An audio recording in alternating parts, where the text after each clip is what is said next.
81. The noes have it, the noes have it. And look,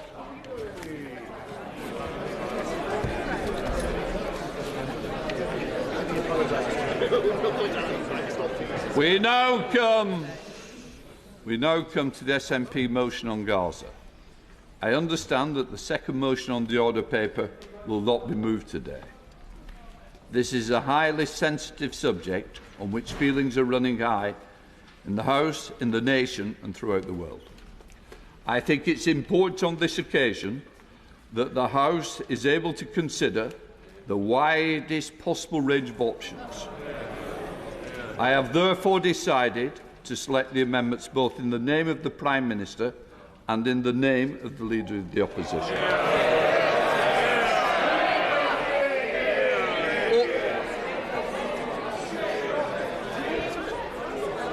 Because the operation of Standing Order number 31 will prevent another amendment from being moved after the Government has moved its amendment. I will exceptionally call the Opposition front bench spokesperson to move their amendment at the beginning of the debate. Once the SNP spokesperson have moved their motion, at the end of the debate, the House will have an opportunity to take a decision on the official opposition amendment. If that is agreed to, there is a final question on the main motion as amended. If the official opposition amendment is not agreed to, I will call the Minister to move the Government amendment formally. That will engage the... Order! I'm going to finish... That will engage the provisions of Standing Order number 31. So the next vote will be on the original words in the SNP motion. If that is not agreed to, then the House will have the opportunity to vote on the Government amendment. Proceeding this way will allow a vote to take place potentially on all proposals from each of the three main parties. I can inform the House, just let me finish. I can inform the House that there is a precedent for an official opposition spokesperson being called second in the debate. I'm moving amendment before... No, we're not. Or does somebody want to lead?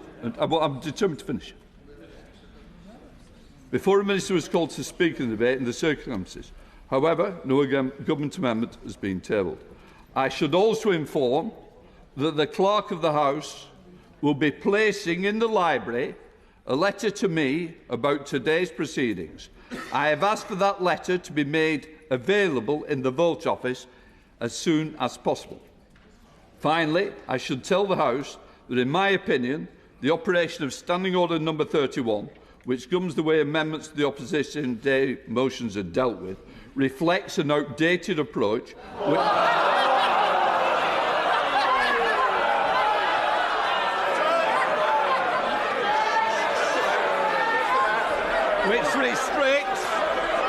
which restricts order. You'll be going and not be voting. Well, that's the first one to leave then. If you want to, do it. Now then. Firstly, I should tell the House, in my opinion, the operation of Standing Order, which governs the way amendments opposition motions are dealt with, reflects an outdated approach, which restricts the operations which can put the House... It is my intention to ask the Procedure Committee to consider the operation. I now call Brendan O'Hara to move the motion.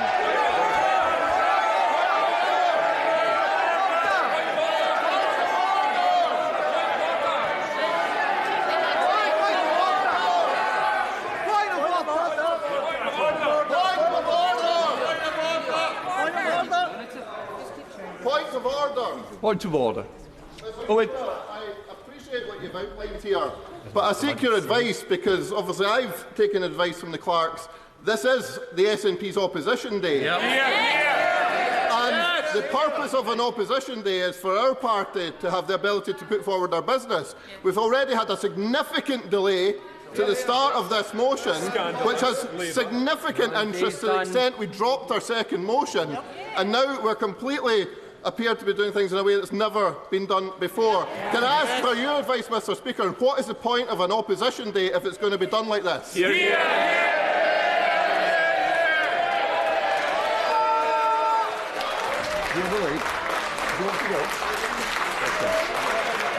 And then, can I just say, I think you will want to vote at some point. Clapping isn't going to assist it. A point of order has been raised by the SNP Chief Whip. As I say, I've made a judgment on a precedent that's been done before. I have viewed it as that is my ruling, and I'm going to stand by the ruling, and I'm not taking any more pound towards Brendan O'Hara.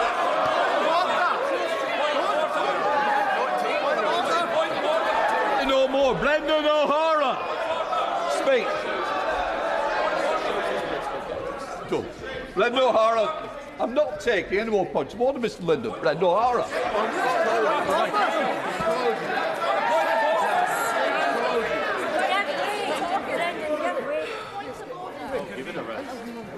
Yeah, I know. Mr. Speaker, I beg to move the SNP motion that has been tabled in my name and those of my right honourable friends, which calls for an immediate ceasefire in Gaza from all combatants. And I wish to put on record, once again, our unequivocal condemnation of the Hamas attack of October the 7th, and repeat both our call for the immediate release of all the hostages and to see those involved in those atrocities called to account for their actions. Hear, hear. The war in Gaza is one of the great defining moments of our time. Yet, until today, this House has not been given the opportunity to debate both the unfolding human catastrophe and the wider implications for regional and global stability. Nor have we had the opportunity to debate the urgent and pressing need for an immediate ceasefire as an essential first step to finding a lasting and just peace. Mr. Speaker, no one would deny that Israel has the right to defend itself. Every country has that right. What no country has the right to do, however, is to lay siege to a civilian population, carpet bomb densely inhabited areas, drive people from their homes, erase an entire civilian infrastructure and impose a collective punishment involving the cutting off of water, electricity, food and medicine from civilians. And no country, regardless of who they are, in the name of self-defence, can kill civilians at such a pace and on such a scale that in just 16 weeks, almost 30,000 are known to have died, with a further 80,000 injured. Mr. Speaker, we cannot allow the core principle of self-defence to be so ruthlessly exploited and manipulated in order to legitimise the slaughter of innocent civilians. If we do that, then what hope is there for the future of international rules-based order? An order created to protect people from atrocities, not to be used as a smokescreen to hide the execution of them. If we accept what Israel is doing in Gaza as the new norm, as the new accepted standard of self-defence, then we undermine that core principle which is meant to protect and defend us. And therefore we cannot accept that what is happening now is self-defence, not just because of the precedent that it will send. And I have no doubt that that thought contributed to the United States issuing its clearest warning yet to Netanyahu, that they would not support his proposed ground offensive in Rafah. And this is why the UN Security Council are currently debating a ceasefire. And as we speak today, and even the US have recognised that a ceasefire must happen for a peaceful political solution. Of course, it does not go nearly far enough, but it does show that things are moving, opinions are changing, and the guarantees Israel has come to rely upon are gradually withdrawing.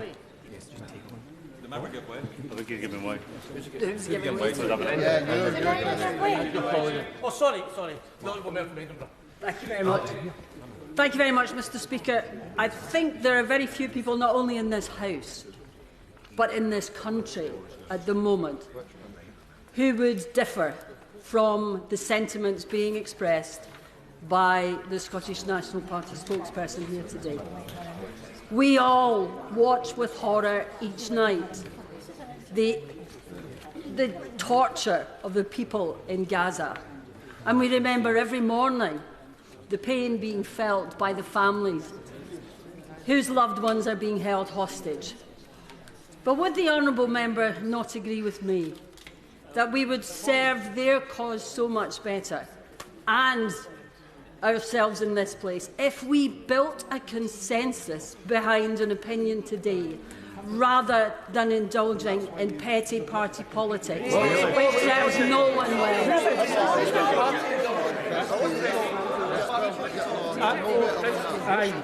I thank the Honourable Lady for that intervention. I'm not quite sure she means about petty party politics, and the behaviour we've seen today has been pretty petty, but we are all about consensus. Anything that can build a consensus for peace, which has to be based around peace, justice and an immediate ceasefire, then we will be there.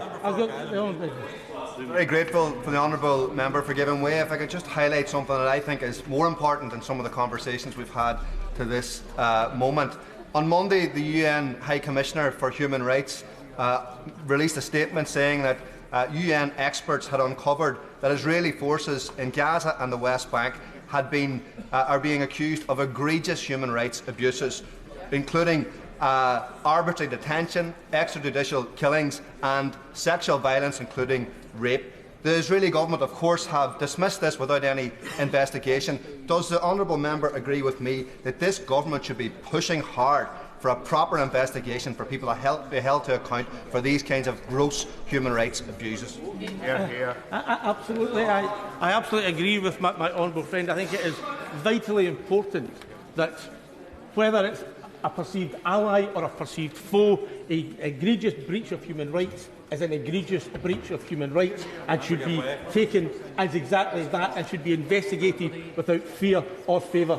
I'm very grateful to my honourable friend. I think one of the things which has defined this House over the last couple of years has been the unity over Ukraine, and it's been really important that we've all stood together on all sides against Putin. Can I just appeal to my honourable friend to reflect on what's required of all of us today, because the issue is one of principle, of those that are facing famine and death in Gaza. And it's important on all of us across this House to show the appropriate leadership, to come together, to speak up against the human rights abuses that are taking place. And woe betide any of us that fail to show that particular leadership. Now is the time, today is the time, for this House to come together and stand up for those in Palestine that need our support. I do agree with my honourable friend, and I think we all have a part to play in bringing peace and saving innocent lives. So I was somewhat surprised to hear the Shadow Foreign Secretary on Sunday when he seemed to dismiss and downplay the importance of this debate, when he said on the radio, it's not this vote that will bring about a ceasefire. And of course, he is right. Voting for an immediate ceasefire today won't by itself bring about the end of the slaughter. But the impact and the optics of this Parliament, hitherto one of Israel's staunchest allies, saying enough is enough and calling for an immediate ceasefire, would be enormous. And while not in and of itself able to bring about a ceasefire, support for this motion would further remove that ever-thinning veil of legitimacy that the UK's continued support gives to Israel's merciless war in Gaza. And it would show the beleaguered and battered people of Palestine that we do care and that we have not forgotten them. And calling for an immediate ceasefire would also be a pivotal moment in the campaign to stop UK arms sales to Israel. Because as the South African Foreign Minister said last week, The decision to stop the fighting in Gaza is in the hands of the countries that supply Israel with their weapons. And who knows, it might actually help some of the UK's political establishment and those seeking to aspire to that position to locate their moral compass. I thank the honourable member for giving way. He refers to the way of stopping the conflict. Does he not agree with me that the only way, the most certain way of ending this conflict is by Hamas releasing the hostages, including the 9-month-old baby who was kidnapped by Hamas? And if Hamas released the hostages straight away, that is a surefire way to ceasefire, and that is what we should be talking about. Send a motion. I think the very first sentence I said was we utterly condemn the Hamas attack and we implore them to release the hostages, but there has to be a pathway to reaching that. And so the Shadow Foreign Secretary, when he said that this would not bring about a ceasefire, was right. But to try and downplay the importance of this motion does not serve him well. And I do suspect that these moments do not come around very often, as he knows, and he understands only too well the importance of tonight's vote. Because it's moments like these, which shape the ethical identity of a country. And it's the decisions that we take now which will reverberate down the decades, and they will define who we are and what we stand for. And that is why we are calling so clearly and unambiguously for an immediate ceasefire. Because anything else presupposes that there can be a military solution to this conflict. And any other form of words threatens to give credence to the idea that Israel, by dint of deploying its massive military capacity in Gaza, that will somehow be enough to destroy Hamas. When in reality, as everyone knows, and indeed history tells us, the only possible solution to this crisis is a political solution. For the purpose of clarity, I could understand his argument better if he were talking about what the Americans seem to call a temporary ceasefire to see if more hostages could be released. But he appears to be calling for an unconditional ceasefire, which, and I see people nodding, which would leave all the hostages at the mercy of Hamas. And does not that put Israel in the position where previously they had to release 1,000 people who had been criminally convicted to get one soldier back, and one of the people they released was the person who organised the Hamas atrocities on the 7th of October. I thank the honourable member for that. I am absolutely clear. There has to be a roadway, there has to be a path towards peace, and that has to start with an immediate ceasefire. If it doesn't, then there is no pathway. I will address directly the issue of humanitarian pauses in a moment. But, Mr Speaker, when the SNP last called for a vote on the ceasefire on the 15th of November, the death toll in Gaza stood at 11,320, already a heartbreaking number of people killed.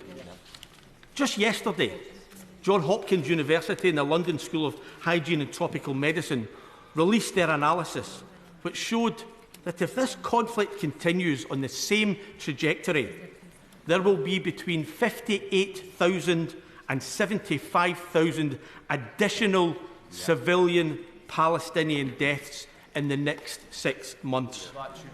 So we know categorically what the consequences of inaction will be. And no one can in the future claim that they did not know or that they did not understand the consequences of what they were doing tonight.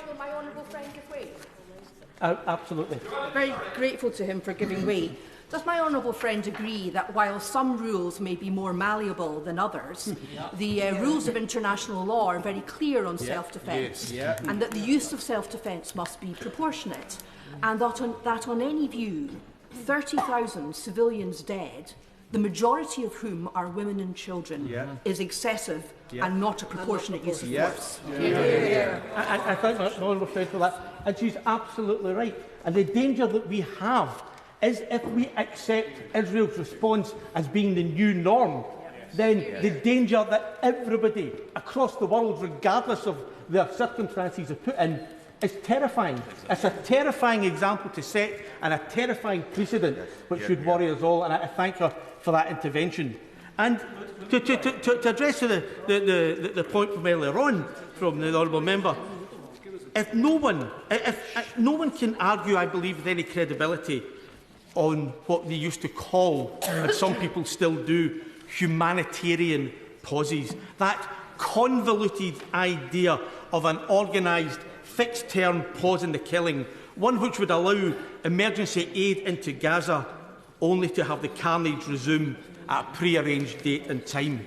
And I think that should be seen for what it always was, a smokescreen for politicians to hide behind while waiting to see which direction the wind of public opinion might blow. Well, we have seen the way that public opinion is blowing across the world and here in the UK, with millions taking to the streets and polls showing 75% support plus for an immediate ceasefire. And the harsh reality is that the government, having expended so much political and diplomatic capital on defending and justifying Israel's prosecution of this war, now finds itself stuck on the wrong side of global opinion. And consequently, the UK's international reputation has been so diminished that when the process of finding a just, lasting peace in the region does begin, the UK will struggle to play a meaningful part in it. So if this government cannot see the long-term damage that it is doing, then it's up to this House to tell them by demanding that immediate ceasefire, an immediate ceasefire which has already been endorsed by Pope Francis, the Archbishop of Canterbury, the moderator of the General Assembly of the Church of Scotland, the Archbishop of York, Scotland's Catholic bishops, the Catholic bishops of the Conference of England and Wales, the Church of England's House of Bishops, the Muslim Council of Britain, the Quakers, the leaders of the Methodists and the United Reformed Church, the Lutheran World Federation, the UN Secretary-General, the UN General Assembly President, UNICEF, the World Food Programme, the World Health Organization, Save the Children, Amnesty, Médecins Sans Frontières, Oxfam, ActionAid, the International Rescue Committee, Action Against Hunger, Care International, Medical Aid for Palestinians, the Council for Arab-British Understanding, the Balfour Project, Islamic Relief, Christian Aid, War on Want, the Carter Centre, War Child, Unite the Union, Unison, the King Centre, World Vision, WaterAid, Tear Fund, Street Child, Star Network, Peace Direct, Mercy Corps, Civicus, and scores more of churches, NGOs, charities and individuals who have seen Israel completely abandon international humanitarian law by imposing their collective punishment on a defenceless civilian population. A civilian population in which just 16 weeks an estimated 18,000 Palestinian children have been left without a single living relative. The honourable member for giving way. The only way we can ensure a permanent end to the cycle of violence is by facilitating the establishment of a sovereign Palestinian state alongside Israel. The main blocker to this is Prime Minister Netanyahu, who has doubled down on his opposition to an independent Palestinian state. Does my honourable friend agree that the UK must show strong opposition to Netanyahu's plans by unilaterally recognising the state of Palestine as a matter of urgency? I could not agree more with my honourable friend. Absolutely. The United Kingdom has shown a dereliction of duty towards the Palestinians, and we have been very, very supportive and will continue to be supportive of a Palestinian state. But all of those organisations and individuals and churches that I listed, they will not ignore the evidence of their own eyes, nor will they turn a deaf ear to the cries of suffering Palestinians, and neither should we. Mr. Speaker, the Palestinian poet Mahmoud Darwish once wrote, "In silence we become accomplices, but when we speak, every word has the power to change the world." So, as I bring these remarks to a close, I want to share with the House the words of those being forced to live through this hell every single day. 30-year-old Islam Harb lost 3 of his 4 children, along with his mother, 2 of his sisters and both his brothers, when a missile hit their home. Islam said, "My family spent days trying to dig the remains of the dead out of the rubble. The body of my brother Khalil was found 200 metres away from the house due to the power of the strike, in pieces. My children's small bodies were torn to pieces." His surviving sister, Ahlam, added, "My brother Mohammed was only recognised by his hair. Nothing was left of my brother Khalil except his hand." And 30-year-old Ahmad Nassam, a physiotherapist, lost his wife and 3 children, aged 5, 4 and just 3 months, along with both of his parents and his sister, when a missile hit their home. He said it took him 4 days to retrieve the body of his baby daughter, Layla, from the rubble. She was only recognised by the clothes she was wearing. That same blast decapitated his 5-year-old daughter, Arwa. He said, "When the war started, I had only one mission in my life: to protect my children. I wish I were with them when the house was hit. My body survived, but my spirit died with my children. It was crushed under the rubble with them." And that's why tonight really matters. That's why it'll be times like these for which we are all remembered. We will be remembered for what we did and for what we chose not to do. And for decades hence, people will say to us, "You were there," and they will ask us, "What did you do?" And some will have to say they chose to engage in a debate on semantics over sustainable or humanitarian causes, while others will say that they chose to give Netanyahu both the weapons and the political cover he required to allow him to prosecute his relentless war.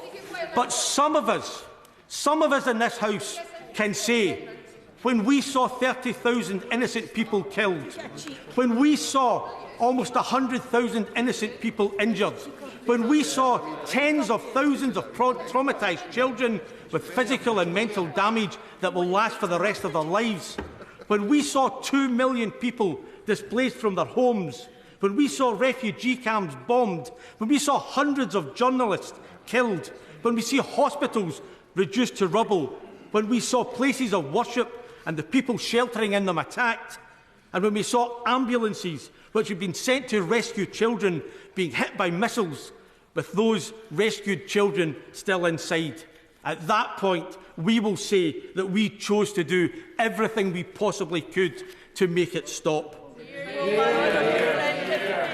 But we also chose to listen. We listened to the International Court of Justice when they determined there were plausible grounds that Israel is in the process of committing genocide. We listened to the anguished pleas of innocent Palestinians begging for our help to make it stop. And we listened to the anger of millions of people from across these islands. And then we used our immensely privileged position as members of this House to demand an immediate ceasefire. So by supporting the SNP's motion tonight calling for that immediate ceasefire, this House can put itself on the side of peace, it can put itself on the side of justice, it can put itself on the side of the people, and it can put itself on the right side of history. The question is, as on the order pit, order! Can I just say to members, clapping, I have a list. And I can rule And I can rule who speaks where. So I think we need to hear a debate, not a debating society. The question is, as on the order paper, I call David Lammy to move the amendment A in the name of the Leader of the Opposition. Senator Secretary of State.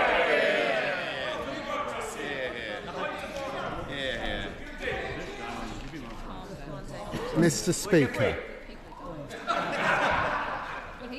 Mr. Speaker, I beg to move the Labour amendment in the name of the Leader of the Opposition and my name. There are times when this House can come together with clarity and a unity of purpose, and I hope that this can be one of those moments. Mr. Speaker, it's with pain and sadness that this House gathers here today. The pain and sadness of war that has gone on too long.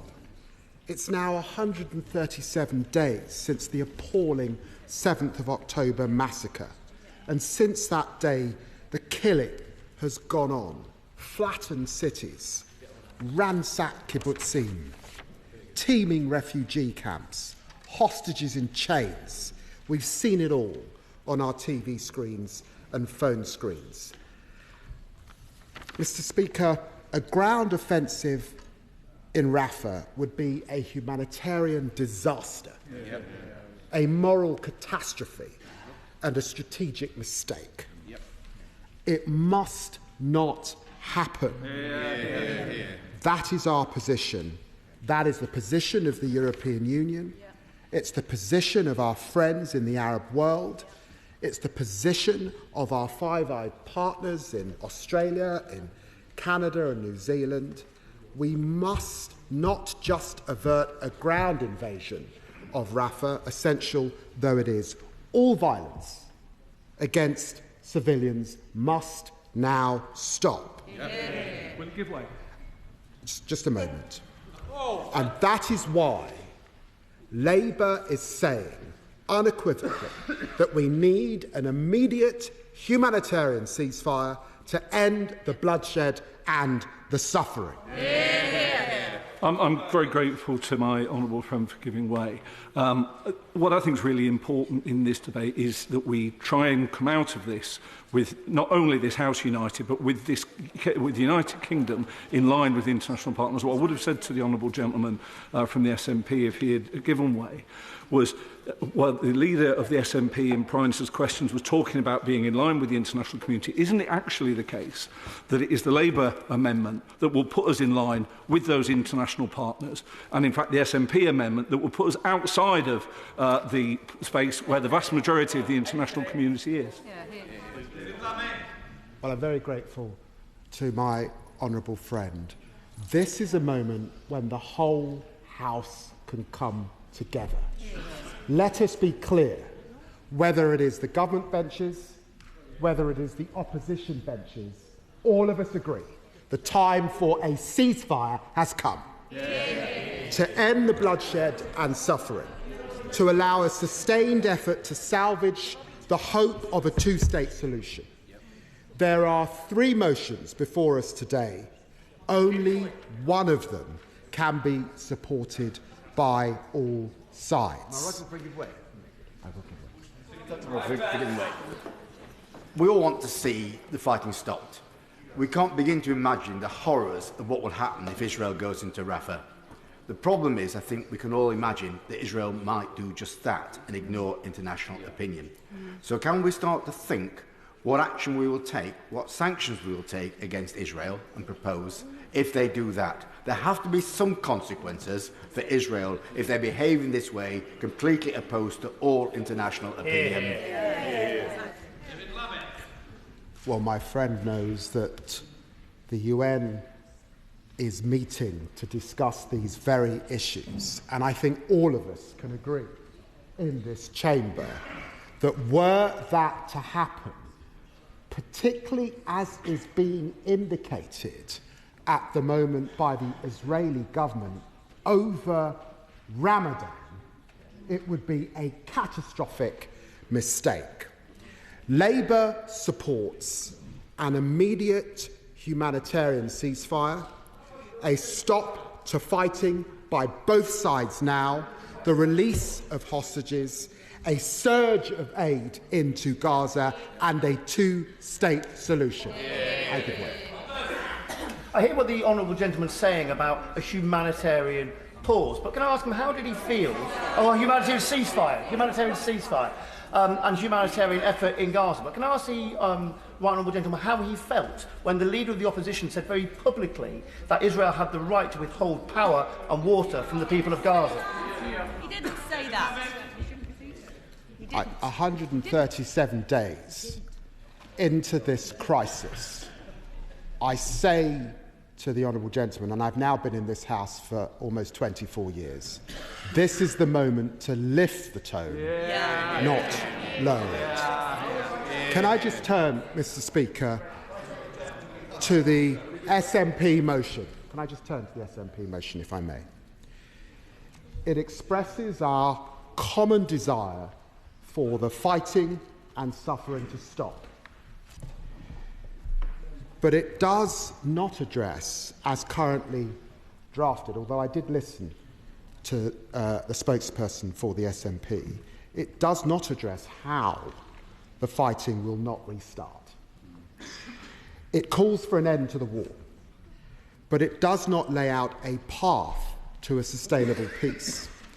It does not fully explain how a lasting ceasefire can be achieved, and it makes no mention of a two-state solution or Palestinian statehood. It does not reference the ICJ ruling and the need for its full implementation. Frankly, colleagues, the SNP motion appears, appears to be one-sided.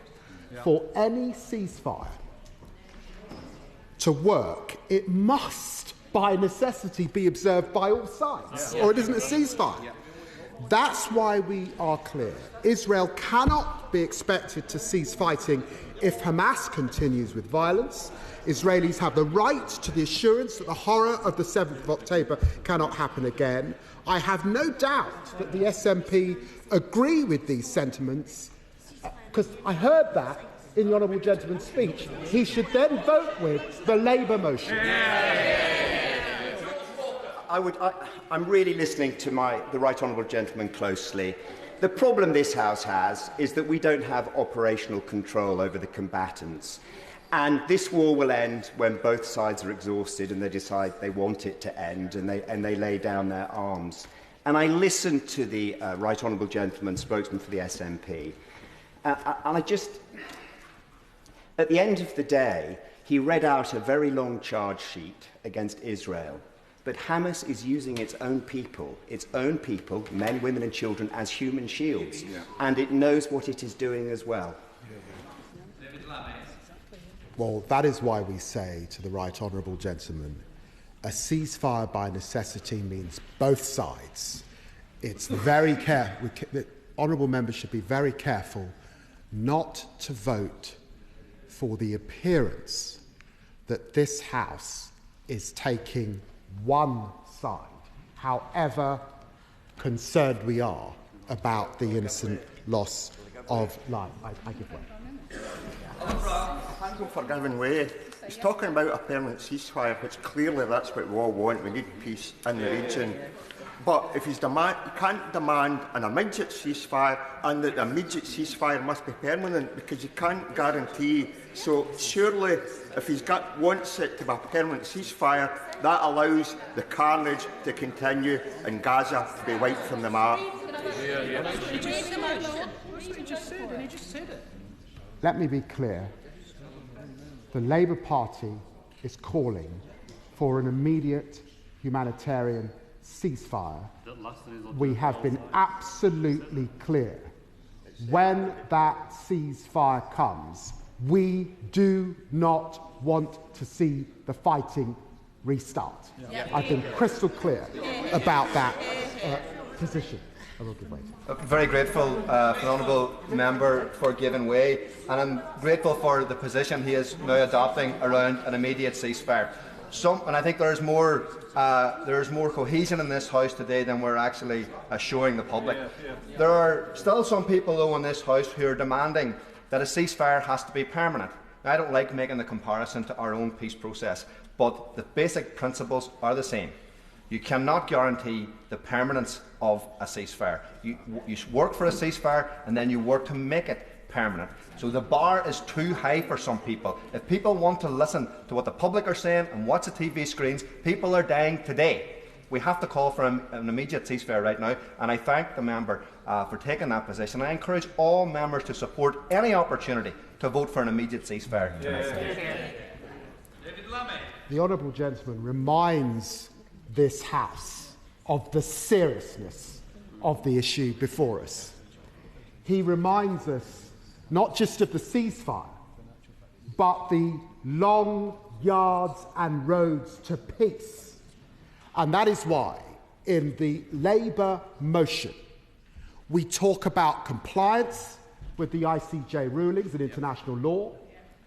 We talk about Palestinian recognition on the road to that two-state solution, and we are absolutely clear that we should do nothing in this chamber that cuts across the hard work of Arab partners, EU partners, the United States, our Five Eyes allies, who are in the room trying to broker that peace. And we say that with some humbleness on the opposition side of this House, because neither of us are in the room. I give way to. Very grateful to the Shadow Minister for giving way. Now, he's talking about how the SNP's motion doesn't have any plan for a long-lasting peace after an immediate ceasefire. But I therefore want to know why the Labour motion has included a caveat in it that notes that Israel cannot be expected to cease fighting if Hamas continues with violence. Hamas is not the people of Palestine. So why is that line in the Labour amendment?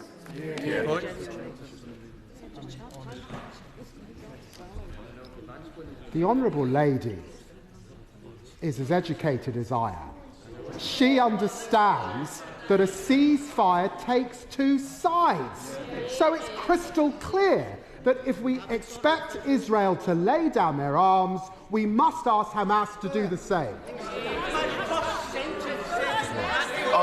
I'm very grateful to the Right Honourable Gentleman for giving way, and I'm very pleased to hear him making the point that any ceasefire has to be agreed and committed to by both sides. But unfortunately, there was a ceasefire on the 6th of October, and it was broken by Hamas. The previous ceasefire at the end of last year was broken by Hamas. Why does he have any faith that if a ceasefire was agreed now, Hamas would stick to it? The honourable gentleman makes a good point, but let us be clear.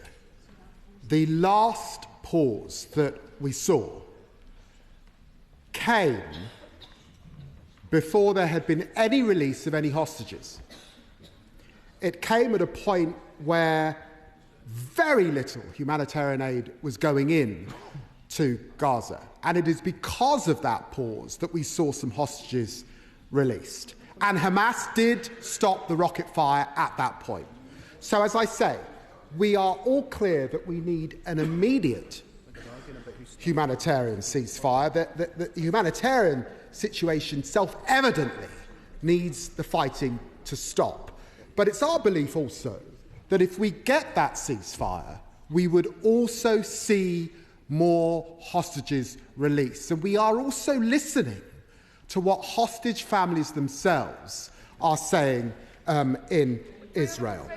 Can if I may just make a little progress, I might just make a little, and then I'll come back to the honourable members.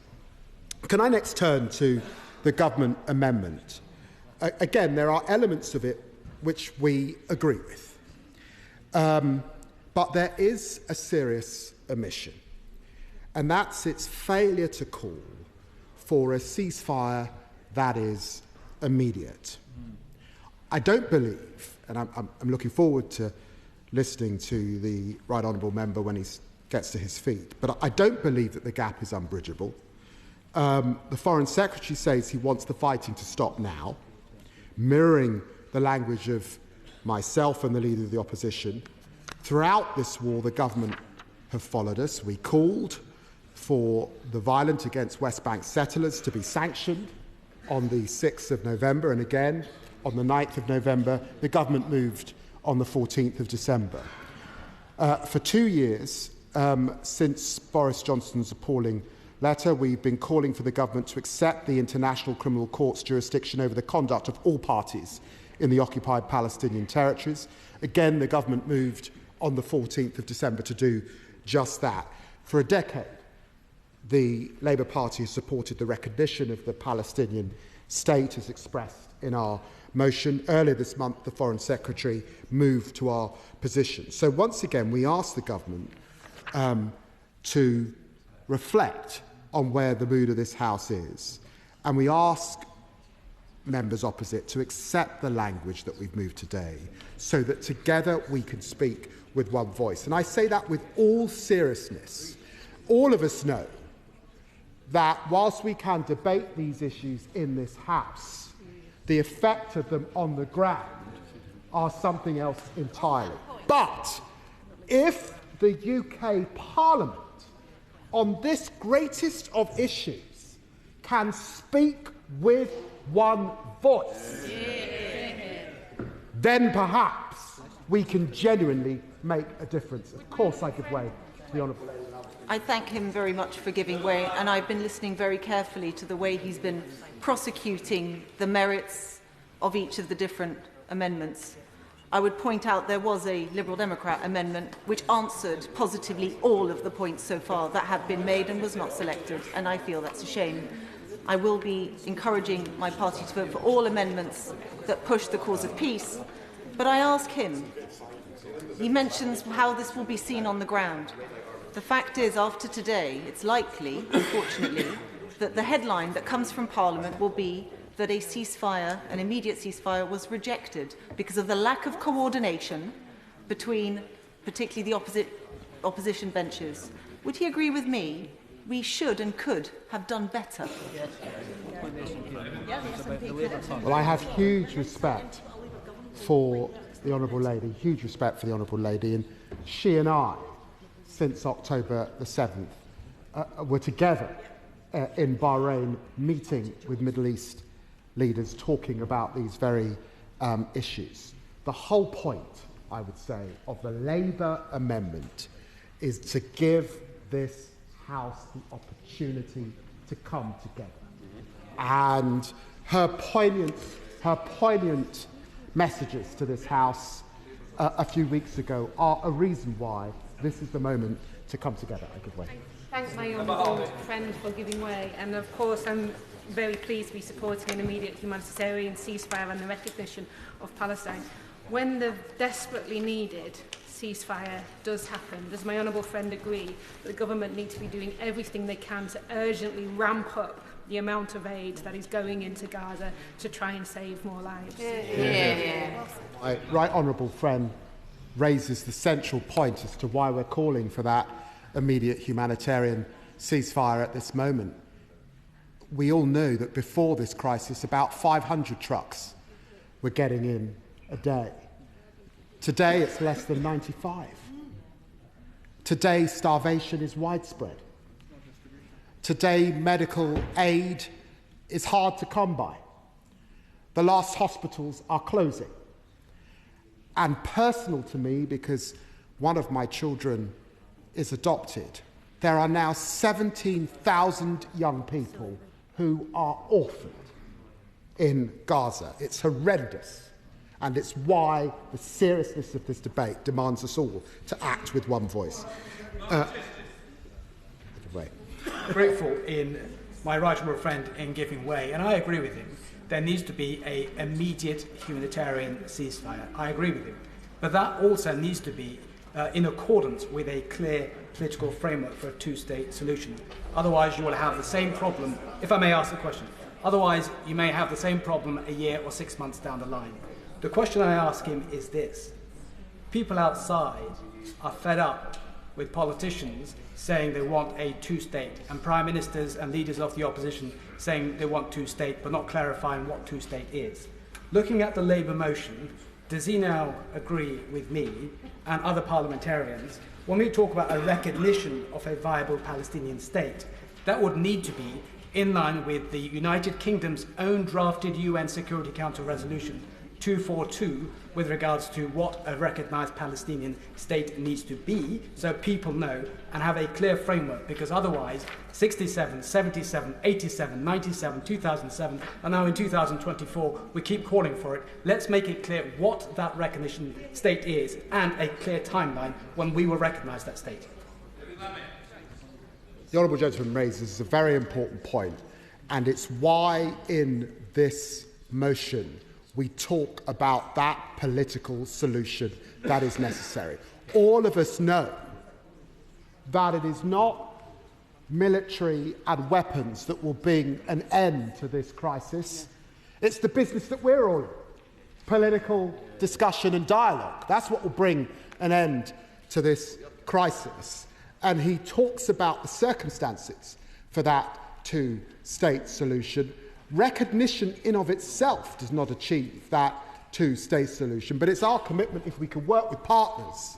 We are on a road and a journey, and we have heard partners in other countries speaking to that issue at this point in time. Most colleagues, when they talk about those two states, are thinking about 1967 borders, but I hear what he says about the various members. I'm going to make some progress because many will want to get in this debate, and I don't want to dominate the whole debate. So let me just make some progress and I will return to SNP colleagues. Mr. Speaker, Labour's amendment reflects the common sense and the moral purpose of the British people. They see the endless killing of innocents and find it intolerable. We want it to stop now through an immediate humanitarian ceasefire. Labour wants that immediate ceasefire, not tomorrow, not in another 100 days, but now. They see the prospect of an Israeli ground offensive in Rafah, and know it will only lead to more death and suffering. They want it to stop not tomorrow, not in 100 days. They want it to stop now.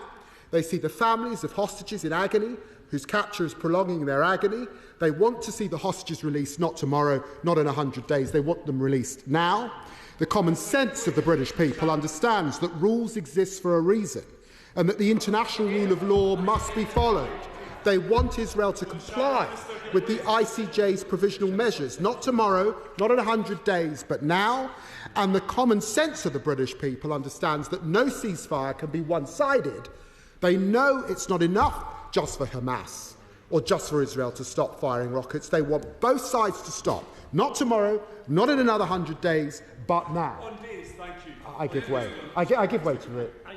I'm grateful to my right honourable friend, and he makes the point that it's only going to be politics and diplomacy that can take us to that two-state solution.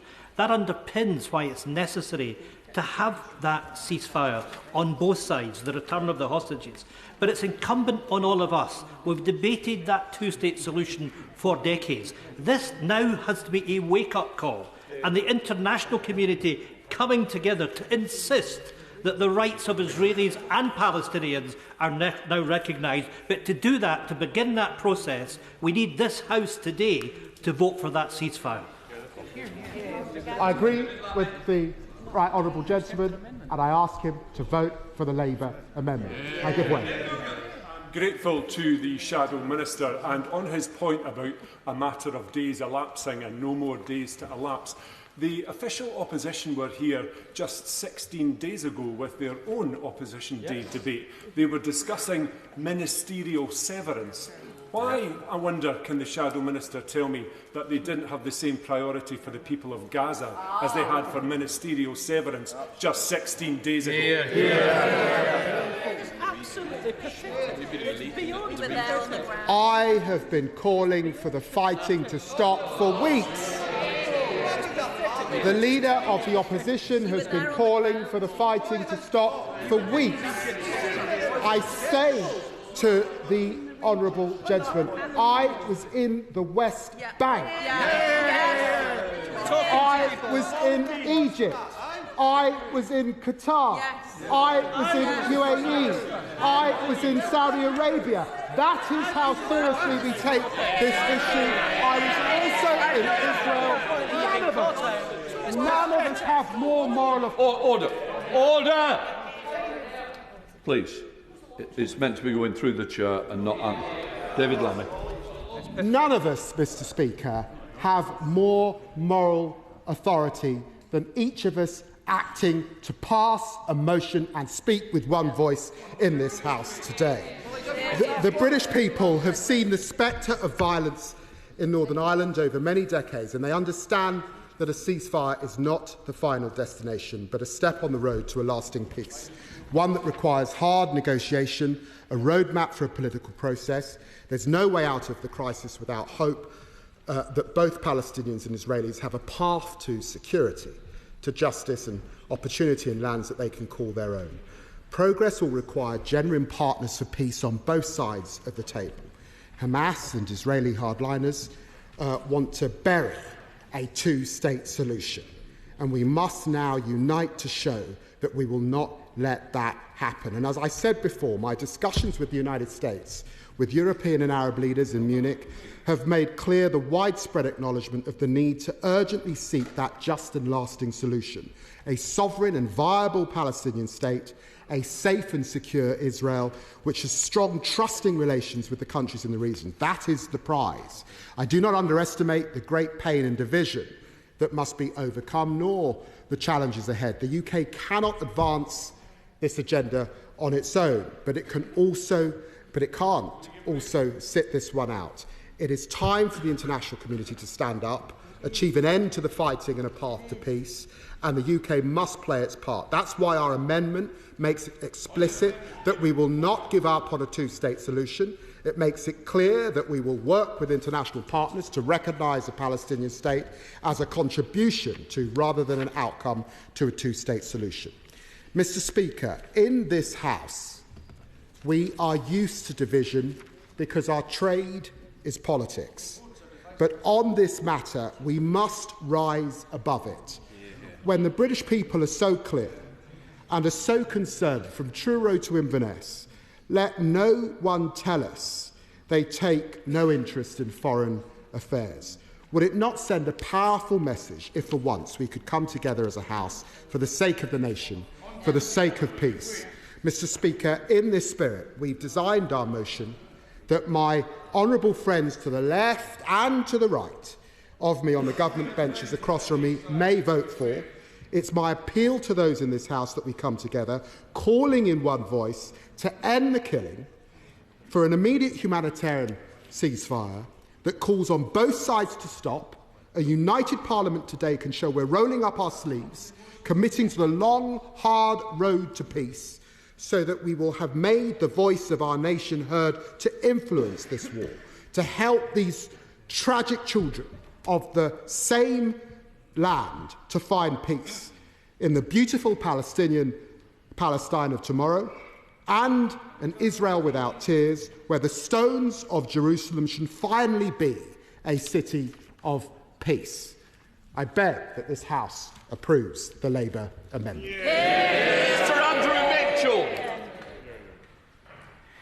Mr. Speaker, this has already been an extremely interesting debate.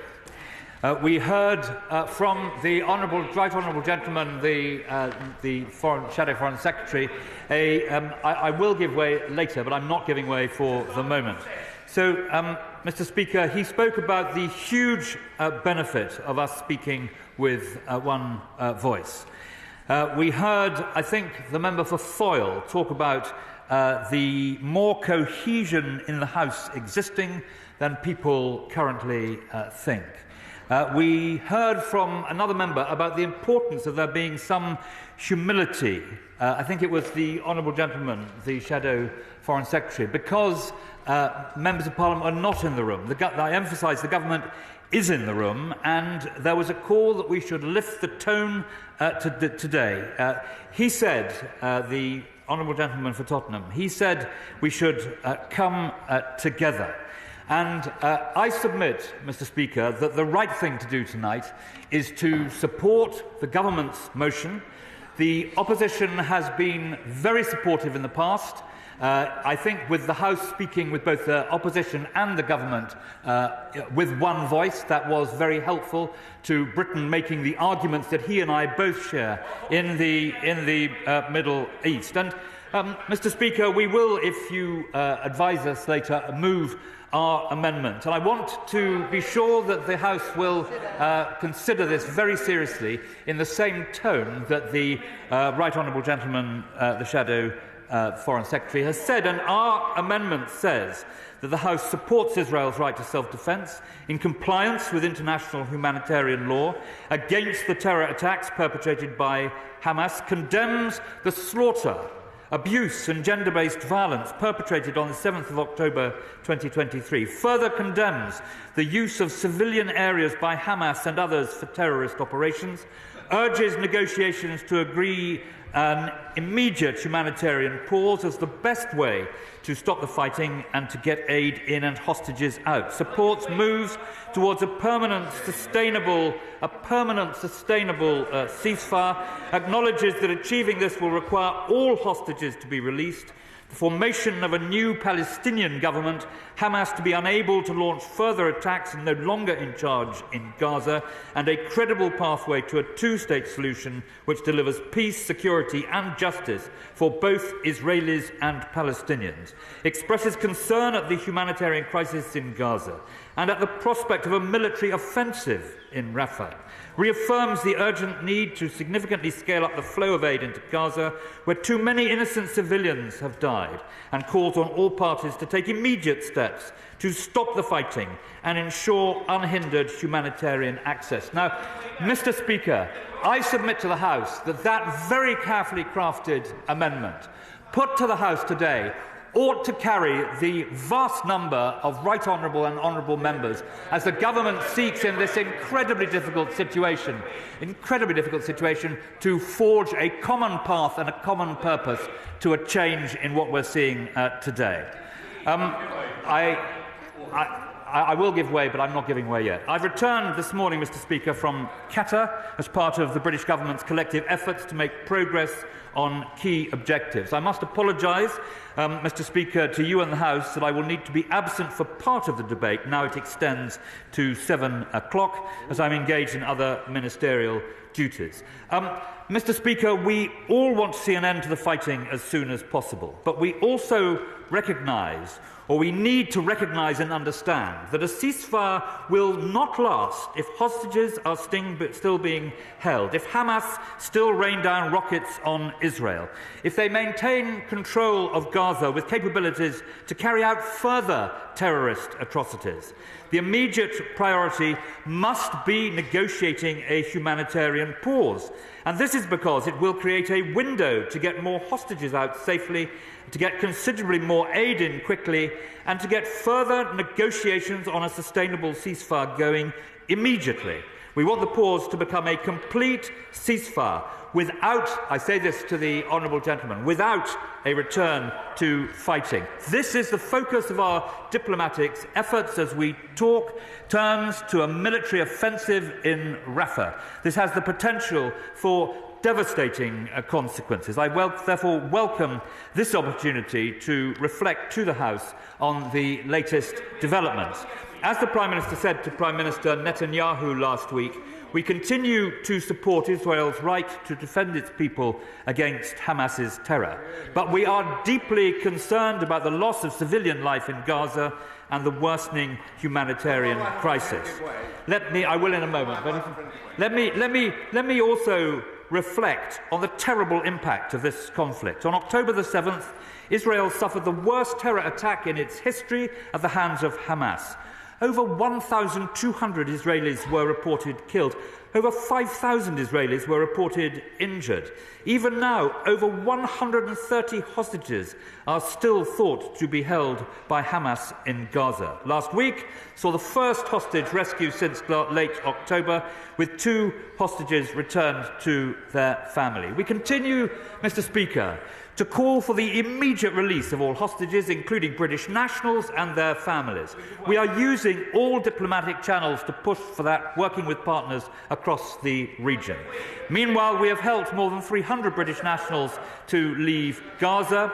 The devastating humanitarian crisis is worsening daily, with hunger and disease spreading. And according to the latest reports, more than 29,000 people have been killed and 69,000 injured. 1.7 million people have been displaced. We want to see Israel take greater care to limit its operations to military targets and avoid harming civilians and destroying homes. I give way to my right honourable friend.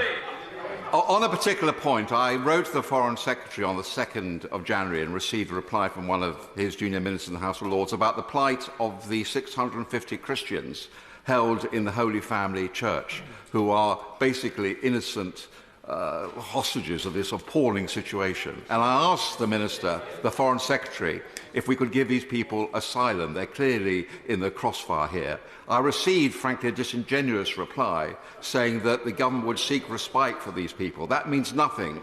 Are we prepared to offer asylum to these people and get them out? Well, my right honourable friend will know that this is a very difficult area which involves other departments in the government, but I will ensure that he gets an update on that issue from my right honourable friend when she winds up the debate. I'll give way to the honourable gentleman. I'm very grateful to him for giving way. Now, he's just laid out the government's position. It may not be immediately clear to those watching the difference between that and the Labour amendment. The Labour amendment calls for an immediate ceasefire. His calls for a pause, which by definition means the war isn't over, but there's a pause in it. The Labour amendment calls for the introduction of a Palestinian state. The Labour amendment will put this in line with Australia, Canada and New Zealand, and the Labour amendment opposes the action in Rafah, whereas the government only has concern about it. So can he just explain on those four differences what it is he thinks is wrong with what Labour is saying in our amendment? Grateful for his recognition that we are close in terms of the amendment which the government is putting and the amendment which the official opposition are putting. I think it is a great pity that it isn't possible for the official opposition to support the government amendments tonight, and I very much hope that he will consider that when he comes to decide how to vote. In respect of the other things he mentioned, I'm coming to them directly, if he will allow me to do so. As I've said, Mr. Speaker, we are deeply concerned about the prospect of a military offensive in Rafah, where over half of Gaza's population are sheltering, including more than 600,000 children. These are people who have fled repeatedly since the conflict began, and as the Foreign Secretary has said, it is impossible to see how you can fight a war among them. There is nowhere for them to go. They cannot go south into Egypt, and they cannot go north because many of their homes have been destroyed. Hamas, of course, displays the utmost cynicism in lurking among civilians, sacrificing innocent lives in the name of their fanaticism. We condemn this utterly. But we must also recognise the result of this cynicism. Israeli soldiers will only be able to reach hostages or the Hamas leadership at an incredible cost to innocent lives. We share Israel's desire to end the threat from Hamas and ensure it no longer exerts control over Gaza. But the UK and our partners say that Israel must reflect on whether such a military operation is wise. Is it counterproductive to their long-term interests? How best to achieve the goals the international community has set out before it takes any further action? Britain and our partners, Mr. Speaker, are doing all we can to help those suffering. We have trebled our assistance and we are pressing to get it into Gaza by all available routes: land, sea, air, trucks of aid rolling in from Jordan and ships loaded with supplies sailing from Cyprus, all while striving to get more crossings open. Last week I was, as I mentioned, to the House in Qatar, where we discussed the need to increase humanitarian aid to Gaza. I'm pleased to say a joint UK-Qatar aid consignment arrived in Rafah last week, including tents to shelter families in desperate need. Our partnership on that consignment prefigured our new $50 million global humanitarian and development co-funding initiative, which I unveiled with Qatari Minister Al-Qatar last weekend. The Rafah crossing, Mr. Speaker, is vital to ensure aid can reach the people who so desperately need it. Britain has continually underlined the need for Israel to ease restrictions on humanitarian supplies and ensure the UN and aid agencies can reach civilians in need throughout Gaza. Let me also reiterate, I will give way in a moment to the right honourable gentleman. Let me also reiterate that Israel must obey international humanitarian law in the way it prosecutes this war and in terms of ensuring that food, water and shelter is available to Gazans. It must also take all possible measures to ensure the safety of medical personnel and facilities. The British government has repeated this point in all our engagements with Israeli counterparts and partners, including during the Foreign Secretary's visit to Israel on the 24th of January, and with regional partners, including Saudi Arabia, Oman and Lebanon. I give way to the right honourable gentleman, the former leader of the Labour Party. I thank the Secretary of State for giving way, and I'm grateful to him for that. He poured cold water on the South African submission to the International Court of Justice before it was placed. Could he now give a response from the government to the decisions, the interim decisions made by the International Court of Justice, the World Court, which effectively called for an immediate unilateral halt to the hostilities by Israel against the people of Gaza? Surely, if the government believes in the rule of international law, they should respect the International Court of Justice. Well, I set out to the right honourable gentleman, I think, before in this House, that the government respects the International Court. We made it clear we thought it was a mistake for South Africa to launch that case when they did, and the view of the British government has not changed since I last told him that view. As I've said, Mr. Speaker, the most effective way now to alleviate this suffering is an immediate pause in fighting to get aid in and hostages out. This is the best route to make progress towards a future for Gaza freed from rule by Hamas. Britain has set out the vital elements to turn a pause into a sustainable ceasefire without a return to fighting, one of the key points that the honourable gentleman, the Shadow Foreign Secretary, made, and perhaps create the political space for a lasting peace. But we can only turn to this if there is first a break in the fighting. I give way to the honourable lady. Very grateful for him giving way, and anything that advances this is good, and I welcome the government has moved. I'm afraid the fact that it's not immediate I can't support because I don't feel it captures the urgency. But I do want to welcome something the government has done, which is the sanctioning of the 4 extremist violent settlers, because there is a link between what is happening in the West Bank and the settlements, the political views of the ultra-right-wing in Netanyahu's government, especially Ben-Gvir and Smotrich, and the protestations of Netanyahu that he does not want a Palestinian state on 67 borders. He's been very clear about that. And when you put all that together, it in part explains why the assault in Rafah and the rest of Gaza is happening as it is. So would he tell the House a bit more about those sanctions, because they are working, but also what have they said to Netanyahu about a future Palestinian state, because it is a necessary precondition for any kind of truce, ceasefire, whatever we want to call it. Well, I have great respect for the honourable lady, as she knows, but on her last point, she may rest assured that both the Foreign Secretary, who knows Prime Minister Netanyahu well, and the Prime Minister, specifically in a conversation last week, have been very clear on the importance of that. And I hope she will consider that tonight when she decides how she's going to vote on these various amendments. And I will give way to my... As my right honourable friend said, and I think the opposition Shadow Secretary of State said, we are in the business of politics. So if my right honourable friend was to enter into negotiations this week with the Israeli government, do we have more chance of persuading it to an immediate ceasefire or more chance of persuading it to the cause of a humanitarian pause? My right honourable friend makes his point extremely clearly. I give way to my honourable friend. I'm most grateful to my right honourable friend in giving way. Just looking at the specific wording on the government motion, where it says, and finding a credible pathway to a two-state solution which delivers peace. with regard to that specific point and the point made earlier, where is the United Kingdom with regards to the recognition of a Palestinian state? I saw comments by the Foreign Secretary recently with regards to that. And for that two-state solution to be achieved, the government needs to set out what does it consider a Palestinian state to look like. Is it on the 67 borders on a motion that we, the United Kingdom, drafted and wrote and asked others to support? Because if we're looking at Ukraine around the world, people say if we want you to support us on international law, we have to be consistent in our approach. Well, he'll appreciate that it's important not to go too fast and imperil the objective that we are making. But I am coming, I point out to him what I said to the Honourable Lady, but I am coming very directly to that point.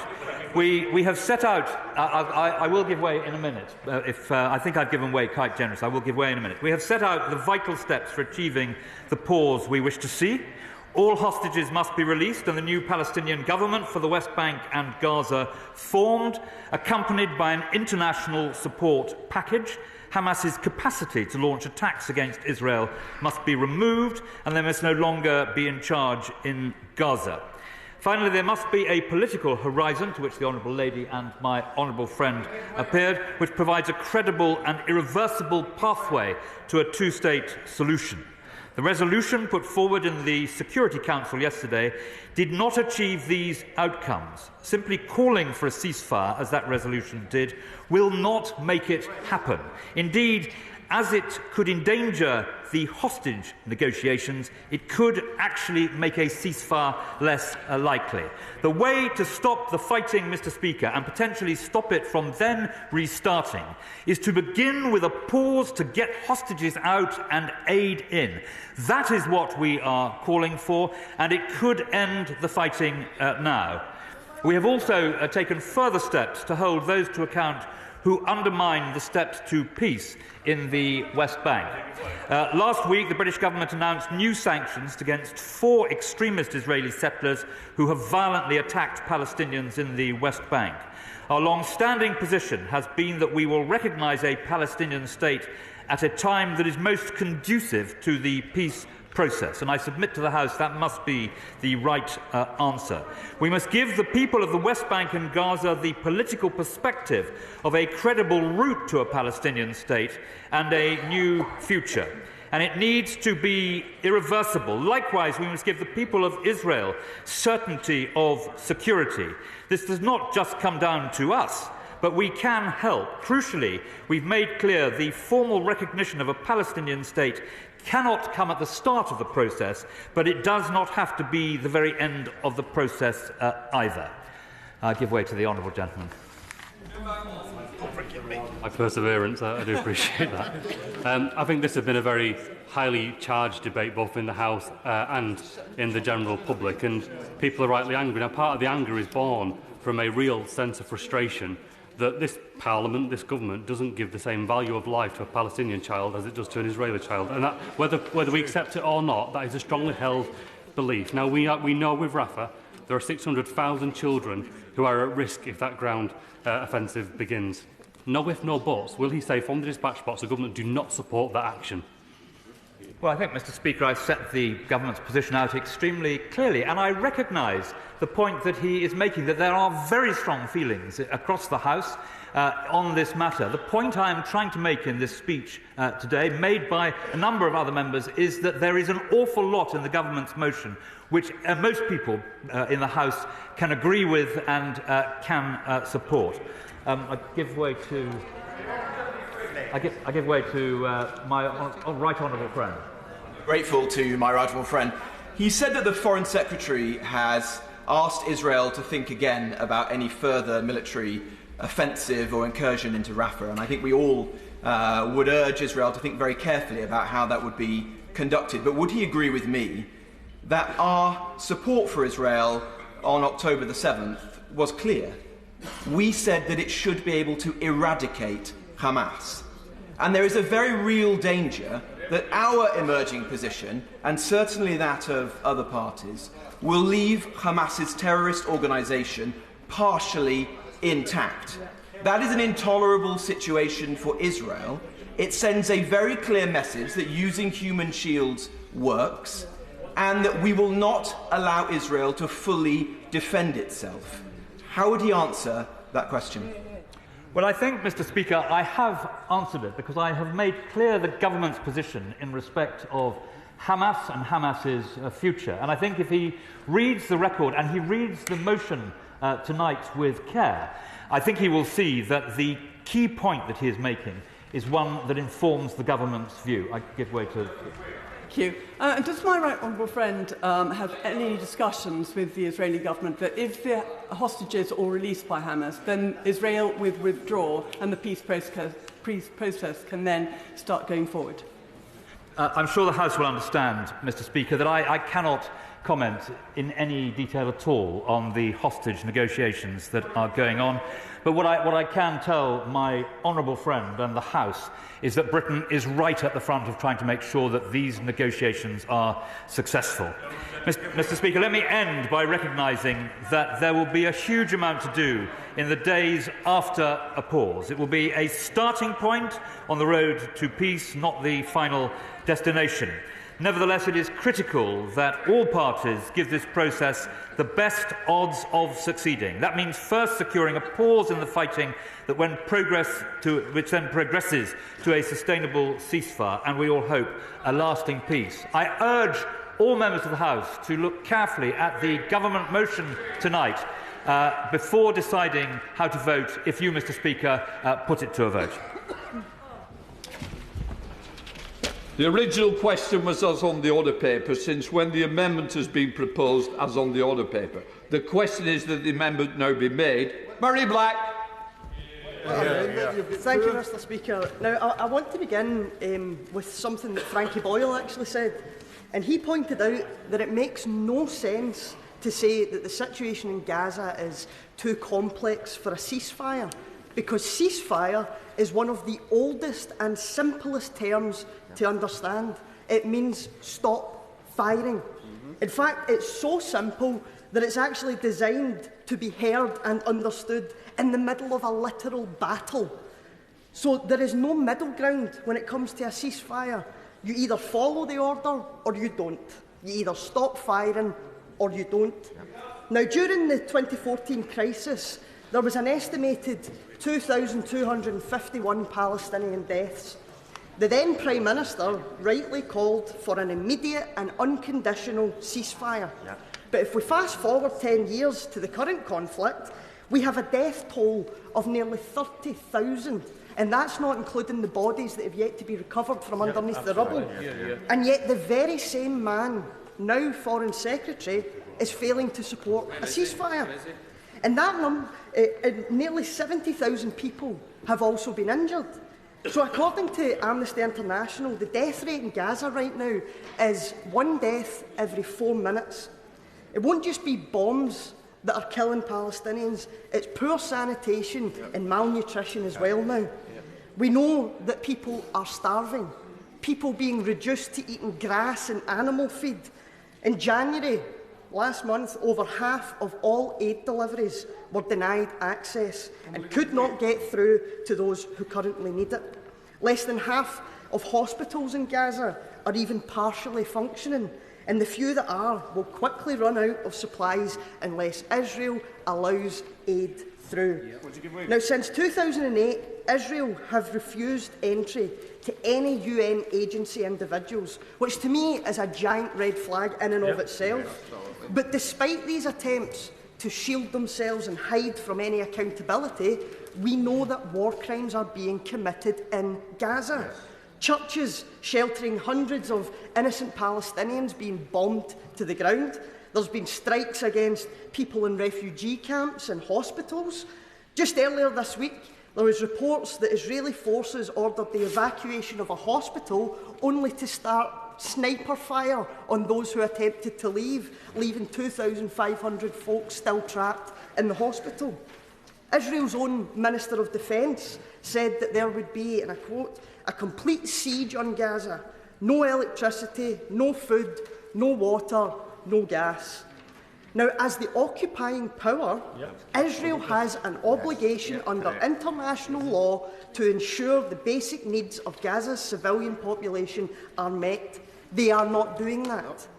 Now, the International Court of Justice specifically directed Israel to take immediate and effective measures to enable the provision of basic services and humanitarian assistance. They are not doing that. Yet Israel still refuses to reinstate the water supply they so cruelly shut off months ago. They're stopping medicine getting in, they're stopping food entering Gaza, and despite the growing likelihood of famine that they will have created, they still are not budging. Now, the actions of Hamas, let's be absolutely clear, they were horrific and unjustifiable. But as I said earlier to the Shadow Minister, the people of Palestine are not Hamas. Israel's disproportionate and indiscriminate bombing of civilians, combined with everything else that we know, has got to be the very definition of collective punishment, which, as we all know, is illegal under international law. It's a war crime. And this is why it's so important how this place responds. Because in many respects, the ending of the violence in Gaza rests in the hands of the countries supplying the money and the weapons to Israel. Now, the Arms Trade Treaty bans the sale of weapons where there is a concern that they may be used to breach international law. Well, given the International Court of Justice has found that there's a plausible risk that Israel is committing genocide, it is upon the UK to revoke all arms licences and military equipment to Israel. Otherwise, we break the own treaties that we've signed up to. Frankly, warm words and platitudes will not cut it. Only action will. Now, that's one death every 4 minutes. And the time that this debate happens today, and we all talk amongst ourselves, 100 more people will be dead that were alive this morning. The least we can do is call for a ceasefire. Because if we don't, we will be morally and directly complicit in every single life lost and every single family destroyed in Gaza. The route to peace, the route to justice, the route to any humane conclusion to this begins with an immediate and unconditional ceasefire, because anything less from us and future generations will quite rightly never forgive us or forget. Sir Liam Fox. Thank you, Mr Deputy Speaker. Whatever anyone's views about the history or the politics of the Middle East, no one can be in any doubt that since October the 7th, we have all witnessed a humanitarian tragedy. The attacks of the terrorist group Hamas, including the murder of young people attending a music festival and the taking of hostages, was bound to set in train a series of violence that Hamas themselves must have fully understood, including a full response by the Israeli government. In completely associating myself with the comments of my right honourable friend on the government's motion, particularly the need to have an immediate humanitarian pause but a permanent, sustainable ceasefire, including the release of hostages, I wanted to take up a point that was made by the Right Honourable Member for Ross Guy and Lochaber, who is no longer in his place, about the role that Britain can have in the more substantive issue around the conflict. As has been pointed out in this debate, we are not participants in the conflict, therefore we cannot have a direct effect on whether arms are laid down or not, but we can have an influence in the process that comes later. Sooner or later, this will have to return to a political process, and Britain should be now setting down the rules by which we want to see peace, not at the moment, to see peace put in place. And I think it's highly important that we understand what we actually mean when the term peace is being used in this context. And I know the Honourable Member for Oxford West, who I had the privilege to be at the Manama Dialogue with, feels very strongly about this too. And we have to make clear that on both sides, and constantly applied to both sides, the concept of peace is not just the absence of war or conflict, but the freedom from the fear of conflict or oppression or terror. And peace requires mutual respect, freedom from persecution, and living without fear of destitution. It comes with self-determination and liberation from arbitrary justice. It needs hope and dignity and enforceable rights. And only when all the people of the region have access to all of these could we talk about having achieved a peaceful solution to the conflict.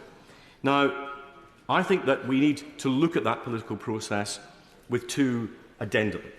The first is that when we move to a two-state solution, and we must move to a two-state solution, because the people who don't want a two-state solution are Iran, which doesn't want Israel to exist, and apparently Prime Minister Netanyahu doesn't want a Palestinian state to exist, but we must recognise the will of the international community that there must be a two-state solution in the end.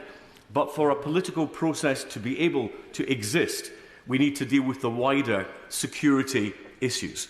There needs to be a guarantee of the security of Israel from the sort of attacks it has seen. And it's very clear that the Israeli construct of security has failed. Otherwise, the Hamas incursions would not have taken place. It's also very clear that there has to be a proper guarantee of security for any emerging Palestinian state. These quite self-evidently cannot be done by the states on their own. And just as we looked for international guarantees of security for Europe after World War II, so we will need to have international agreement around any security architecture within which a political solution can be found to the Israel-Palestinian issue. And the other thing I would say is this, that we need also, as a country, it's something that I'm sure this House can unite around, we've got to make sure that it's a wider concern about the improved prosperity, hope and opportunity of all young people in the region. Now, it's been my privilege to lead the UK's Abraham Accords group over the past 2 years, and I welcome support we've had across the House.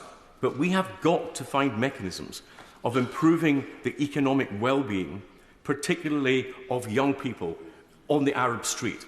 Otherwise, there will be no lasting basis for a political solution. People who have got nothing to lose will gamble with it. People who have got something to lose will be much more circumspect. That has been the lesson from how peace has been brought to disputes around the world. And I believe that the importance of the issue of Rafah comes into this because we're at something of a crossroads here. Because we can either move forward with the ideas of hope and prosperity, bridge building and rapprochement that the Abraham Accords have brought, and I have to say that the governments of Bahrain, the UAE and Morocco have been far-sighted to maintain that process during the current conflict. But if we don't take that path, we run the risk of going back to 1971 and a generation of radicalised young Arabs who will make a political solution impossible. And we need now to recognise that this debate that we're having today, much of which is, I have to say, quite nuanced on the terms of when and how ceasefires are actually taking place, but we need, as a country, to be setting our sights and our horizons further on what happens when the political process does re-engage. Where does Britain play a role in that? I believe that we have a very positive and constructive role to play, and I think that we now need to take our debate onto that wider and much more important and far-sighted horizon. Order. Order. Order. There are some 60 members. Order. There are some 60 members wishing to take part in the debate. Even given the time available and allowing half an hour for the wind-up speeches, not each, that's 10 minutes for each of three, we've got to put a time limit on. I'm going to start now, immediately, with a time limit of 5 minutes. That is very likely to drop down to 3 in fairly short order. Layla Moran. Thank you, Mr. Deputy Speaker. Thank you, Mr. Deputy Speaker. I am speechless with the way this debate began, actually. as this House knows, there has been scant opportunity for me to be able to tell the story, not just of my family or the hundreds in the church that they are in northern Gaza, but the story of Palestinians on the ground and indeed those who have lost people in the horrendous attacks on October the 7th, whether it be their murder or their abduction. And so I'm grateful that we've got this opportunity. And as we've got hours of debate in front of us, my first ask of anyone who comes after me is to please hold all those people in their hearts as they say what they say. I believe sincerely that this House is moving towards a right position, and I'll explain what I think that is in a moment. But to suggest that this House is in some way against a ceasefire, and I would hope an immediate one, however semantics wants to play out in the votes later, can we please try and send a message to the Palestinian people perishing in their tens of thousands on the ground in particular, and to those hostage families, that fundamentally we need this to stop now. Yes. And I don't care what we call it. I should have started by drawing the House to my register of interests. I sit as an unpaid advisor on the board of the International Centre for Justice for Palestinians, but last week I went to Israel and Palestine with Yahad. And I'll start with a story. On the first day, we went down to the southern border with Gaza. We went to a place called Nativ Hazara, a place I'd visited before, where we met with an incredible woman called Ronnie, who had lost family members. 16, in fact, from that kibbutzim had perished. And as you go there, you can look across at Gaza, you can look across at northern Gaza, and I saw the plumes of smoke. I heard the drones, the pop, pop, pop of the gunfire, and I broke down.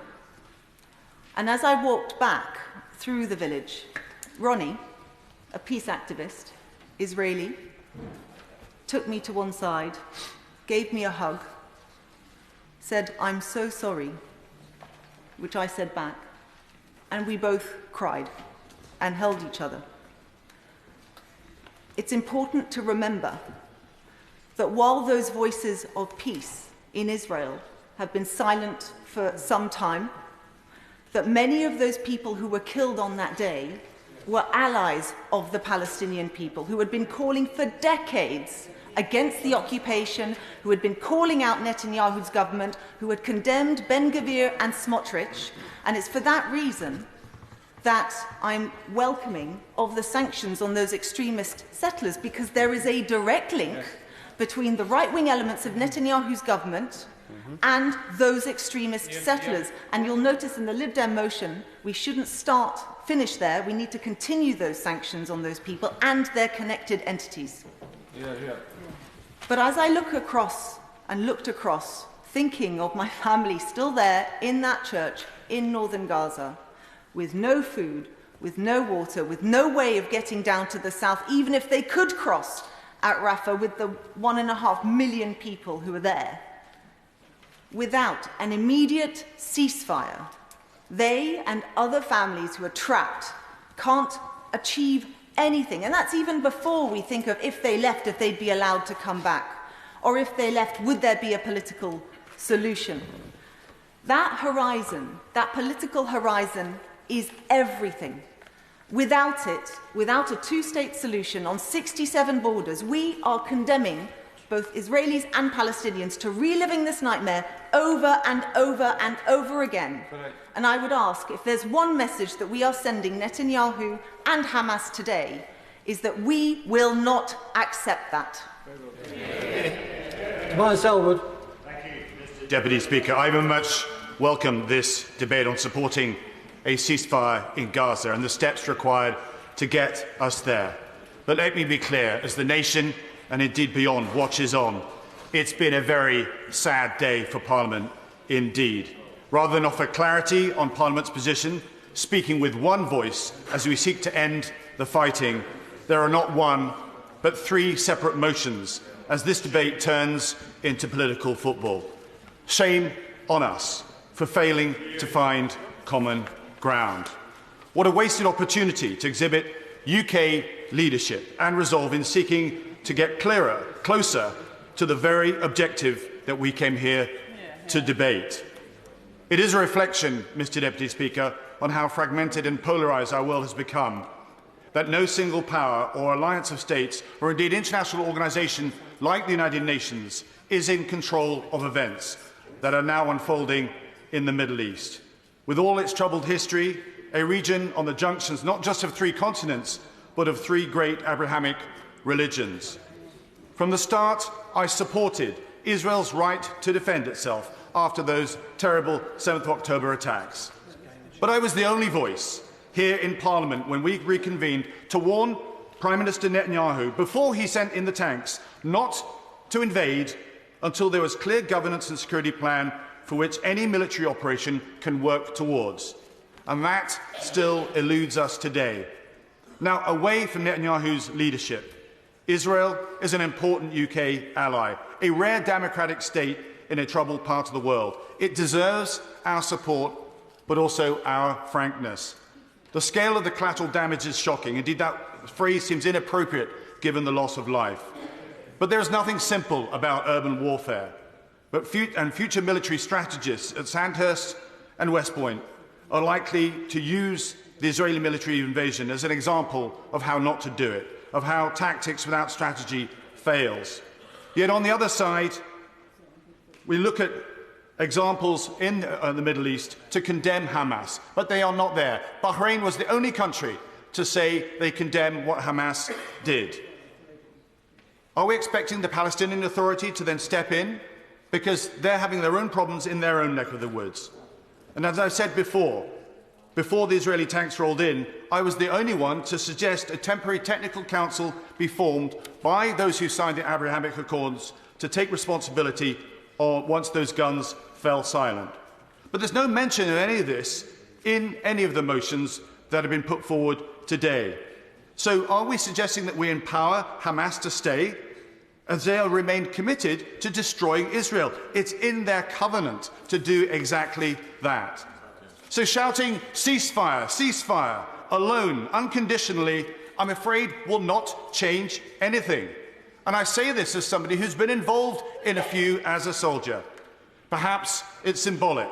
Surely with our statecraft and our influence and our convening power, we should be doing so much more. A ceasefire is a contract agreed between 2 sides. It involves a third party to step forward to make sure that they can control what goes on. It begins with a cessation of hostilities that allows space for other activities to take place and allow plans to advance. Neither Israel or Hamas are in that place yet. The alternative is a larger third force mobilised to enforce a ceasefire. I suspect nobody here today is advocating that.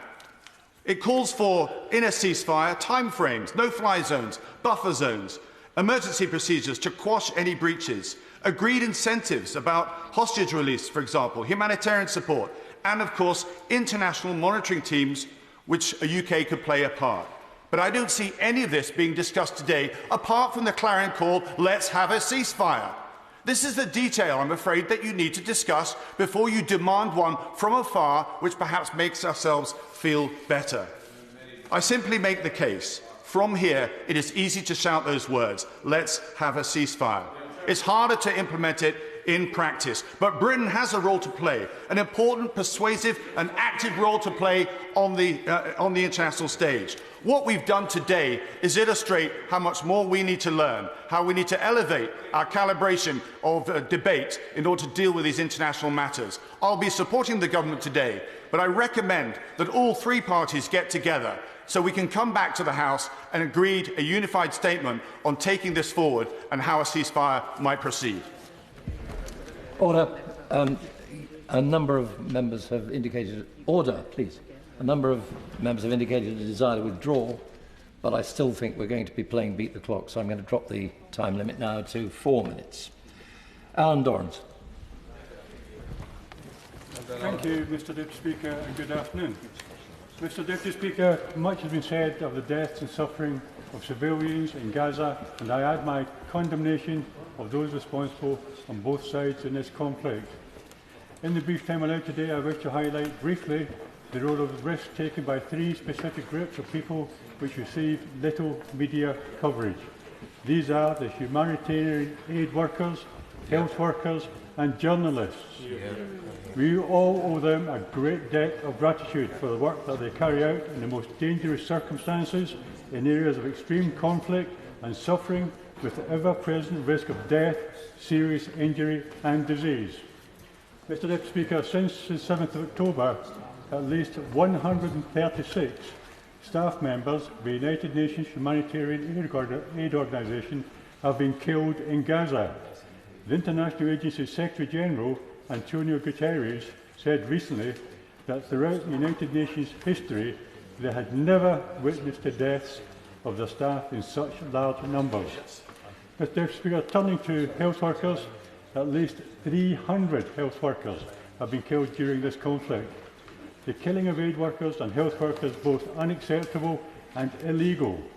The World Medical Association has made this clear repeatedly, and in 2002 said, "The right to health is a fundamental element of human rights which does not change in situations of conflict and violence. Access to medical assistance for the sick and wounded, whether they have been engaged in active combat or not, is guaranteed through various international agreements, including those of the Geneva Convention and the United Nations. Israel and those nations supporting her, including the United States and the United Kingdom, have signed up to these agreements, and the neglect to enforce them is criminal." Mr Deputy Speaker, journalists too have paid a heavy price to bring us reports of events on the ground. At least 126 journalists have been killed in Gaza since October the 7th, with many others being arrested. The presence of journalists in Gaza is essential in order that the world be kept informed of the horrific events which are taking place, and in due course to hold those responsible to account. Mr Deputy Speaker, the United States and the United Kingdom has much more work to do in this respect of challenging all participants in this conflict and to respect the human rights of civilians, including humanitarian aid workers, health workers and journalists. Without the humanitarian aid and health workers, many more lives would be lost, and without the work of the journalists, the world would be far less well informed of the horrors that are taking place in Gaza.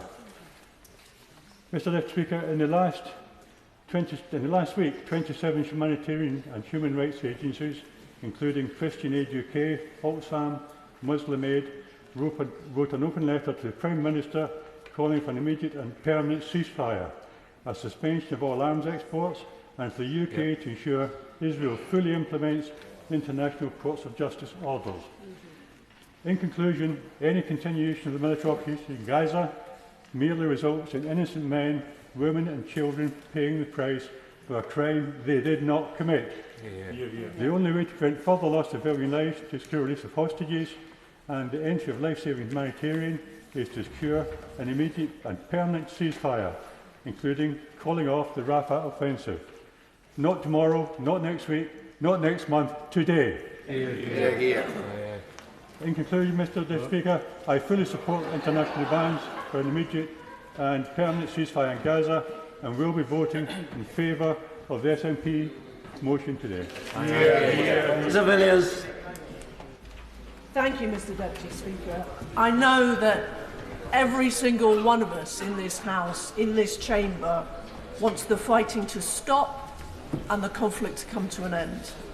Loss of civilian life is always a tragedy, no matter what the justification for the military intervention which leads to it. So yes, our government must use all diplomatic means possible to try to secure another humanitarian pause in the fighting, to get hostages out and more aid supplies in.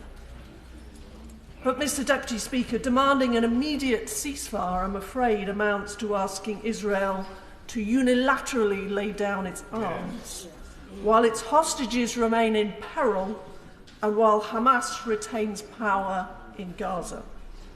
Hamas official Ghazi Hamad has said that they would repeat the 7th of October attack quote, again and again.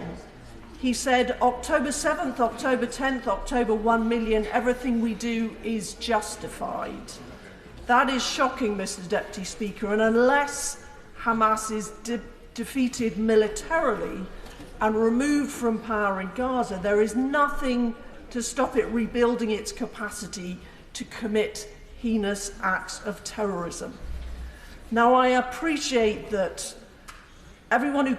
people who call for an immediate unconditional ceasefire are sincere and well-intentioned, but I do feel that such call means abandoning support for Israel during their time of greatest need, when they are exercising their right of self-defence. And we must not forget the 7th of October attacks, in which 1,000 people lost their lives, involved sickening levels of violence and abuse, murder and mutilation, the killing of babies, children and the elderly, decapitation and rape and sexual abuse of the most horrific kind possible. When I visited Israel in January on a trip recorded in my Register of Interests, I had the chance to speak directly to people who are suffering the torture of knowing that their loved ones remain in the hands of this violent Islamist death cult. We must not forget the hostages still held in Gaza, who may well be being raped or tortured right now. No pause or ceasefire can be workable, sustainable or permanent unless it comes after the release of all hostages, after defeat and removal of Hamas from power, and after an end to the terror group's capacity to repeat their 7th of October atrocity. And that is why I will be voting for the government's motion this evening. Martin Docherty-Hughes. Yeah. A bit sooner than I expected, Mr. Deputy Speaker, but thank you. Interestingly enough, Mr. Deputy Speaker, I rose in the House on Monday and quoted a former member of the House, indeed a former member for Dundee and a former Prime Minister, and the same proposition I would lay before the Prime Minister if they were here, and indeed the leader of the British Labour Party, regarding what I think is their delayed response to this cataclysmic genocide being rained upon the Palestinian people. Their British policy to Palestine has indeed, in that quote, been weighed in a balance and found wanting. How else can our constituents, indeed the people of Scotland, view the British Parliament when its political class has, since November, the last time we dragged it to debate this subject, actually view them as they have deflected the reality on the ground in Gaza? Now, since November, Mr. Deputy Speaker, I would like to know at the end of this debate, when the Minister sums up, what assurances did the Prime Minister, and indeed any other ministers or shadow ministers from the loyal opposition, receive from the government of Benjamin Netanyahu regarding the systematic targeting of civilians and civilian infrastructure? Has there, I have to say, seemed pious interventions in any way restrained the government of Israel from the policy of genocide, all the while enabling the death cult? And I have to agree with the Right Honourable Lady across who just spoke, the death cult of Hamas, indeed making it a partner in death, hate and crime. How does this British political class find itself in this devilish and ominous situation? Now, 153 nations have concluded that the immediate ceasefire is necessary to bring an end to the utter devastation in Gaza and seek a way forward to deal with that death cult of Hamas, which is supported by, as we know, the theocrats of Iran. And I must remind the House it was a regime to which the British government has pledged to pay £400 million to in regards to an outstanding debt. So it is complicated. But the Chamber needs to discuss this as I see the government pirouetting on the head of a pin. For how is it that the French Republic has called for an immediate ceasefire? How is it that NATO allies like the Kingdom of Spain and also the Kingdom of the Netherlands have not only called for a ceasefire, but have even stopped sending arms to Israel? How have they come to conclude that which this Parliament and its political class cannot? 153 nations, Mr. Deputy Speaker, with the British political class led by the British Prime Minister and the leader of His Majesty's loyal opposition. One asks, opposition to what? Now, I have to say, Mr. Deputy Speaker, that the State of Israel has been acting, the way it has been acting must be challenged. We cannot sidestep the issues faced by the Palestinian nation. I think I've spoken to one of the speakers from the Liberal Democrats. Its survival, and indeed the state of Israel's survival, depends on it. This is a generational injustice that the Palestinian people have endured. And what is the answer? I know the answer. It's an immediate ceasefire. The Prime Minister of Israel's strategy is to actually isolate the Palestinians in Gaza from the Palestinians in the West Bank. And let's remind ourselves, he's a Prime Minister who's already tarnished not only with the wicked policy in Gaza, but mired in allegations of corruption. And his cabinet's a minister who is a convicted terrorist and another minister who is a confessed fascist. We must be mindful, Mr Deputy Speaker, that in seeking peace we require justice, and that peace, as others have said, must be founded in truth, built according to justice, vivified and integrated by charity, and put into practice in freedom. I'm sure, Mr Deputy Speaker, freedom desired by Palestinians and Israelis alike. Sir Michael Ellis. Mr Deputy Speaker, and I say to any Jewish people listening to this debate anywhere in the world at the outset that you do have friends and allies here in this chamber. And the SNP motion today calling for a unilateral ceasefire by Israel woefully fails to recognise the reality. And I'm sorry to say, Mr Deputy Speaker, they're not interested, the SNP, in a solution that would both safeguard the civilians of Gaza and enable an Israeli victory over Hamas, because if they were so motivated, they would be putting pressure, for example, on Egypt to open the Rafah crossing as a refuge instead of massively strengthening it. But of course, the focus is all on Israel defending itself, and Israel has been through multiple rounds of conflict initiated by the genocidal Hamas terror group in Gaza, and this motion, should it achieve its objectives, would cement the prospects of many more such incursions or attacks in the future. And that is, of course, exactly what Hamas wants, to secure endless opportunities to destroy Israel, granted by the confused logic of that motion. And if the terror group is left standing, they will regroup. They say as much. This isn't conjecture. They make this clear in interviews. And they will continue their onslaught, and it must not be permitted to continue as a terror statelet. And I regret to inform the House that the political grandstanding that we have seen in some quarters, not in all quarters, it will not make an iota of difference. Hamas has no intention of laying down its arms. And Israel, as a fellow democracy, has a responsibility. I won't give away just yet. It has a responsibility. And I was, I have to say, shocked last night to hear the leader of the SNP accuse Israel of committing war crimes and hear the bandying about of such phrases. This incendiary charge is not borne out by the legality of the situation, and it is not in accordance with the facts. It's worth noting that the ICJ, in its interim ruling, said Israel has a legitimate right to continue its campaign against Hamas. And let us not forget, Mr Deputy Speaker, that all Hamas needs to do is to release the hostages, including very small children, and hostilities would cease immediately. And let's not forget the third wave, which were the thousands of Gazan civilians who crossed into Israel at the October 7th attacks, and why civilians have been able to sell some hostages. So Israel has taken these steps, despite being under no international legal obligation, for example, to provide electricity and water to the people of Gaza. It has done so, despite the grave security threats posed by Hamas. And, of course, Hamas cynically destroyed those very same power lines and water pipes on the 7th of October, which Israel swiftly repaired. So the honourable member for Aberdeen South, I also noticed, said that condemning Hamas's attack is omitted in the SNP's motion because it goes without saying. Well, I'm sorry, Mr Deputy Speaker, at the moment in this country and in many other countries around the world, it doesn't go without saying. Considering there are several thousand anti-Semitic incidents that have been recorded in the United Kingdom, including in Scotland, since the 7th of October, and that people were celebrating in jubilation the deaths of 1,000 people outside the Israeli embassy in London before the IDF moved in on the 7th and 8th of October.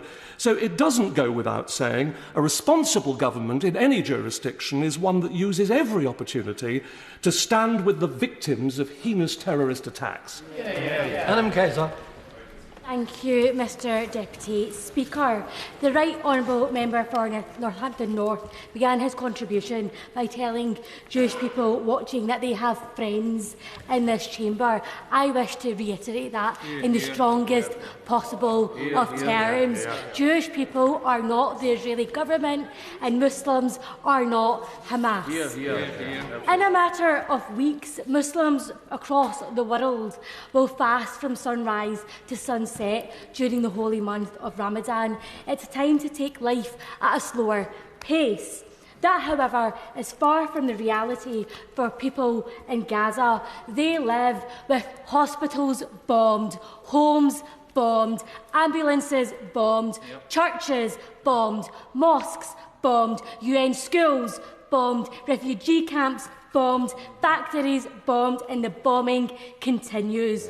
Gaza is under siege from the air, and the F-35 stealth bomber, often referred to as the most lethal fighter jet in the world, is being used. Parts for this fighter jet, the laser targeting system and the weapons release system, are made in British factories, which means that we simply do not know if those weapons are being used by Israeli authorities in the massacre of families and children in Gaza. Politics is all about choices. The UK government has the choice to stop or suspend arms export licences to Israel, and there's precedent for this. In 2014, the current Foreign Secretary, who was the then Prime Minister, suspended 12 arms export licences in light of evidence of human rights abuse. It is morally corrupt, outrageous and sickens me to my core that the UK continues to sell arms to Israel. To the people of Gaza, the mothers, fathers, husbands, wives, sons, daughters, to you all, I'm sorry. I'm sorry that this institution of Westminster has seen your tears, yet ignored your pain and suffering. I'm sorry that your hopes of returning to the beach to play in the clear blue sea have been snatched away from you. I'm sorry that children are experiencing heart attacks and will live a life full of trauma. I'm sorry that your dreams and aspirations have changed from becoming scientists and footballers to dreams and aspirations of staying alive and accessing clean drinking water. I'm sorry. In their hundreds of thousands, the public have marched on the streets, a unified mass movement standing up against the status quo. People from different and no faith, men and women, adults and children, rich and poor, saying enough is enough, demanding a ceasefire.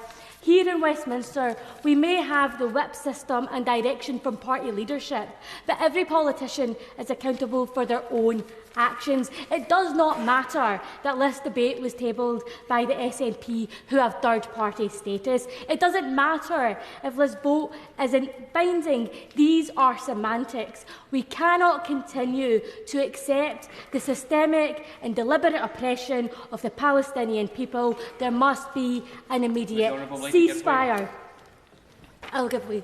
I'm very grateful. In terms of the semantics, would you agree that we must remind ourselves of the quote from Benjamin Netanyahu in 2019 when he stated, when it comes to Hamas, for example, he knows that as long as Hamas remains in Gaza, he can always argue there is no partner for peace during our lifetime. He's part of the cause of this situation. I completely agree with my honourable friend, and I thank him for his intervention.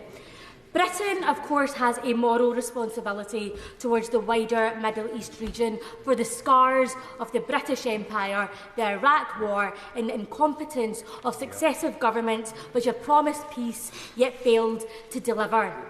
When we look back to this period of history, we'll surely be asked, and we'll ask ourselves, what did you do when Gaza was being relentlessly bombed?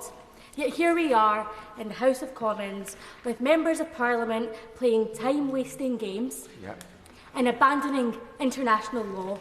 Why? Stephen Crabb. Thank you, Mr Deputy Speaker. The backdrop to today's debate is two things, I believe. One is the appalling outpouring of anti-Semitism in this country, which we debated in this chamber on Monday afternoon. I think the other part of the backdrop for today's difficult debate is what I believe is a concerted campaign to pressure and even bully MPs to fall into line behind a very specific wording about ceasefire, which implies an unconditional ceasefire, and it has an objective of keeping Hamas in place in Gaza. Now, every right-thinking person in this chamber this afternoon wants to see an end to the fighting, an end to the bloodshed. It's an appalling loss of life. We can be united on that. And I was in southern Israel last week. I went to one of the sites of the worst parts of the massacre that took place on October the 7th. I met with Palestinians as well when I was in Jerusalem last week. And everybody in that region is feeling the pain of this. Families are bleeding physically and they're bleeding emotionally and mentally. At this time last week, I was sat with a group of mothers of children, people still in their late teens, who are being held by Hamas in Gaza. And these mothers and fathers worried sick about what their daughters are currently going through. Now, no amount of wishful thinking and no us passing a simple motion this afternoon that calls for an immediate permanent ceasefire is going to make that happen. The very difficult practical negotiations and discussions going on involving Egypt, Israel, America, Saudi Arabia and Qatar. Do we honestly think that this messy, divided debate that we're having this afternoon is going to make any difference to the kind of discussions that they are having right now about how we dial down the violence, open up space for aid to go in and get some kind of negotiation going that will see the release of hostages? I happen to believe, Mr Deputy Speaker, that if there was one single thing that would change the course of the war right now and lead to an end to the violence that we're seeing, and that would be the immediate release of the hostages.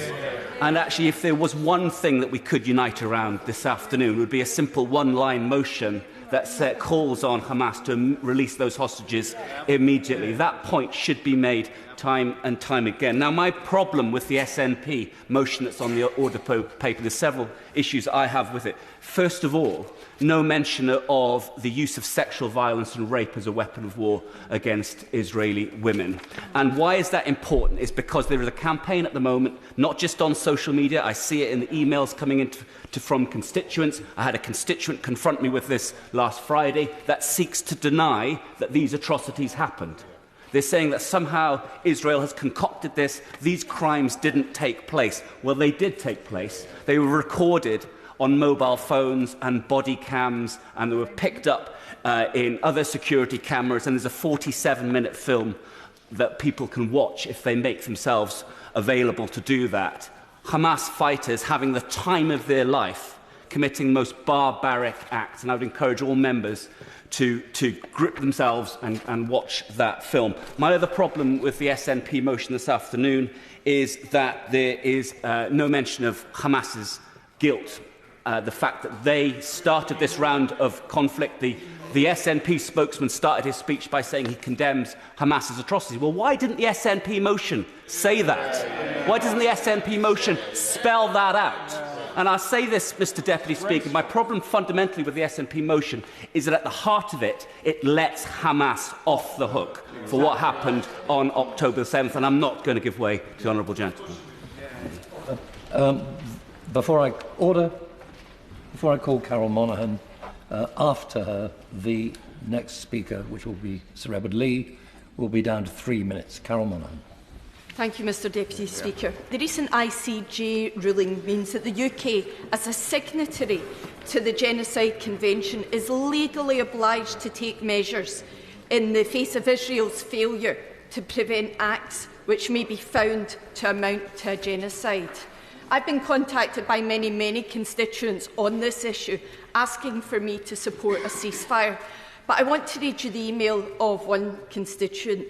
She contacted me and I spoke to her yesterday by phone, but I'll read you her email. I'm writing to you again as a Jewish constituent, urging you to join your fellow MPs in calling for an immediate ceasefire in Gaza. I, like many in my community, have been utterly shaken by these months of violence. As I write, over 28,000 Palestinians have been killed, 12,000 of them children, and over 1.9 million displaced. Jews in the UK have been in a collective state of shock and distress since the atrocities committed by Hamas on October the 7th. Many in my community lost family and friends in the attack. Yet this only strengthens my resolve to end the utterly heartbreaking violence Israel is unleashing against the Palestinian civilians in Gaza. This is not a war. I pray for the safety of both Palestinians in Gaza and the hostages in captivity. But only a ceasefire can provide the relief they desperately need. Lives, livelihoods and families are being destroyed. The very fabric of Palestinian society in Gaza is being upended. Such a policy of revenge and collective punishment achieves safety for nobody. The UK government is responsible for ensuring international law is adhered to. Yet every moment it fails to advance a ceasefire, it is complicit in the perpetration of war crimes and the killing of civilians. The ongoing escalation of violence in Rafah risks further mass atrocities. This cannot go on. As a Jewish constituent, I thank you. I thank the First Minister and the SNP for your actions so far in working towards a ceasefire, the return of the surviving hostages and a lasting peace. I urge you, my MP and my government, to demand an immediate ceasefire, the safe return of hostages and the urgent provision of substantial life-saving aid to Palestinians in Gaza. This is quite simply the only way we can end this violence and start to fight for a future that guarantees freedom, equality and dignity for all Palestinians and Israelis. 3-minute limit. Sir Edward Lee. I've just been talking to a lady colleague who received a green card to go and speak to people in Westminster Hall. The moment she explained the government's position and her support of it and this moderate amendment put forward by the government, she was surrounded by a screaming mob, videoing her and intimidating her. All this hatred has got to stop. We've got to pull together in this country. Nobody in this country, nobody in this House was responsible for the horrific attacks by Hamas. We all utterly condemn Hamas and its genocidal activities. We must support moderates, both in Israel, and there are many moderate people in Israel who do want a two-state solution, who are horrified by the activities of settlers trying to intimidate Palestinians. We must give hope to Palestinian people. Nothing can justify the genocide on October the 7th, but still there is this degree of hopelessness amongst the Palestinian people at the rate of settlements in the West Bank and what is happening in Gaza. We must give them hope. So that is one side of the story, and surely we can unite behind that, and I support the efforts of the British government in trying to do so. But surely we can also take a moderate and sensible position on this issue of the ceasefire.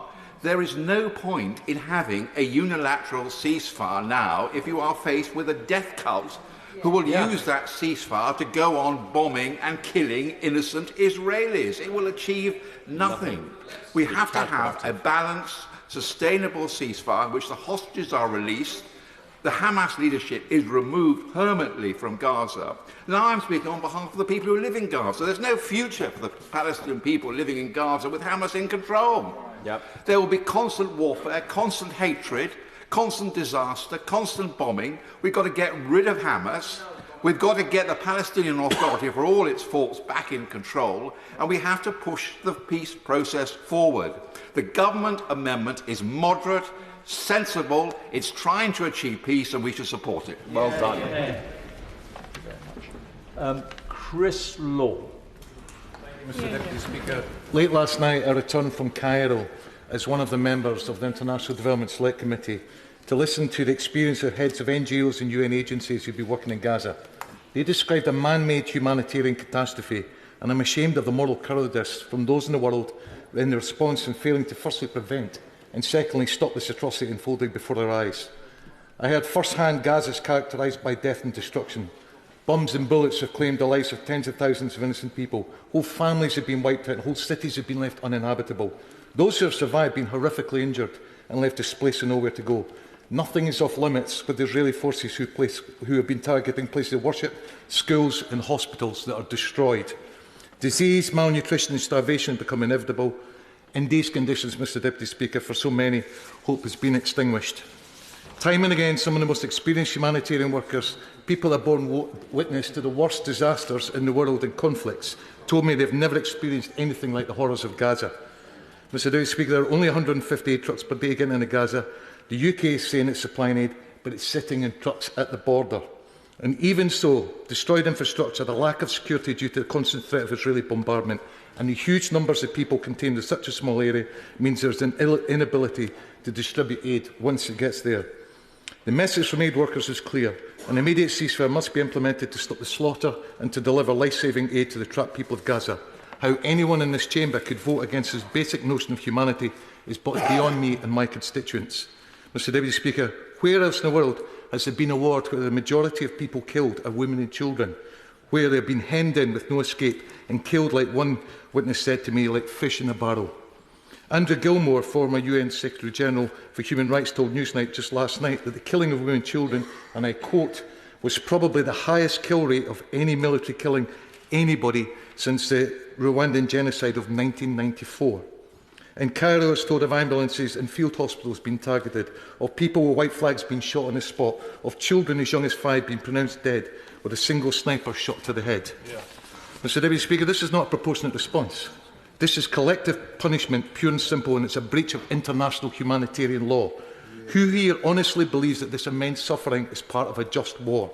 Mr Deputy Speaker, I have listened to Prime Ministers and the Leader of the Opposition in this chamber rightly call for justice for Russian war crimes in Ukraine, despite there being no judicial judgment. Conversely, I have voted in recognition of the genocide against the Uyghurs in Xinjiang, despite the UK Government refusing to recognise this, as they say it can only be determined by a court. Yet when the International Court of Justice ordered Israel to take all measures within its power to prevent genocide, as there is a plausible risk, the UK Government has stated that Israel's actions cannot be described as a genocide, and it's not publicly called on Israel to comply with its ruling. Mr Deputy Speaker, we have to leave it there. Raymond Shishti.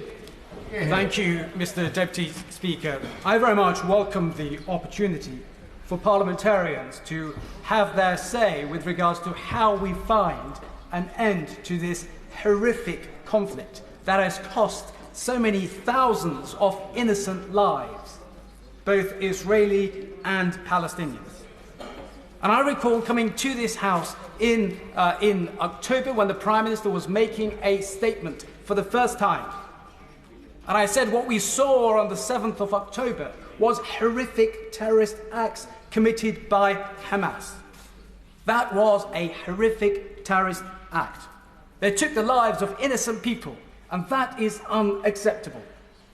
But since then, when we have this debate today, and in the backdrop of this debate, we are seeing the loss, the terrible loss of innocent lives. And we look at the House of Commons library document with regards to the numbers of innocent people who've lost their lives. So 29,000 Palestinians have lost their lives. 69,000 Palestinians plus have been injured. And yes, as I mentioned earlier, 1,200 innocent Israelis were killed. 5,431 Israelis have been injured. And 88 journalists have been killed. And I wrote to the Prime Minister on the 1st of November calling for humanitarian pauses, which would get aid in and hostages out. Absolutely, all hostages have to be released. That was on the 1st of November, calling for that. We're now looking at February. And since then, we've not been able to achieve the objective of peace and release of those hostages. And in that regard, the first point would be confidence-building measures for 4 days, for 8 hours, 8 days, then release of hostages. Hasn't happened. So the question that I have today for me, with that position having been taken, what is my position today? I will be voting for motions which call for immediate humanitarian ceasefire, or which call for immediate ceasefire, because the time has come. If not now, then when? And the United Kingdom is a member of the Security Council. And the Prime Minister said at Mansion House, the United Kingdom will lead and not be led. And if that is the case, we need the United Kingdom to stand up. Yes, I give way. I thank my honourable member for giving way. Prime Minister Netanyahu has confirmed restrictions will be imposed against Palestinian Muslims wishing to visit Al-Aqsa Mosque, one of the holiest sites in Islam, during Ramadan.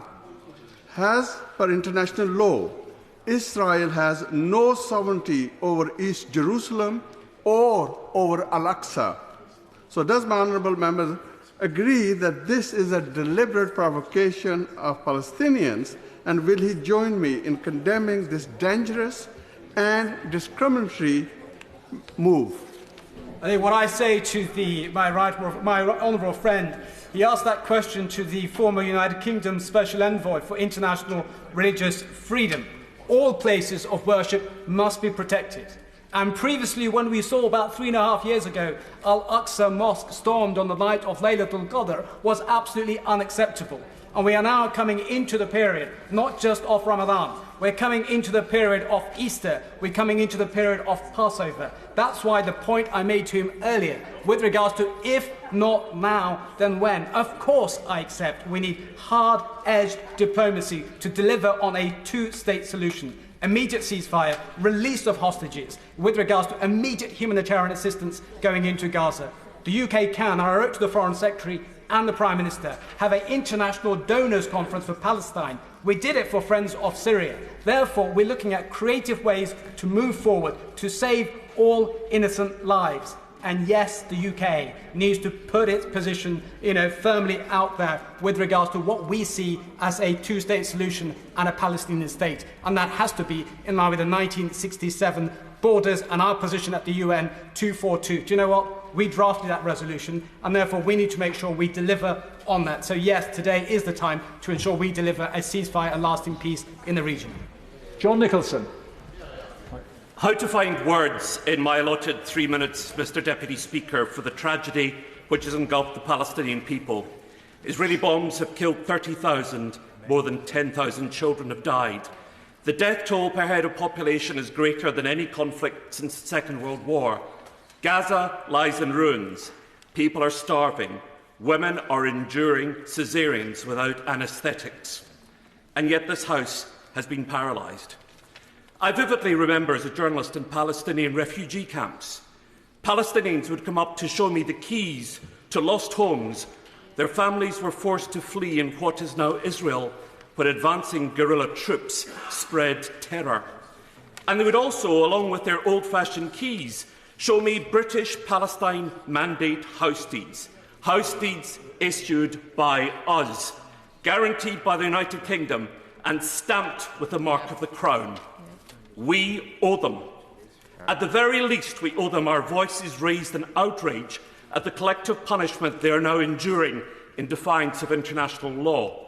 Innocent people, children, babies, not remotely responsible for the atrocities carried out by evil Hamas, slaughtering indiscriminately the innocent for the crimes of the guilty. That's the very definition of collective punishment. So what's the point, some say? We know we can't force Netanyahu to stop bombing, but the point is that we can apply pressure.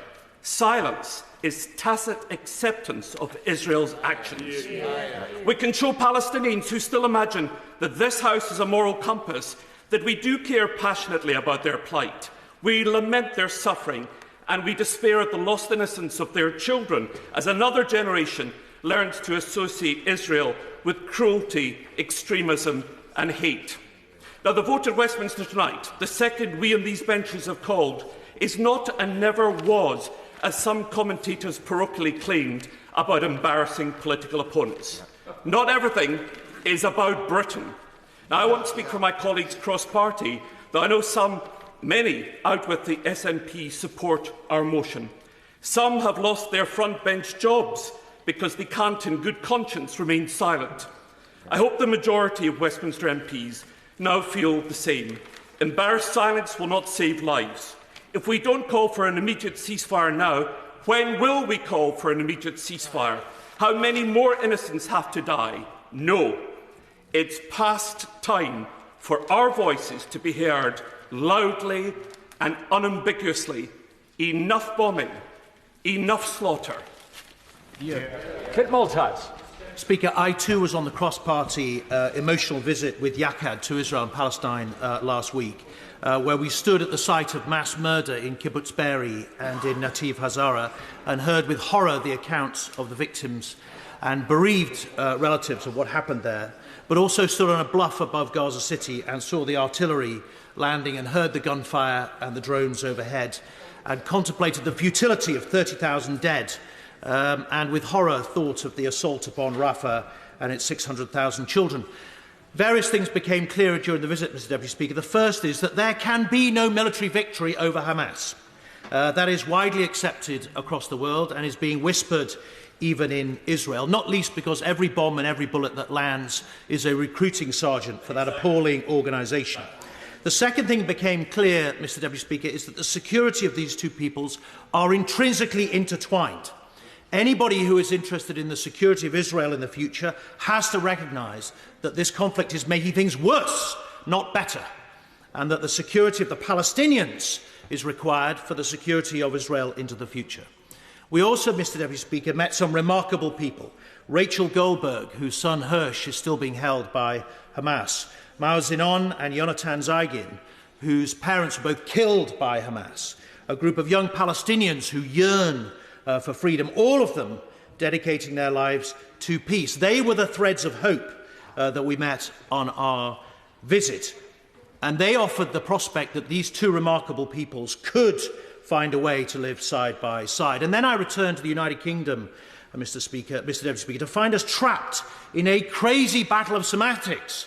I do not, I have to say, confess, understand the difference between a ceasefire, a pause, a cessation, a truce, qualified by sustainable, credible, whatever it is, humanitarian, one that lasts. The British people think our moral compass is spinning in this House, that we have no clue what we're doing anymore, and yet they see the bodies of shredded children coming across the media pretty much every day.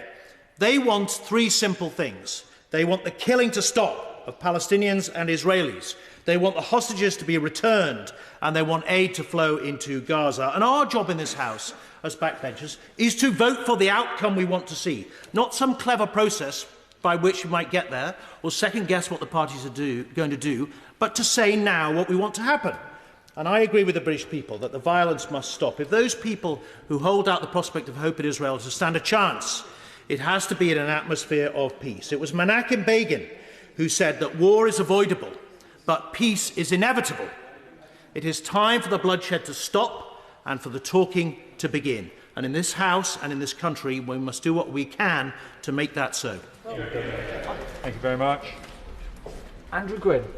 Thank you, Mr Deputy Speaker. We sometimes rattle off statistics in this place and they have no real meaning. But what we do know is that in this dreadful conflict, there are 1,200 innocent Israelis that were brutally and evilly murdered, beheaded, raped, kidnapped on the 7th of October.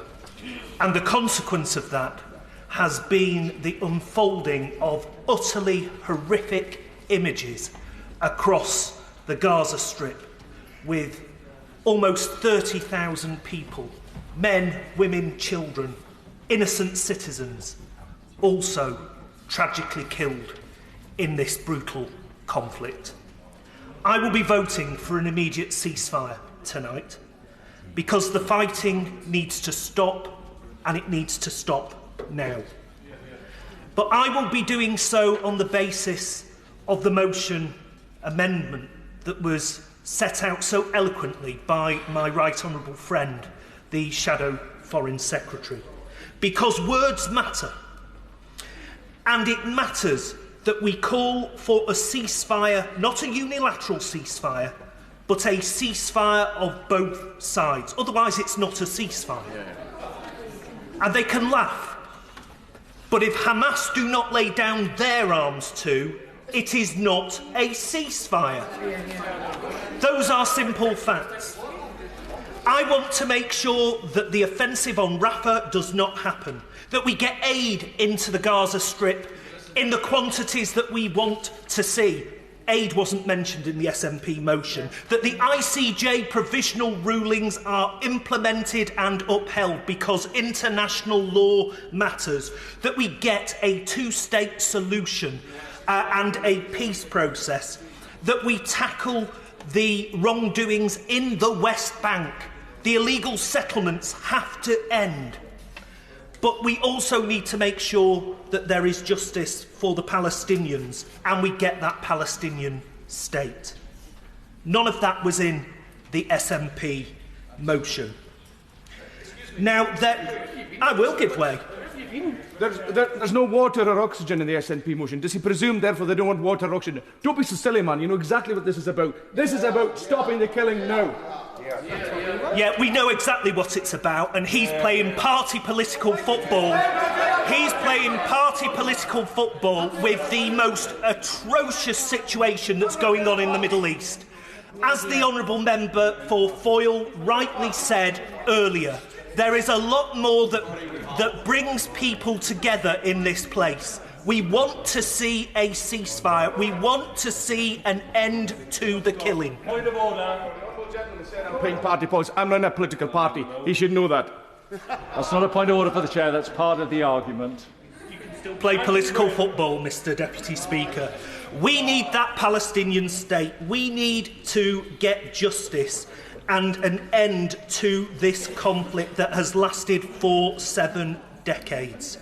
The brutal reality and the real tragedy is, as has been said on all sides of the House, there is a lot of consensus, but it has been the extremes of this debate that the voices have been the loudest, and that is true in Israel and Palestine as well. It is a simple fact that the moderate voices on both sides have been drowned out now for 2 decades. Those that believe in a two-state solution have been left at the edges, and both the Netanyahu government and his allies and Hamas have both thrived on each other's extremism and have needed each other's extremism. Enough is enough. Let peace prevail and let's have a ceasefire now. Steve Double. Mr Deputy Speaker. I don't think there's anyone in this House, or in fact anywhere else, that doesn't want to see a ceasefire in Gaza. I'm sure we've all been deeply moved and concerned by the horrific sights we've seen of the suffering of the people in Gaza. And no one wants to see an escalation. And I would add my voice to those saying to Israel, think very, very carefully before escalating your action into Rafah. But a real ceasefire has to be an agreement between both sides. And unless Hamas agree to lay down their weapons and agree to keep a ceasefire, then a ceasefire becomes effectively Israel surrendering. And we all know that Hamas are very unlikely to do that. There was a ceasefire on the 6th of October, and Hamas broke it with the most appalling action in killing more than 1,200 Israelis and the most despicable gender violence and sexual assault and rape. And as this point has been made previously, the one thing that is so glaringly missing from the SNP motion is that utter condemnation of the action of Hamas of the 7th of October and the gender-based violence that was going on. I'm not going to give way because we need time. Hamas then broke the ceasefire that was in place in November when we saw that initial tranche of hostages released. I'm not going to give way to anyone. And my understanding is that Egypt proposed a peace deal in December that involved a ceasefire, but Hamas declined and refused to take part of it. So I think we need to be very, very clear in this place. The biggest obstacle to a ceasefire is Hamas. And that is where our attention needs to be. And I would have far more time for the SNP if they put just as much energy into putting the focus on Hamas and are calling for Hamas to lay down their threat to Israel, to renounce violence against Israel, to remove from their charter their objective to see Israel destroyed, than they do putting the spotlight onto Israel. Because that is the real barrier to a ceasefire. It is Hamas. It is not Israel.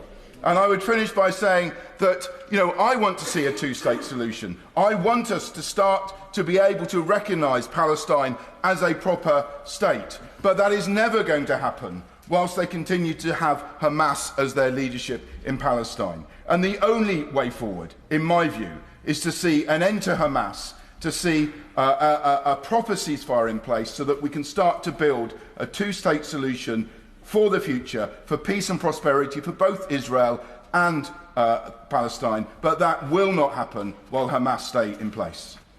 Gavin Newlands. Thank you very much, Mr Deputy Speaker. In the short time available to me, I'd like to discuss the value of a Palestinian life and why, that for some in this place, that seems to be less than a Ukrainian life or an Israeli life. Yeah. We all watched in horror as the October 7th atrocity unfolded. You will find no one in this place not disgusted, sickened by the act of evil perpetrated that day. Similarly, we all watched on horrified as Putin's forces invaded Ukraine and carried out unspeakable acts. We spoke as one in our complete condemnation of these acts. This is where the indefensible double standards begin. The Government and Labour front benches were able to talk about near genocide and war crimes in Ukraine, yet are unable to do so now in Gaza. In that short time, I want to tell the stories of just two families and the tragedy that has befell them, war crimes. The Associated Press reported the sound of gunfire crackled over the phone as the teenage girl hid in the car and spoke. An Israeli tank was near the vehicle as she and her family were trying to heed Israel's call to evacuate their home in Gaza. Israeli troops were firing on the car. 15-year-old Leanne said in terrified calls to relatives and emergency services, "Everyone in the vehicle was killed except her and her 5-year-old female cousin Hind," she said. "They are shooting at us. The tank is next to me." And then there was a burst of gunfire. She screamed and fell silent. The Palestinian Red Crescent sent an ambulance but lost contact with the crew, and 12 days later that ambulance was discovered, blackened and destroyed, the two medics dead. Red Crescent accused Israeli forces of targeting the ambulance as it pulled up near the family's vehicle. They said it had coordinated the journey with Israeli forces just as they had in the past. The family car was found with 6 bodies, including Leanne's and Hind's. 15-year-old Nahid Barbach had been waving a white flag in Gaza when he was shot dead, all witnessed by his 9-year-old sister, Rimas, who told ITV News they fired and hit him in the leg and he fell. My father kept telling him to crawl back towards us, then they hit him in the neck and back. My brother Ramez wanted to go to him. My father grabbed him, but he got free and ran towards Nahid. He tried to pull him, but then he too was hit in his heart and fell on his brother. He looked at us with a smile and passed away. She added that she couldn't sleep because she cries her eyes out every time she thinks of her brothers. Her father said, "They used loudspeakers to tell us to evacuate. When they did, they killed my sons before my very eyes. Nowhere is safe in Gaza, even when the IDF promises it to be so. It's IDF state-sponsored barbarism." All... Yes, OK.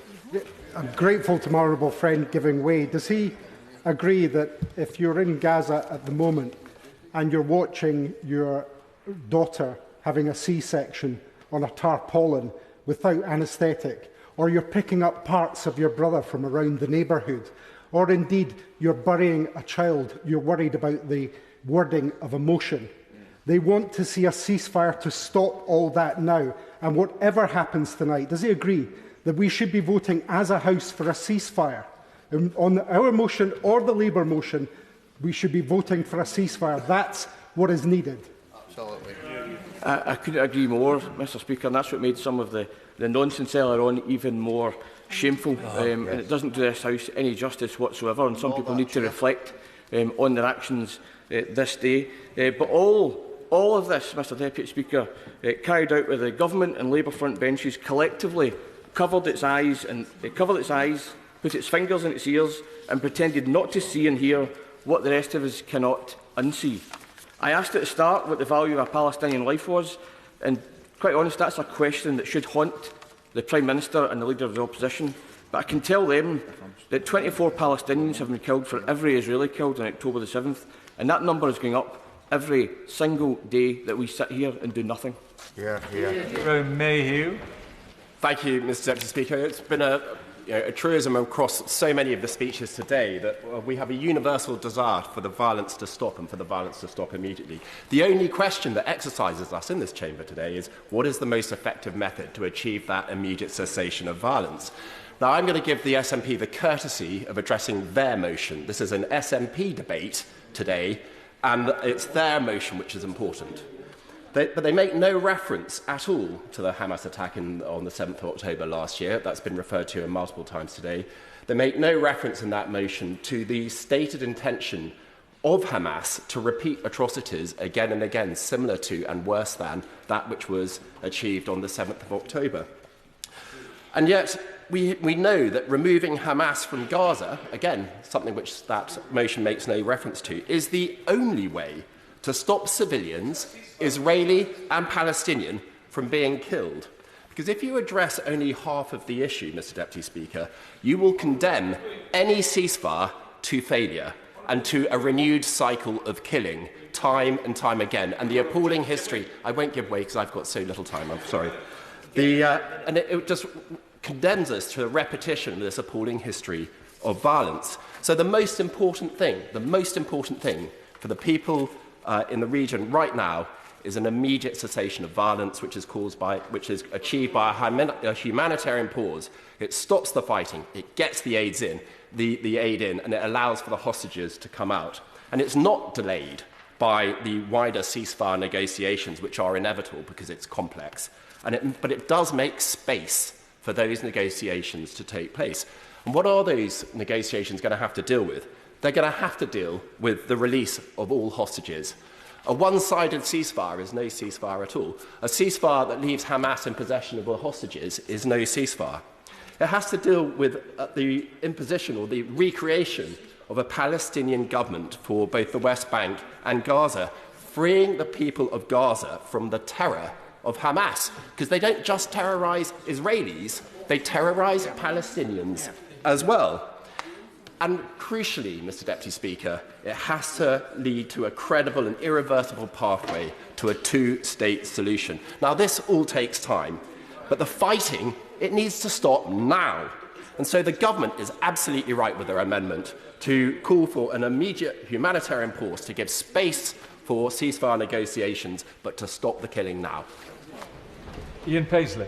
Thank you very much, Mr. Deputy Speaker. On the 13th of November, I had the honour of meeting Ver Efrat and her daughter Adi Efrat, a mother and daughter kidnapped by Hamas on the 7th of October.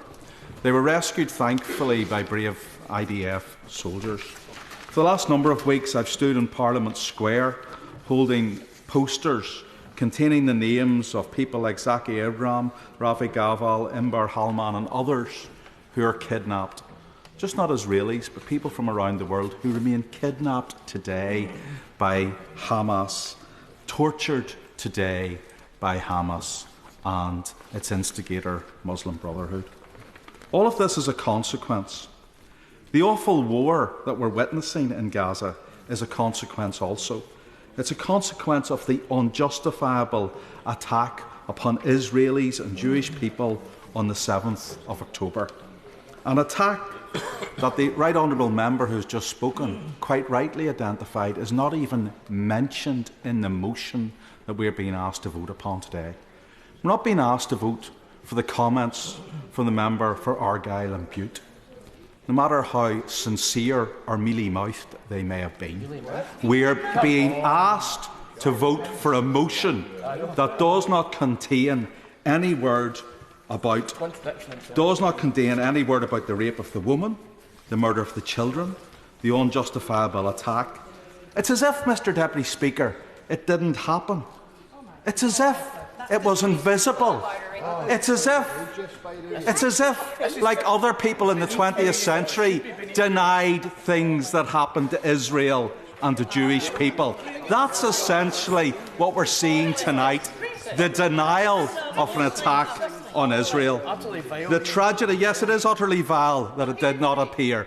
Yes, of course I'll give way. Very grateful to him for giving... I'm sorry, did he say he was giving way to a different honourable member? No. Yeah, I'm very grateful for him giving way, and I think that we've all heard much today about what various motions contain and don't contain. let's focus on the situation and what we all agree on. We all in this House, as he well knows, condemn the despicable behaviour of Hamas. We all call for the release of the hostages. Their poor families must be in absolutely terrible situations. We all want people to stop being killed, women and children particularly. But I say to the honourable gentleman that the remarks he just made, where he was conflating things which should never be conflated, do not show this House in the best way. We're all entitled to our views, but on this particular subject, we need to treat this seriously and with the dignity and respect it deserves. And I'm sorry to tell the honourable gentleman, he did not do that. Well, I am sorry that the honourable lady's motion, which she is asking me and members to vote on tonight, does not contain a single word about the 7th of October. It is a denial and it is invisible because it's as if it didn't happen. That is what we're being asked to vote on tonight by them. The tragedy of the thousands of Palestinian civilians and casualties in Gaza is the moral responsibility of Hamas, just as the Israeli casualties are the moral responsibility and actual responsibility of Hamas, who have deliberately and cynically initiated a high-intensity conflict in one of the most densely populated areas on earth, specifically to maximise civilian deaths and to turn global opinion against Israel. Today, Israel faces attacks on 8 fronts: on Gaza, Iraq, Lebanon, Syria, the West Bank, Yemen and Iran. And the member who spoke on behalf of the SNP today wants us to open up another front. That's the parliamentary front against Israel, and wants us to oppose them from this place. They fear to recognise that this House can be pro-peace, pro a ceasefire, but also recognise Israel's right to exist. And it's a shame that the SNP could not do that tonight. Rob Roberts. Thank you, Mr. Deputy Speaker. Thank you very much. I hope you can direct me. I've just been called anti-Semite by the honourable member from the north of Ireland. I think it's an absolute disgrace that is where he is bringing this debate to today, Mr. Speaker. Hear, hear. Hear, hear. Mr. Speaker has pointed out time and time again that we must use temperate language, particularly in debates which are very heated.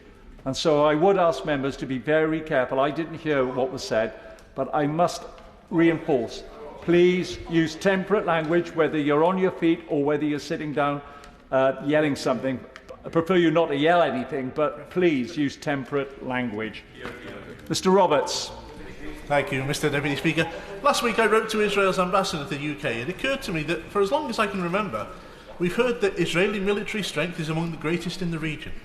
Much more than this, that Israeli intelligence networks, led by Mossad, one of the largest espionage agencies in the world, is second to none in gathering information. In my letter to the ambassador, I asked why, with such a strong military that was presumably led by such a brilliantly informed network of intelligence, it wasn't possible to be surgical and precise about their strikes. I explained that I'd be embarrassed if I were them not to be able to tell the difference between an innocent civilian and an enemy combatant. Can one of the world's greatest intelligence networks really not isolate and take out these terrorists without needing to simply level entire city blocks? If they can't strike with more precision, I said, then they arguably shouldn't be striking at all, because every time they do so, they put innocent people in harm's way. Now, in a completely foreseeable and obvious development, having been told to flee south by Israel, the plan seems to be to attack the southernmost city. I have to say, Mr. Deputy Speaker, if I were in the Israeli military and intelligence services, I'd be ashamed of some of the things I was being asked to do. If I was in the Israeli military command, I would hope that I'd be brave enough to say, stop. This isn't right. This is no longer self-defence. A friend of mine asked me, why do you think they'll listen to your letter when they've disregarded everyone else? To which I replied, well, they probably won't, any more than either side will listen to calls for a ceasefire. And she said, well, if that's your view, then either way, both sides will ignore whatever, but you believe that stopping the killing is right, and if it was your family in Gaza, why would you not vote for a ceasefire, at least for your own conscience? And that simple point of logic from my friend won the debate and shaped the speech that I make today. And as I mentioned, family, Mr Deputy Speaker, I'd like to take a moment just to metaphorically reach out across the chamber, as I'm sure the whole House does, to the Honourable Member for Oxford, West and Abingdon, not only for facing the horror of having family trapped and indeed killed in the region, but also for having had to deal with ignorant and bigoted comments in the media interviews because of her Palestinian heritage. It may not always feel like it, but I'm sure if we allowed ourselves to be humans and not politicians, the whole House would conclude that we are all with her and our hearts go out, as indeed they do to the families of the hostages held by Hamas. Mr Deputy Speaker, in the words of Martin Luther King, we must accept finite disappointment, but never lose finite hope. I hope that this House can stop its foolish bickering and reinforce a clear and unequivocal message of hope for the people embroiled in this conflict. I hope that they can recognise the sanctity of all life and bring this madness to an end.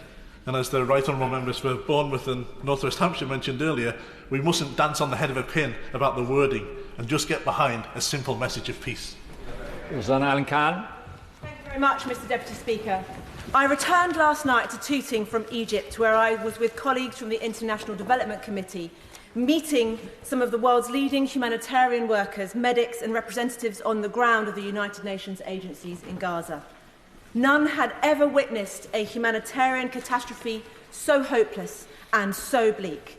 They described the bitter stench of death, dead bodies, sewage, and one latrine for every 600 people. Not enough water to drink or food to eat, people eating weeds growing on the roadside or eating food made for animals.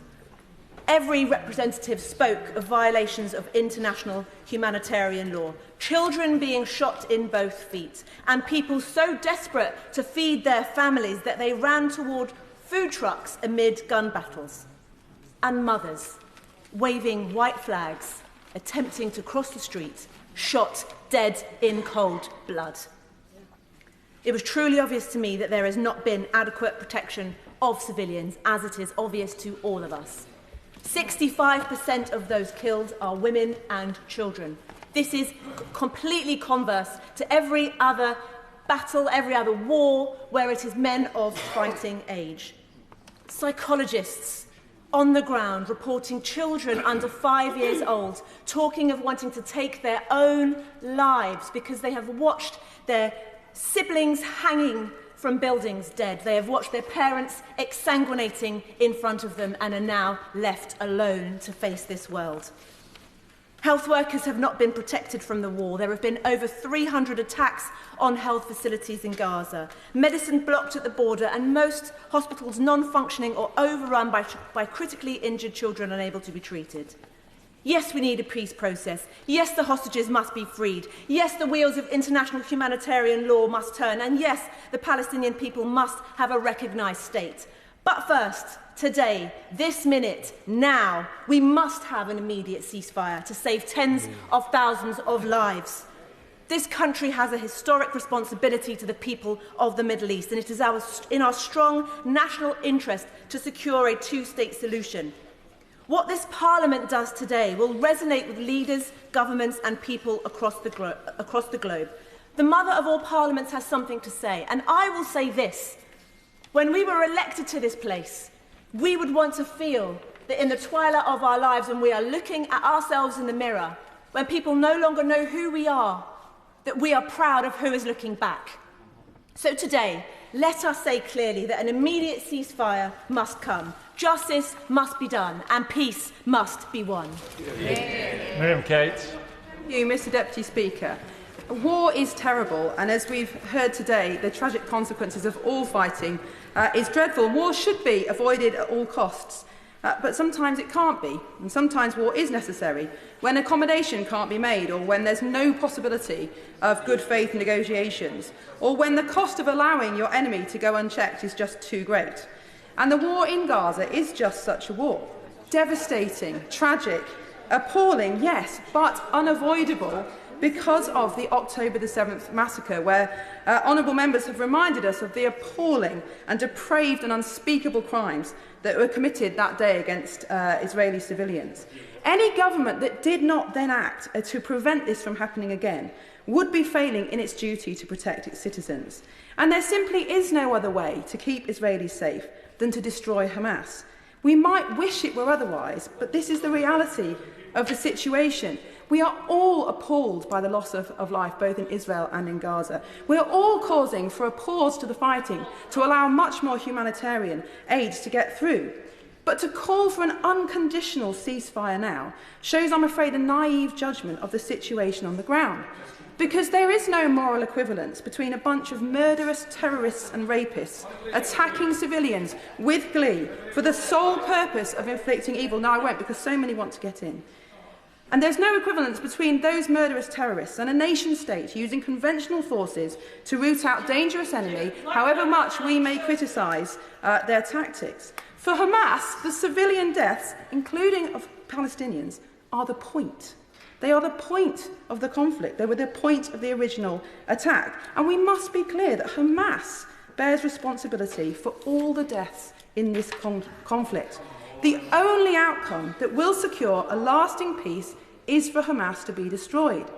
So I would ask those who are calling for an unconditional ceasefire now, do they not want Hamas to be destroyed? Why aren't they calling for unconditional ceasefires in other conflicts across the world? Why are they not calling on Egypt to assist refugees, as the Polish did upon the invasion of Ukraine? And I'm afraid to say Benjamin Netanyahu is not listening to this debate. It will not change the outcome on the ground. Now, I do understand that MPs are facing extreme pressure. They're facing threats, and I feel particularly for colleagues on the other side of the House. But we can't allow these threats to influence our democracy, to influence our speech in here, to influence parliamentary procedure. Those demanding for a ceasefire tonight will not stop at that. They will call for boycotts of Israel, an arms embargo, prosecutions of Israel in the UN. Yet again, Israel is being singled out as the world's only Jewish state. It's being exceptionalised. We're seeing the rise in anti-Semitism here on the streets in the UK. We cannot afford to give in to that pressure. We must respect Israel's right to defend itself and to prevent the most atrocious crimes that have happened in my lifetime from ever happening again. Stephen Bonner.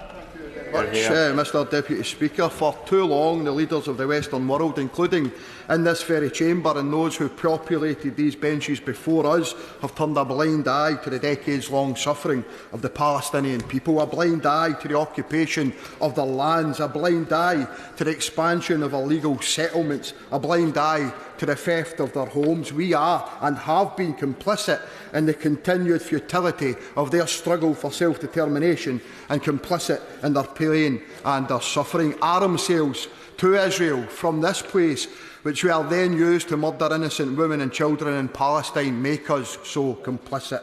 Ministers will stand at that dispatch box time after time and attempt to justify those arms sales and those deaths. Mr Deputy Speaker, since October 7 and the deplorable actions of that day, which have been, by my party, universally condemned, we have been asked to do more than turn a blind eye to the collective punishment of innocent Palestinians. We have been asked to endorse it. And if it isn't collective punishment, then what is it? Is it merely a conflict? Is it a war? Or is it more than that? Is it genocide? And if it is, are we truly prepared to keep turning a blind eye? Because we on these benches say no longer. 30,000 Palestinians lie dead. 12,000 of that number are innocent children. 60,000 more have been injured, their lives forever altered by the horrors of war. We say no more. Would the honourable gentleman give way? I'd be happy to. I thank the honourable gentleman for giving way. Does he agree with me that the focus today must be on the bloodshed and slaughter in both Israel and Gaza, and some of the antics and games and name-calling we've seen today in this chamber paints this chamber in a very unedifying light? Yeah, I couldn't agree more with my honourable friend. She is absolutely on the money. We cannot afford to sugarcoat the truth of the harsh realities that are being faced on the ground in Israel and in Gaza and in the occupied Palestinian territories. All the potential for further atrocities in Rafah. 2/3 of those who are dead are women and children. Is this just another conflict? Does that seem to be proportionate? No, I won't. And no, it is not proportionate. We are being asked to turn a blind eye to genocide, Mr Deputy Speaker, and it is high time that the world recognised it as such. Genocide. Genocide. That is what is happening in Israel and Palestine. Innocent lives are being wiped out, families are being ripped apart, communities are being decimated, never to return before our very eyes. The concern and the anguish both our Muslim and our Jewish communities here in the UK are experiencing must be intolerable. Watching the lives and the potential of their countrymen and women being destroyed by the senseless and horrific violence that is being meted out upon them. Their anguish is our anguish. Their struggle is our struggle. And their fight for justice and peace is our fight for justice and peace. The world is watching. We need an immediate ceasefire now. The SNP motion before us gives this House an opportunity to tell the world what kind of people we are, what kind of world we wish to live in, what kind of parliament is this. For all those who believe in the inherent dignity and the worth of every human life, then I urge you, stand with me, stand with us, support our motion by voting for an immediate ceasefire in Gaza today. Thank you. Thank you very much. Mark Logan. Thank you, Mr Deputy Speaker. What I said in private scores of times before today, I now say in public. I want, my constituents want, and Gaza needs an immediate ceasefire. Taysen, Tinghua, Wakfu Ik Lak Inali, Hassa Katish, Zembendi. No matter what language you say it in, ceasefire is what we need.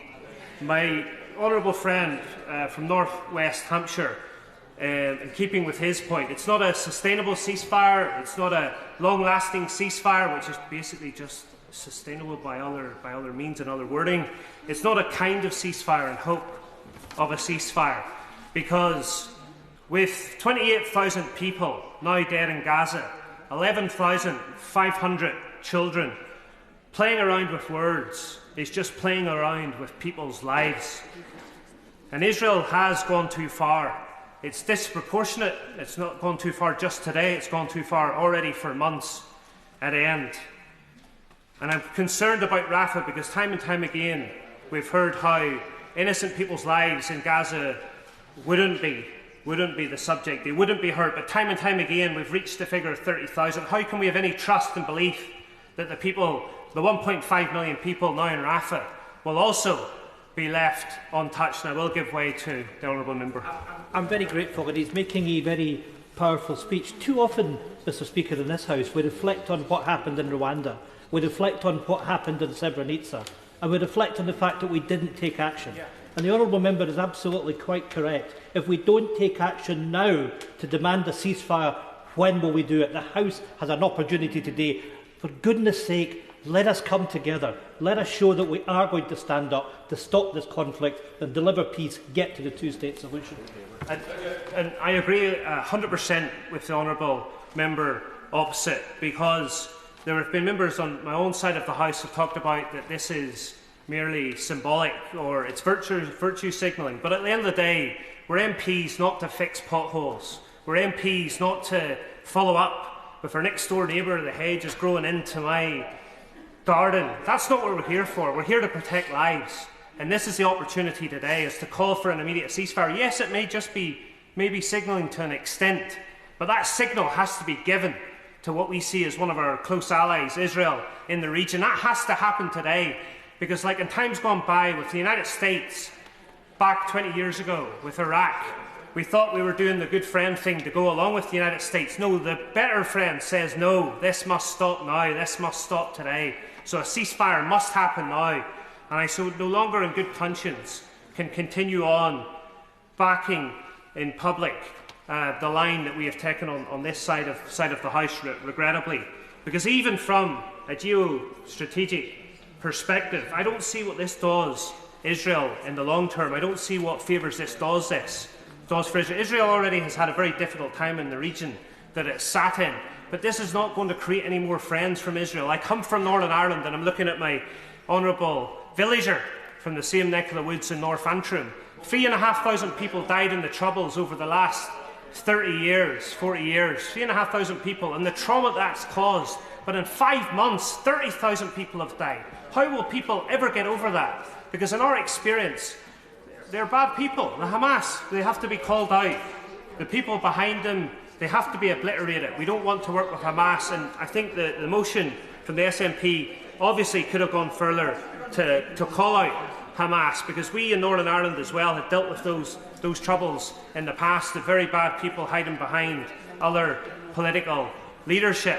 But this, it does have to happen. The ceasefire must happen today, and it's in the interests of Israel in the long term also. I think this is the time for the United Kingdom to step up and take a leadership position with other middle powers, not wait for America and not wait for the next United States election. And just in closing, it's in my own good conscience I cannot acquiesce to the government's position anymore on Gaza. The people of Bolton certainly cannot. And although you sit diagonal to me today, you're not sitting diametrically opposed to Allan me. Brown.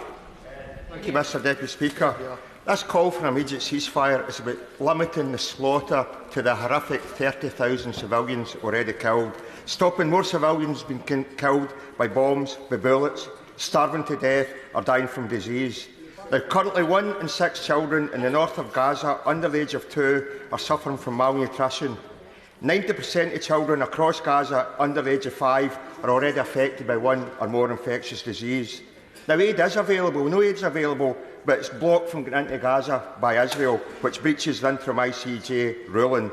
If denial of electricity, denial of food, denial of water, denial of medicine isn't collective punishment, then what is it? And he's called out for what it is, and that's where Labour and Tories need to look at that. The 2 million displaced citizens 2 million citizens displaced with instructions of the occupying power breaches international law by violating Article 49 of the Geneva Convention. So where is the Government or Labour condemnation of the displacement of civilians? Now, in terms of reprisals, obviously the Hamas attacks were brutal, but 25 innocent Palestinian civilian deaths for every Israeli death is not justice.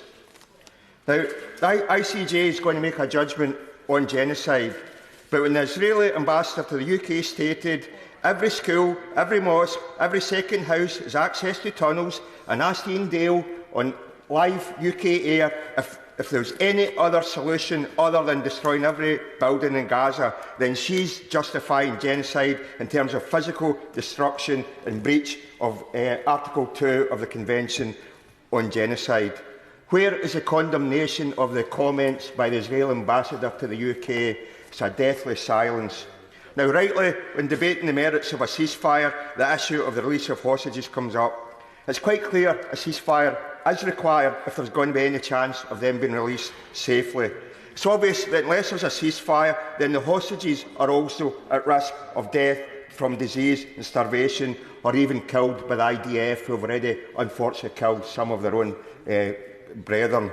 So perhaps it's time to listen to the brave families of the hostages who have actually been protesting against Netanyahu, who is calling for a different approach. It's time to listen to organisations like Jews for Justice, to the 25 humanitarian organisations demanding an immediate ceasefire. It's horrific to hear that humanitarian aid workers are also dying right now before us. It really is time to have a ceasefire and then to look at building the two-state solution and helping the survivors who are going to be traumatised for life. And Deputy Speaker, I believe that everybody in this House wants to see peace in the Middle East, and I believe we all want the killing to stop. And I wasn't sure I'd be able to speak today because a constituent came up to Parliament and I got a green card, and he's in his late 80s, and I thought it was my duty to speak to him because he's so concerned about the plight of the Palestinian people and of what's happening in Gaza. And when I was on doorsteps over recess, a constituent told me about that. She's married to a Palestinian man, and he came to the door and told me that he'd lost 20 of his family in Gaza. So I welcome the opportunity to speak today on this SNP opposition motion. But I do not think we can forget the events of October the 7th.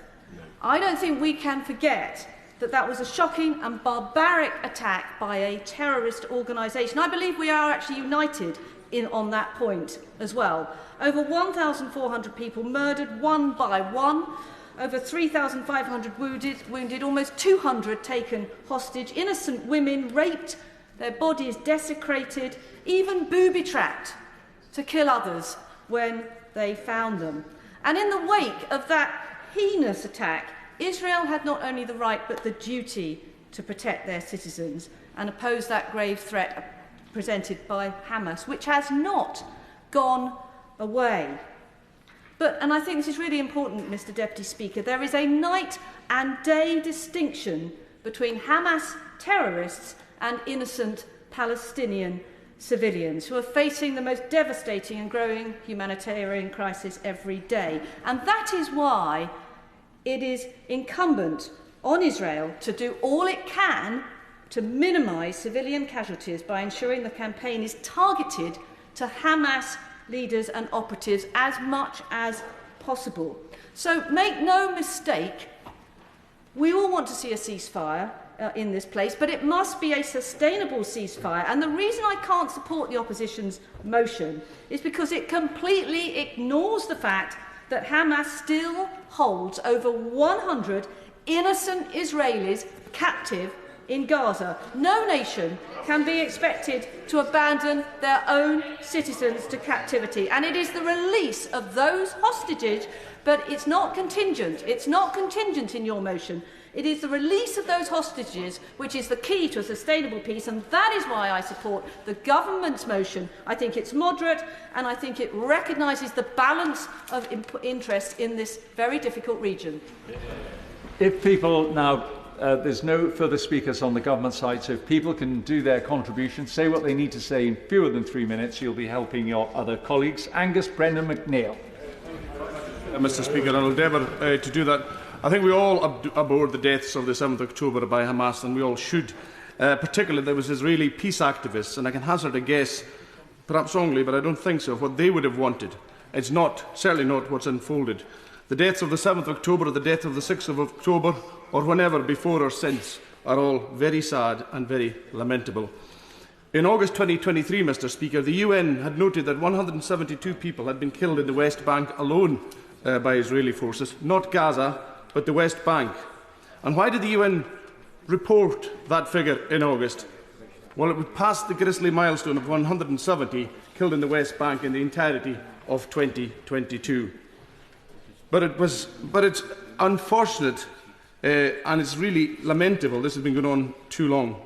It's sad this has been going on too long.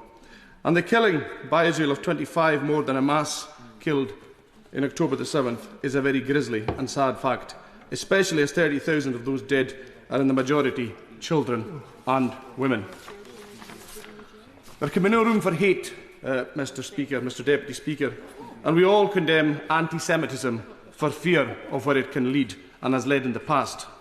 But we can see daily on the television where anti-Palestinianism has led, and this has led to genocide. The Labour motion today supports efforts to achieve a lasting ceasefire, not a call for a ceasefire, but efforts to achieve. The Tory motion talks of moves towards a permanent, sustainable ceasefire. The main motion of the day talks of a ceasefire, meaning that this has to stop. And what's in the motion or not in the motion is beside the point. The motion is not a history motion, it is a ceasefire motion to stop killing people. And if I would be critical of the SNP, I would just say to them one thing, and I'm not in the SNP, that efforts to have any sort of relationship with the Labour leader have not worked well and don't bode well for after any election when they hope to get a referendum. But that is beside the point. The House here can't impose a ceasefire, but it can be a very important domino towards that ceasefire. It can be good for the immediate lives saved, and it can mean a safer future for Israel itself in the long term. The alternative to a ceasefire is to continue fire. It means hundreds and thousands, and maybe tens of thousands more people die. No more, Mr. Speaker, no more. Thank you, Mr. Deputy Speaker. The SNP motion here today raises the important point that we must all be calling for an immediate ceasefire in Gaza, specifically to prevent the impending humanitarian catastrophe in Rafah that cannot be allowed to continue. However, I cannot vote for the motion put forward by the SNP without the amendment made by my party. Labour's amendment provides an opportunity for the whole House to speak with one voice and call for a ceasefire that is sustainable, one that will last and put an end to the starvation, suffering, injury and death that has gone on for far too long. That is why we cannot call for a ceasefire without an amendment that understands that Israel cannot be expected to cease fighting while Hamas continues with violence and hostage holding. We cannot have a meaningful and enduring ceasefire if we don't recognise that it must be, by definition, two-sided. All Palestinian civilians in Gaza must be protected. Hamas must be disarmed and have no role in the future governance of Gaza. All hostages must be freed and returned to their families. And the international community must act to instigate a Marshall Plan for rebuilding Gaza and the innocent lives of all those touched by this conflict. Without these conditions, I fear any ceasefire would be unsustainable and would simply destabilise the environment further, causing more suffering. We have an opportunity today with Labour's amendment for this House to come together alongside our colleagues in Australia, New Zealand and Canada and call for an end to this horrific period of violence. A ceasefire must stand as the start of a new chapter. There must be genuine progress towards a negotiated two-state solution.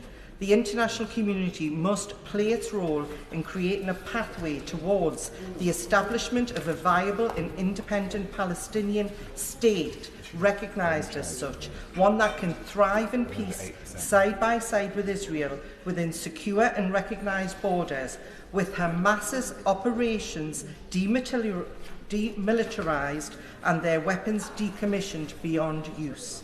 Colleagues from across this House should join our call for an immediate humanitarian ceasefire with a clear plan for how that can be achieved and vote for our amendment tonight. Amy Callaghan.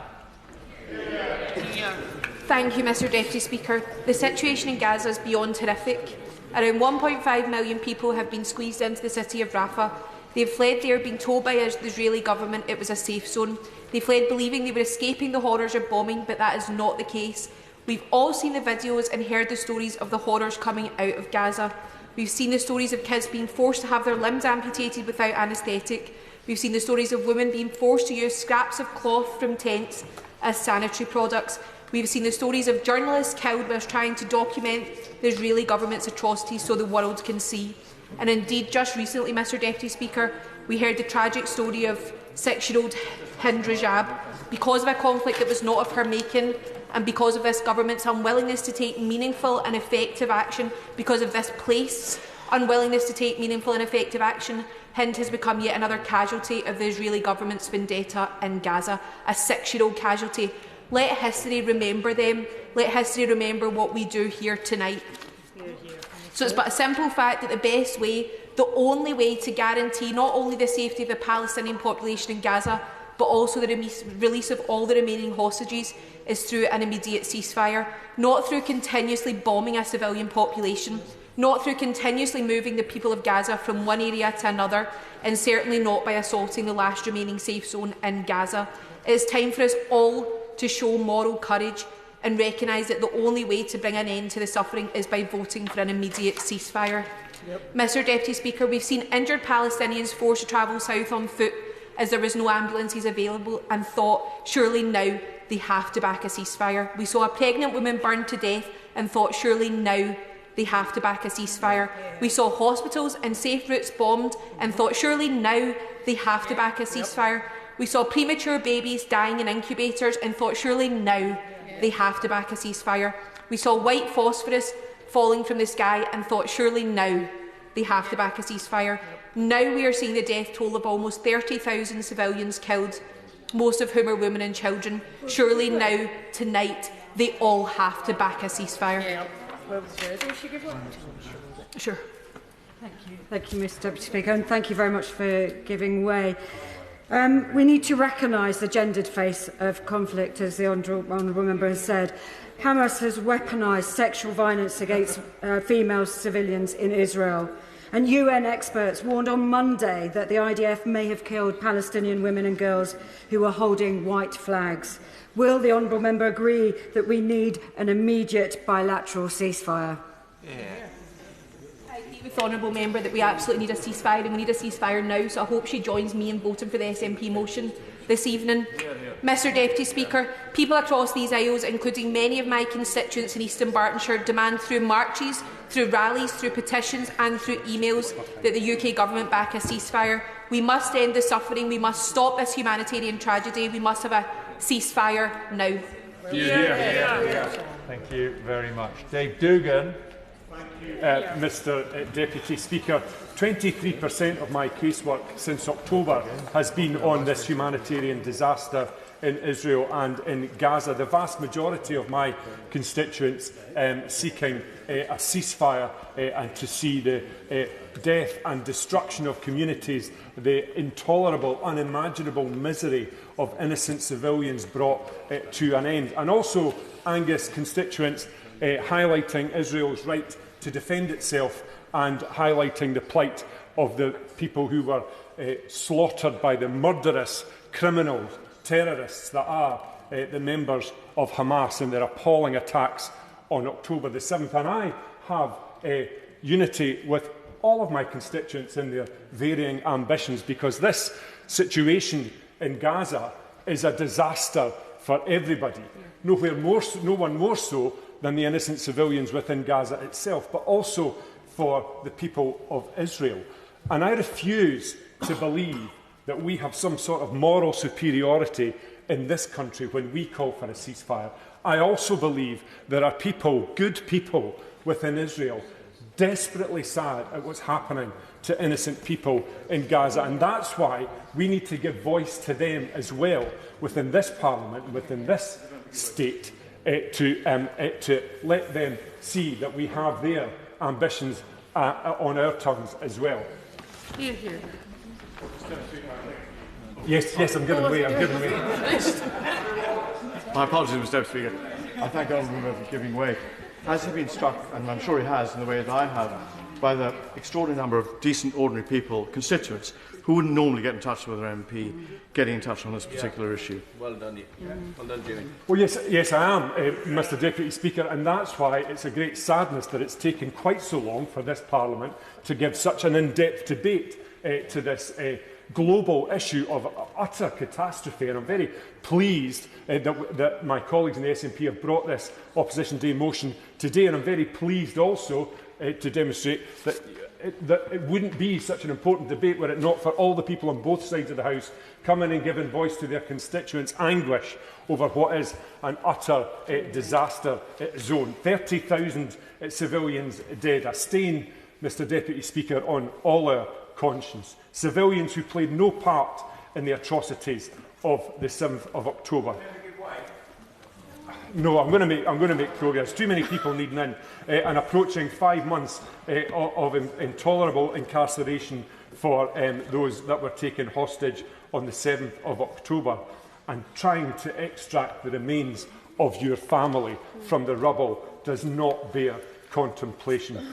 I think you know you're in difficult territory if you're the State of Israel, Mr Deputy Speaker, if the United States of America is telling you you've gone over the top. And so I think the sort of semantics in this chamber today is much to be regretted. And what type of ceasefire is an indulgence that people who are not living in fear of their lives are able to indulge in? A ceasefire is a self-explanatory, simple term which the people of Gaza would very much like us to get to grips with and move in one motion or one amendment today, so that the people of the United Kingdom can have their voice heard on this issue.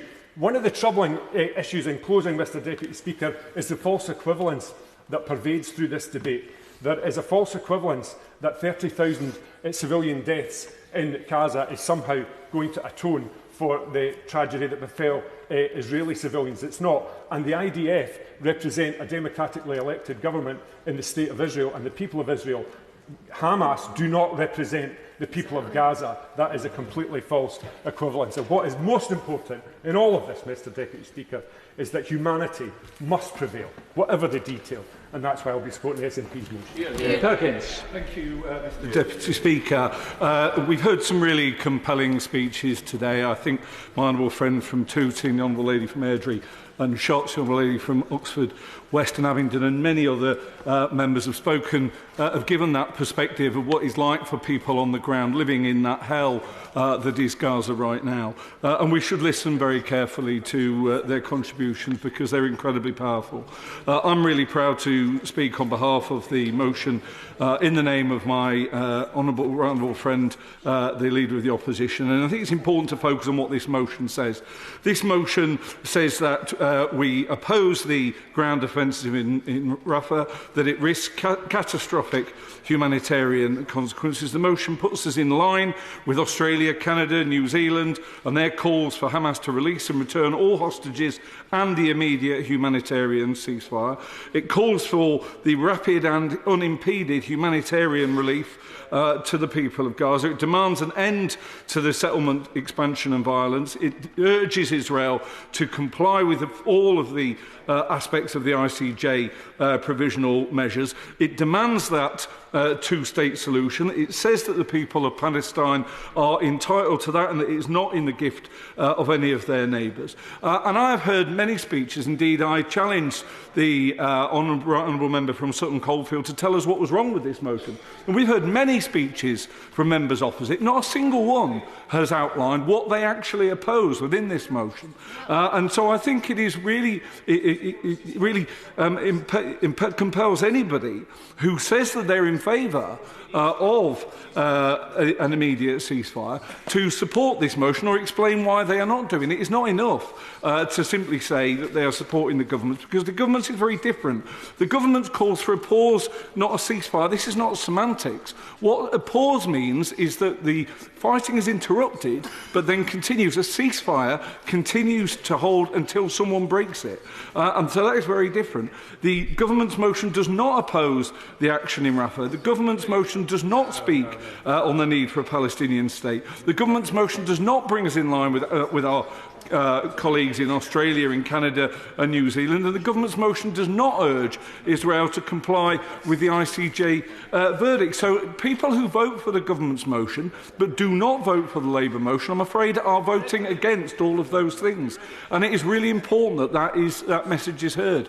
I'm very pleased to hear that the SNP will be supporting the Labour motion. I think they're right to do so, and I hope that all those people who've spoken powerfully in this debate on all sides for an immediate ceasefire will support the Labour motion and see this House united behind those words.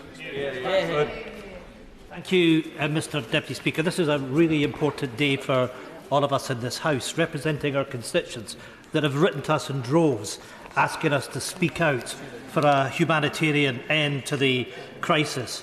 And I want to reflect on some of the speeches we've heard from right across the House, and in particular from the member for Gillingham and Rainham. If not now, when? And that's a question that we should all be asking ourselves.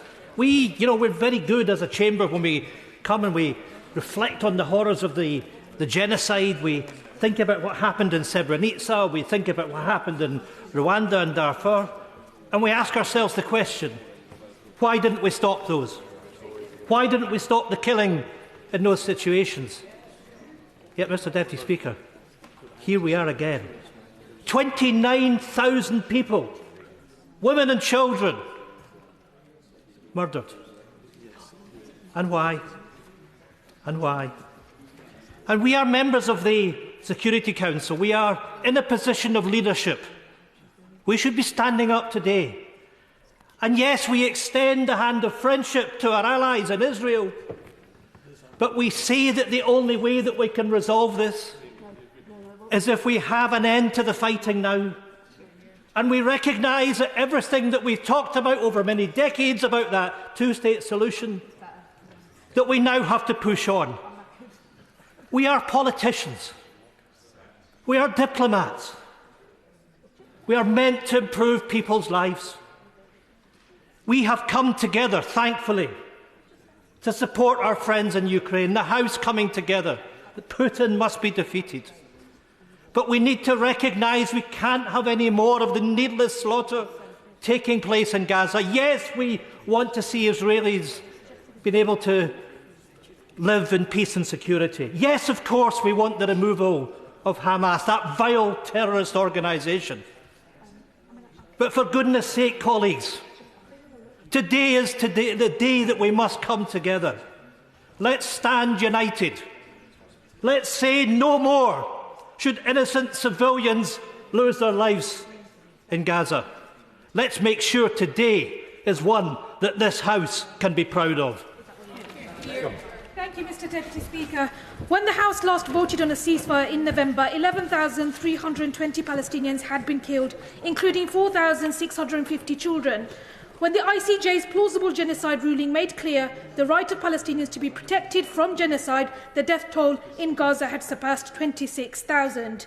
I find myself asking, just as I asked when thousands were killed, when 10,000 were killed, when 20,000 were killed, and I'm asking again now that over 29,000 men, women and children have been killed, whether this government believes that there is any limit at all to the number of civilians slaughtered. Mr. Deputy Speaker, people all over the UK are struggling to grapple with the fact that the government seems to not understand that starving civilians, destroying schools, hospitals and targeting refugee camps can never be viewed to be part of a legitimate military campaign. We cannot allow benchmarks of humanity to be eroded in the way that we are seeing in Gaza. This cannot be the future. And in keeping my remarks brief, I come to the chilling and shocking disregard for Palestinian life, the dehumanisation, the racism that we have witnessed across much of the mainstream UK political establishment. Any expression of Palestinian identity has all too often been deemed unacceptable over the recent period and much before. I am shocked by this. There are members from all sides of the House who are shocked by this. My constituents are shocked by this. The general public is shocked by this. Countries all over the world are shocked by this. And yet the US continues to use its power along with the UK to ensure that this nightmare continues. It's utterly shocking and it will never, ever be forgotten. Mr. Deputy Speaker, why are Palestinians being treated differently and denied any sense of humanity? Why are Palestinian lives and dignity not being protected? I will be voting for a ceasefire again tonight, and I will continue to do so until the horrors of what is happening stops. And I urge others to do the same. Because human rights are inalienable. Because all lives matter, Israeli and Palestinian. And because the weight of duty and history is on our shoulders. Neil Hanvey. Thank you, Mr. Deputy Speaker. Today, my boys celebrate their 18th birthday, and so for me, this is a special moment in that I hope that we will come to a decision that will make the world that they step into as adults a better place. And I would have hoped that one of the most serious humanitarian crises in living memory would have brought consensus instead of competition. We're supposed to be voting to bring peace to a deeply polarised conflict, but that won't be achieved by political factionalism in this place. And despite accusations of tribalism in the Scottish independence movement, Alba intend, and as often we have done before, to support the SNP's motion today. My party's position from the 9th of October was set out by my party leader Alex Salmond, and it is that there has been a long and sorry catalogue of atrocities throughout the history of this conflict. Terrorist action against civilians can never be justified, and neither can military action in reprisal leading to the killing and maiming of children. Both sides should be told by the international community to now choose the path of de-escalation and ceasefire. There can be no lasting settlement which ignores long-standing UN resolutions, and there is no path to peace which can be initiated by violence against civilians. He was right and as has been evidenced by subsequent violence, death and destruction. This serves no one, and an end to bloodshed should be the only guiding principle we observe. At the start of the current conflict, many of us met with a young Israeli man who lost both of his peace-campaigning parents in the October the 7th attack. Despite his loss, his appeal was for de-escalation and peace, and the amplification of moderate voices within Israel. He described the anger in his country towards the current Israeli government. We have also heard from Palestinian representatives who have lost every generation of their family in the ensuing IDF attacks. Families who followed the instruction from Israel to move to the south of Gaza but were wiped out anyway.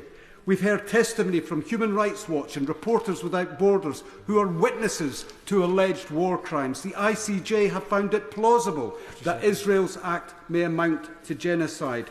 The Jewish Voice for Peace of the Jewish Voice for Peace Rabbinical Council have condemned the continuing violence against Palestinians and those countries who support and enable it. If this House can't cooperate and calls those of us who seek peace naive on a matter of such humanitarian significance, how can we expect others so invested in this conflict to lay down their arms and talk?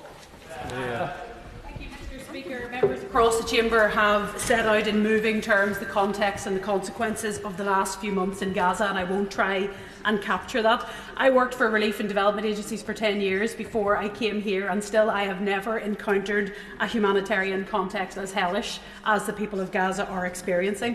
Our constituents are watching in desperation and distress, and they feel powerless to the point of complicity. That's not the main issue here, but it has consequences for their faith in politics and in international law, and I want to give voice to it. Those feelings of dread people feel at the images on their screens and that are etched permanently in their minds. I feel that way. I look at my 6-year-old sweet, smiling, innocent daughter, and I see a 6-year-old trapped in a car for days with nobody listening to her cries, and the bodies of all the people she loved, and those stories will never leave people. And worse again, people who express basic human emotions and solidarity with people who face the unimaginable are being met with slurs and distortions and being smeared as being pro-Hamas and anti-Semitic slurs that were made in this chamber just a few moments ago. Like most of my constituents, I stand in full solidarity with the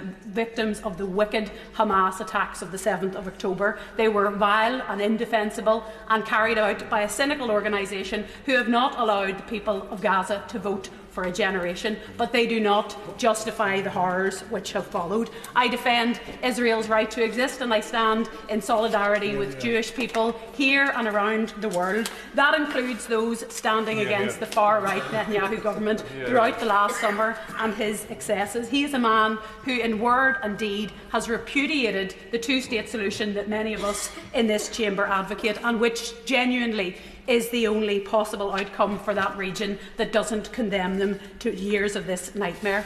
Comparisons between the Middle East and Northern Ireland are shallow, and I avoid making them, but the one that can be learned is that the first step is stopping the killing. Those who are asking for a permanent solution, a permanent ceasefire, are setting an impossibly high bar. Even in Northern Ireland, when paramilitaries were dragged to that point, it took a decade for those ceasefires to be made permanent. We need to stop the bombs, we need to stop the rockets, we need to release the hostages, and we need to release the aid, and then we need to work every day to make that sustainable. Only politics can do that. There's no military solution here. There never was. I don't really care which amendment gets through tonight. I don't care what form of words it is, so long as this House sends a clear message and states an end to this slaughter and a pathway to a just and lasting settlement and international momentum towards that. Israel has failed to reach its objectives. If we don't support a ceasefire now, when will we? Kenny McCaskill. Thank you, Mr Deputy Speaker. Obviously, Israel is entitled to defend itself. It's unquestionable that the actions of Hamas were totally reprehensible. But we have long passed the position in which Israeli action is legitimate.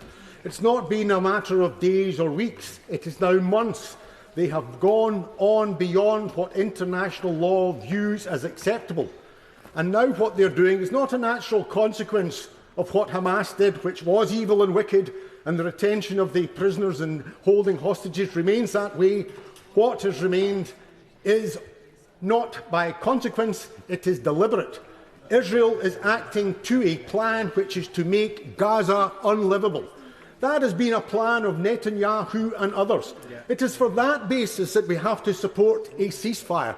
It is on that basis that the actions of Israel have to be called out, because they are not simply defending their own. They are not simply looking for hostages in tunnels. What they are doing is crushing the lifeblood out of Gaza so that it will be unlivable, not for weeks or months, but for years, if not forever. It is their intention to flatten it, and that is why we have to require not just an immediate ceasefire, but we ultimately have to have a genuine peace. That comes back to the role of Britain, which has been supine towards Israel and towards the United States. And the tragedy now, it is moving from being supine in failing to vote at the United Nations to being complicit. We do know that RAF Argyll is not simply being used by the RAF to fly into Israel, but we've handed it over to the United States so that they can move things into Israel. Of course, when we ask the UK government, what is America moving from Cyprus into Israel, they can't answer. And of course, when you ask the Americans, they say, well, we can't tell you because it's a British base.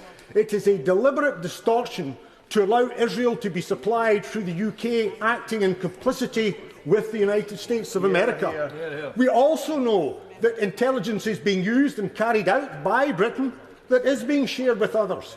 They say it's relating to the hostages, but what else do we know? We're simply not told. We do know that the British Army is training the IDF, and we know that the British military machine is actually seeing companies making huge profits. So the time has come for an immediate ceasefire, but the time has also come that the UK must stand up, stop being complicit with the United States, stop being supine to Israel, and stand up for humanity. The developing world is speaking out, and it's about time that the UK stood with them. Gavel Roberts. Everyone here knows that what is unfolding in Rafah, in a refugee camp the size of Cardiff, but with treble the number of people within its boundaries, treble the number crammed inside, that what is happening there now is an irrevocable disaster. Yet in light of this evidence, the government's refusal to support calls for a ceasefire is shameful, and this is important. It is doing damage, reputational damage, to the UK's interests at home and abroad. While dismissing a ceasefire, the government claims to be working to prevent the loss of civilian life in Gaza. But where is the action and where is the urgency, and what could the government be doing? The government itself, what could the government be doing to make a difference? Where are the arms export bans to Israel, which give clear evidence of their use against civilians? Where is the diplomatic pressure on the Israeli government to comply with the ICJ ruling? Where are the UK efforts to restore funding to the UN in Palestine, given the dire humanitarian situation there? Where even is the provision of treatment for injured Palestinian children in UK specialist hospitals? All things we could do tomorrow, Mr Deputy Speaker. My constituent, British citizen Emily Fares of Glwyn-Gyrrel, is desperately seeking support on crowdfunding to bring over family members from Gaza. She told me this morning, my father-in-law was messaging me most of last night as al-Masawi was coming under intense fire. On loudspeakers, Israeli forces were asking displaced women and children to stay in their tents and for men to surrender themselves. We didn't even hear until this morning that his brother and sister and children survived. This is meant to be a designated safe zone, and they are living in terror. The government must be aware that the inconsistency with which Palestinians seeking to escape a war zone are being treated is set to be the subject of a legal challenge. My constituent has seen the support provided by the UK government to Ukrainian refugees for 2 years. Both she and I can only conclude that the lack of similar support to refugees, firstly from Afghanistan and now from Palestine must now be morally and legally questioned. Absolutely. Will the Minister justify to Emily why there is no such scheme for people trapped in Gaza?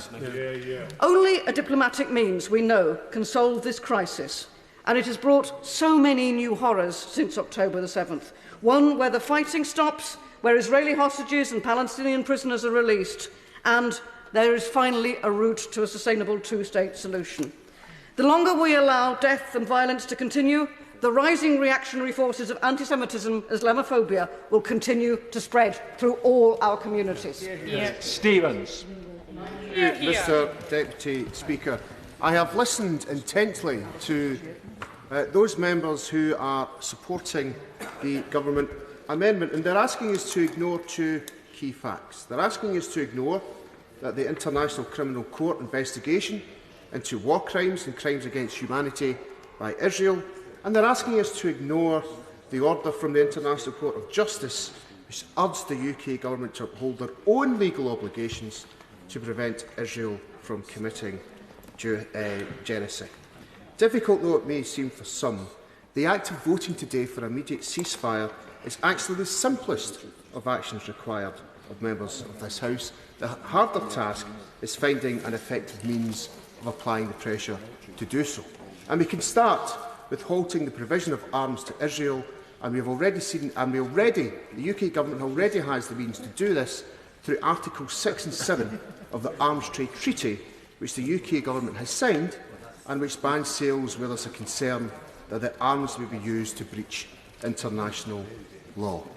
Mr Deputy Speaker, a YouGov poll in December showed that 71% of the UK public believe there should be an immediate ceasefire in Israel and Palestine, with only 12% against. The military escalation since then and the impending threat to Rafah could only have strengthened those views. As Oxfam have pointed out, over 100 countries, now including Canada, Australia and New Zealand, support an immediate ceasefire. And these numbers will grow, and we may find ourselves increasingly on the wrong side of history and humanity. Both the international community and our own individual constituents are aware of what's continuing to happen. Israel has intensified airstrikes in Rafah ahead of their threatened ground offensive.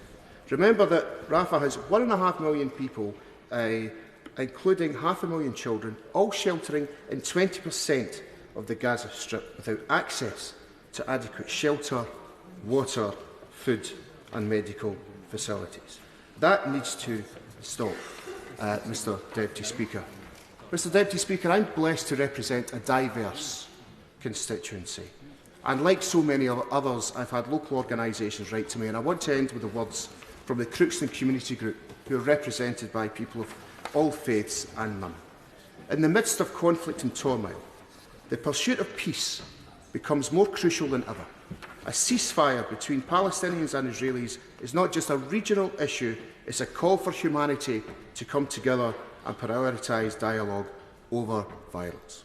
By embracing peace, we can pave the way for a brighter future for all mankind. And I ask all members to support the motion. Thank you. Thank you. Order. Order. After Richard Ford, it will only be Labour members left, and if you can lose a couple of paragraphs from your speeches, you're going to be really helpful to your colleagues. Richard Ford. Thank you, Mr Deputy Speaker. And I'm going to spend my 3 minutes drawing on some lessons from counterinsurgency campaigns in years gone by, and then I want to quote from one of my constituents who I represent. When we talk about being a friend of Israel, we should think about what a friend is. To my mind, to be a friend is to involve being listened to. But at present, I see no evidence that the British government is being listened to by Israel. This is particularly evident since the Foreign Secretary said the UK might recognise a Palestinian state, a suggestion that has been utterly rebuffed by Benjamin Netanyahu. The insurgents, Hamas terrorists if you prefer, sought on the 7th of October to provoke an excessive reaction. Now, counterinsurgency expert David Cullen wrote 15 years ago, if insurgents can provoke an excessive government reaction against a population, this can become a very powerful motivator for retributive action. On this basis, the terrorists who cheered those atrocities on the 7th of October that I've seen the film of terrible, disgusting and appalling, those terrorists are still celebrating because another generation will mourn dead parents, dead children, and is attracted magnetically to Islamism, to the very Islamist ideology that Israel is trying to expunge by destroying Hamas. A more successful counterinsurgency campaign would have sought to use distinction, to distinguish the terrorists from the innocents, to separate the insurgent from their support. A more successful counterinsurgency campaign would have used proportionality, not parity of lives lost, but a response that is proportionate to a limited military objective.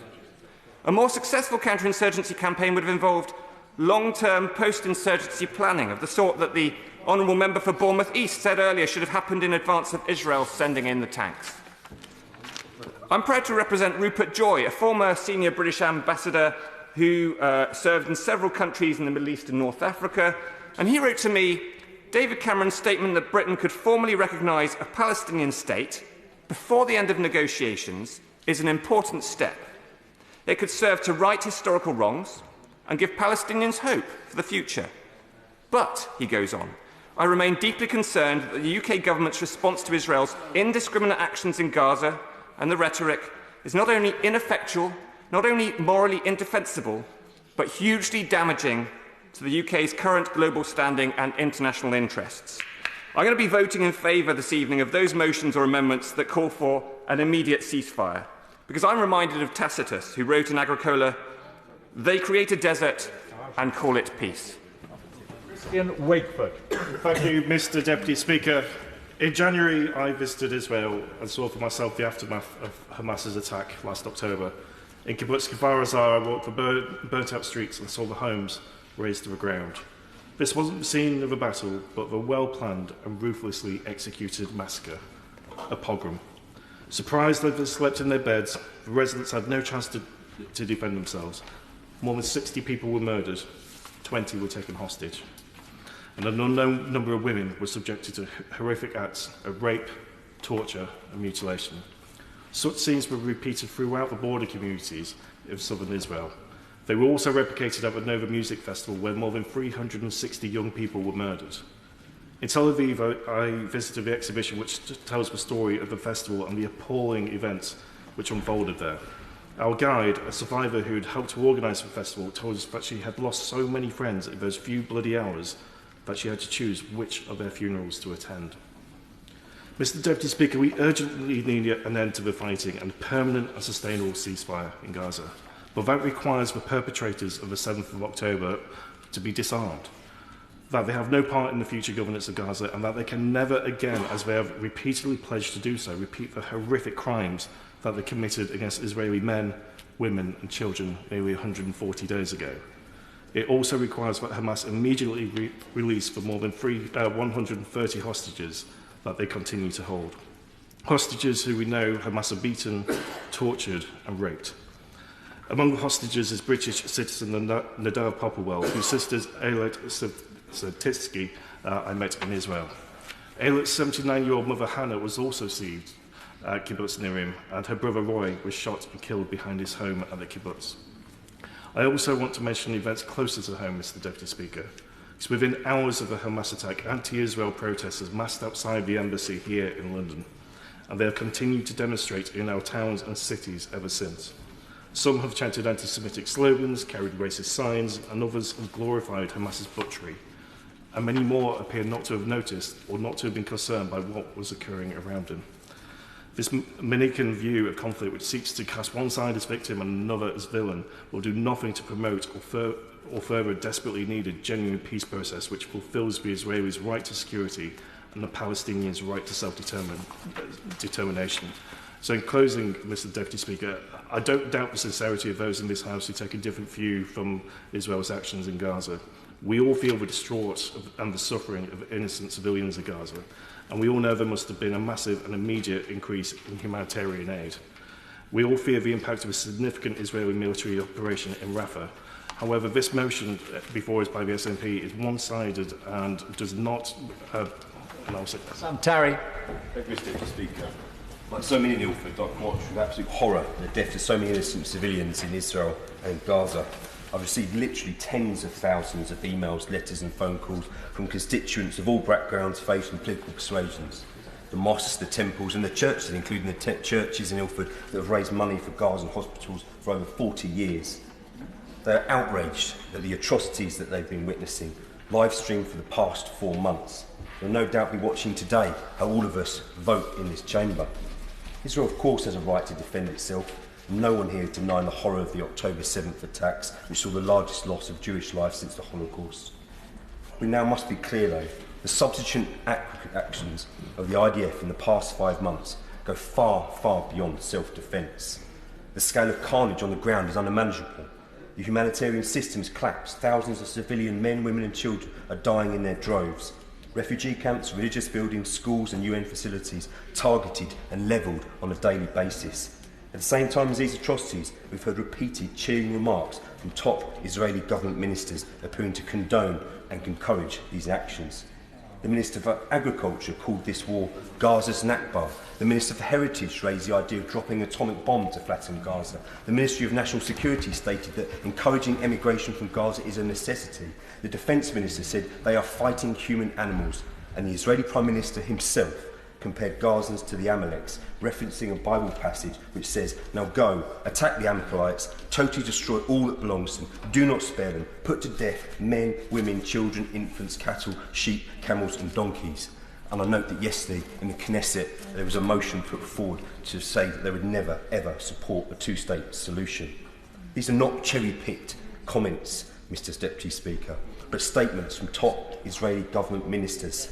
And it was this rhetoric which was a key component of the ICJ's ruling that claims of genocide in Gaza brought by South Africa are plausible. The place of Gazans, we were told, would be safe if they fled to Rafah. And that is why, as we listen to this language, we dread the impending devastation about to be unleashed. That is why only an immediate and permanent ceasefire would halt that violence. We must work with our neighbours and our Arab nations nearby to facilitate the release of all those hostages, allow for the restoration of essential services, allow for international humanitarian assistance to reach those in need. But we must just not stop at a ceasefire.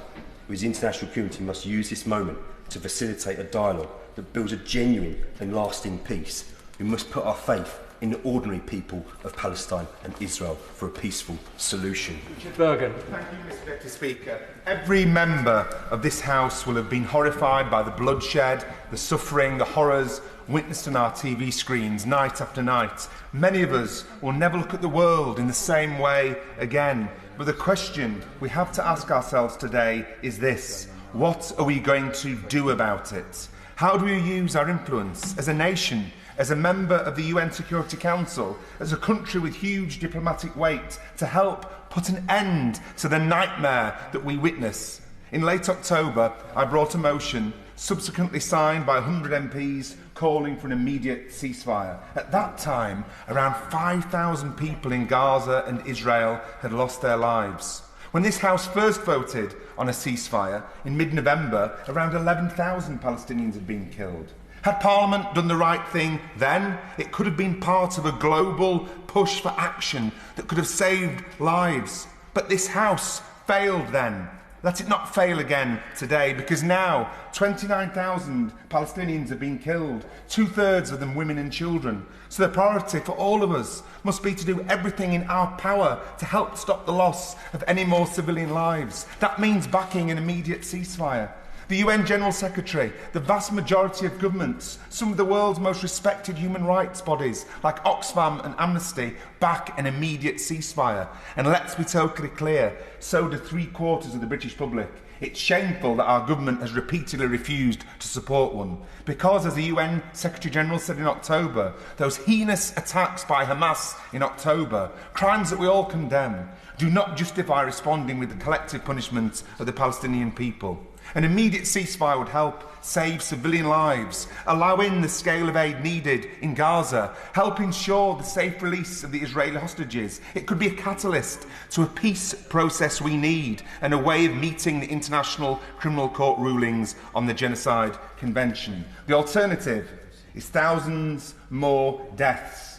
ever deeper human suffering, more war crimes, and the risk of a wider regional war. So, it falls to every one of us today to send a signal to our government to do the right thing, to demand it uses every diplomatic channel to push that's possible for an immediate ceasefire as a key way to help bring an end to this crisis. Tonight, I am voting for an immediate ceasefire. Every other MP should do the same. Enough is enough. Ali. Thank you, Mr. Deputy Speaker. The Prime Minister has stood before this House on several occasions and professed his support for a two-state solution to the crisis in the Middle East. And on this, I agree with him wholeheartedly. A viable and sovereign Palestine coexisting with a safe and secure Israel is the only path towards peace that remains open. Indeed, in October, when a statement was brought, and I put this very question, the Prime Minister responded by saying he will recognise Palestine as a state when the time is right.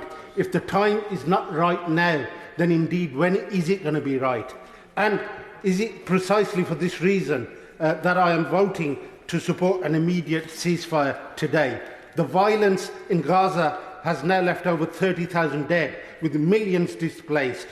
It is clear, therefore, that if violence continues, the prospect of a two-state solution diminishes, and along with it, any hope of a lasting and just peace for the region. That is why I believe any commitment to a two-state solution must be more than words and matched by actions and deeds. And the best action towards this goal would be for the UK to work towards an immediate ceasefire, the release of any remaining hostages, and the recognition of a viable and sovereign Palestinian state. The vast majority of British people want a ceasefire. The path to peace will be a political solution. Violence and military action will not achieve peace. The members of the United Nations Security Council want a ceasefire, yet the USA vetoed it twice, with the UK abstaining on the 8th of December and again yesterday. What I need to say to this government is get off the fence and be on the right side of history. That said, while ceasefire is clearly a necessary condition for peace, it is not sufficient. The recent ICJ ruling states that his plausible acts could amount to genocide being committed in Gaza against the people of Palestine. Therefore, the British government must end the sale of arms to Israel, weapons that are being used to kill innocent Palestinians. Finally, in making these demands, I'm not speaking here for myself. Over 10,000 constituents in Birmingham Hall Green have written to me recently calling for a ceasefire for the recognition of a Palestinian statehood and for the ending of arms trade to Israel. Never have I witnessed such passionate advocacy on any issue by the people of Birmingham Hall Green, and I'm proud to stand here today to be their voice and their vote in this debate. Order. The wind-ups are expected at 10 to 6. The division's expected from 10 past 6. Contributions way shorter than 3 minutes will help. Please look towards 2 minutes. Nadia Whittam. Thank you, Mr. Deputy Speaker. For 137 days, tens of thousands of innocent Palestinians have been killed. Entire families have been wiped out by intense bombing that has spared no one. Israeli forces have opened fire on unarmed civilians, in hospitals, in queues for aid lorries, in fishing boats. They have killed children, like 6-year-old Hind Rajab. Her desperate call to the Palestine Red Crescent Society, trapped in a car alongside the bodies of her dead family members, should haunt us all. And the UN has expressed serious concern about the detention of women and girls, with credible reports of degrading treatment and sexual violence by Israeli soldiers. People have lost everything they own, from their homes to their most cherished belongings, and we've seen videos of Israeli soldiers stealing or destroying their possessions, including the food that they've had to leave behind. Meanwhile, hundreds of thousands of displaced Palestinians face forced starvation. In one heartbreaking video, a girl begs her cat, "If we die, please don't eat us." This horrific situation isn't some unfortunate accident. It could not be clearer that what Israel is doing in Gaza is immoral. It is wrong, and the International Court of Justice has ruled that it amounts to a plausible risk of genocide. I'm afraid I need to make progress. Yet Israeli leaders continue to defy the court's orders. If there is one moral principle that all of us in this House should share, it's that genocide should never be allowed to take place. The ICJ has said that under Article 1 of the Genocide Convention, states must employ all means reasonably available to prevent genocide within the limits permitted by international law. So what are the means that our government has? They surely include doing everything it can to bring about an immediate ceasefire, increasing humanitarian aid, and ending the arms sales and military training that are enabling Netanyahu's hard-right government to continue its atrocities, while continuing to call on Hamas to release all hostages. Madam Deputy Speaker, for decades, the world has been far too indifferent to the plight of the Palestinians, who are subject to oppression and discrimination simply because they are Palestinian. Israel cannot continue to deny their right to self-determination. It must end its 67-year-long illegal occupation of the West Bank and its brutal siege of Gaza. And the UK government must stop its selective empathy and help create a path to safety, security and freedom for both Palestinians and Israelis. I would urge colleagues to try to stick to 2 minutes. I could get everybody in if they did that. Beth Winter. Thank you, Madam Deputy Speaker.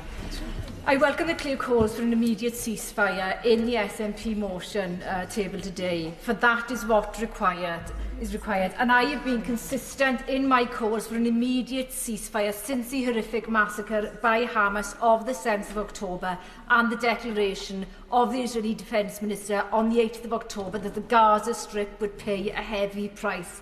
And I remain steadfast in my belief that a ceasefire is required, and as everybody today has commented, it is only a political solution that will lead to peace in the region. The ceasefire must be sustainable. We also need humanitarian aid to go in. Hostages and prisoners must be released, and we must stop the arms export licences to Israel. But the key thing is a ceasefire at this point to stop the killing. In the very limited time that I've got, I wanted to focus upon the gendered nature of the conflict and the horrific impact it is having on women and children in Gaza. Over 70% of the 30,000 people killed are women and children. Every hour, 2 Gazan mothers are killed by Israeli attacks. And every day, almost 200 women in Gaza are giving birth without adequate care. And all of this is because 1.7 million Gazans have been displaced from their homes and are living in squalor. And I've got lots of testimonies provided by ActionAid and other charities of the impact this is having disproportionately on women and children. What is happening to the Palestinians is collective punishment, as the Secretary-General of the UN and countless agencies have stated, and which the main motion before us today rightly does say. And the ICJ, as others have said, but this is extremely important, that there is a plausible risk of genocide by the State of Israel. We are witnessing a humanitarian catastrophe, and we stand on the precipice of mass civilian slaughter if the Israeli attacks Rafah. To conclude, I welcome the statement by the Shadow Foreign Secretary in the House today that, and I quote, "This is the moment to come together." So the only way that this can be done is by consistently calling and supporting those calls for an immediate ceasefire, and thereby I hope that all members across the House will be supporting both propositions today. Thank you, Madam Deputy. Corbyn. Thank you, Madam Deputy Speaker. I thank the SNP for using their opposition day to bring about a debate on Gaza. The House has not covered itself in glory today with all the delays at the start of this debate, and I can't quite understand why we're now finishing early. But the issues before us are the reality of the horror of people's lives. The member for Oxford spoke earlier and talked about the pain of those that were killed on October the 7th, the pain of those in a church, the pain that the relatives of those being killed in Gaza, and the continuing destruction of the lives of almost 30,000 people in Gaza since this conflict began, and the use of unbelievable levels of ordnance in destroying Gaza. Carpet bombing of the whole place. 29,000 bombs have been dropped on Gaza by the Israeli forces. By comparison, the US only dropped 4,000 bombs on Iraq during 5 years of that particular conflict. What we're seeing is the total destruction of society, life and hope in Gaza. I keep meeting Palestinian people who tell me how many of their relatives have been killed in Gaza. Our good friend, Hussam Zumlot, the Palestinian ambassador, has lost 100 members of his wider family in this conflict. I met a man going through unbelievable trauma, Wael, in Bristol 2 weeks ago, who's lost 17 immediate members of his family. But Israel's lack of support or recognition for international law goes back a long way. The Fourth Geneva Convention has found them wanting on so many cases of the power of an occupying force. The International Court of Justice, and I attended the hearing in The Hague, listened very carefully to the South African application and effectively demanded an immediate ceasefire. It has not happened. And when this happened, this whole thing kicked off. Antonio Guterres, the Secretary General of the UN, said this didn't come from nowhere.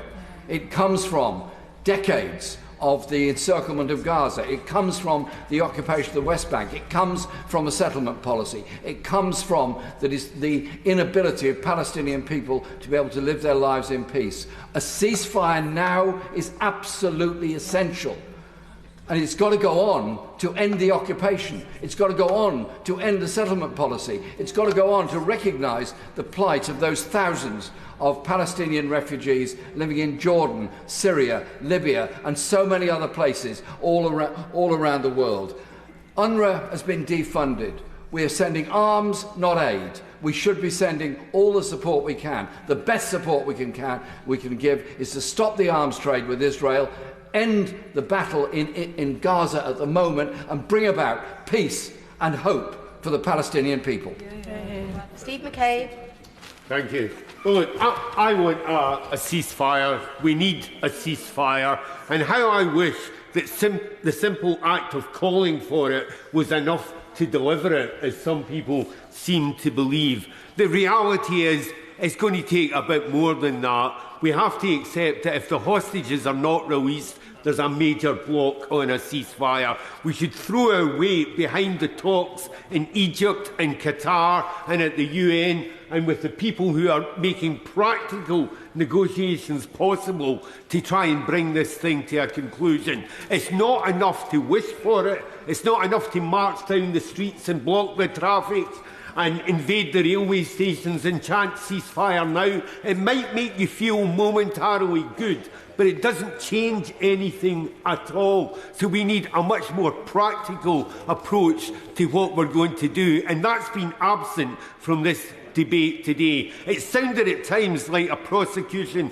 of Israel to me. Now, as a Labour friend of Israel, I am quite happy to criticise some of the actions of the Israeli authorities at the present time. I have no problem with that. But I do know what happened in Israel on October the 7th, and I don't think it should be written out of history by people chanting for something else.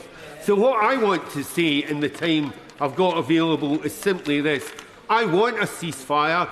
I want the hostages released, I want aid delivered, and I want support for genuine efforts to build peace. And I'll work with those of goodwill from any political sphere who share those views.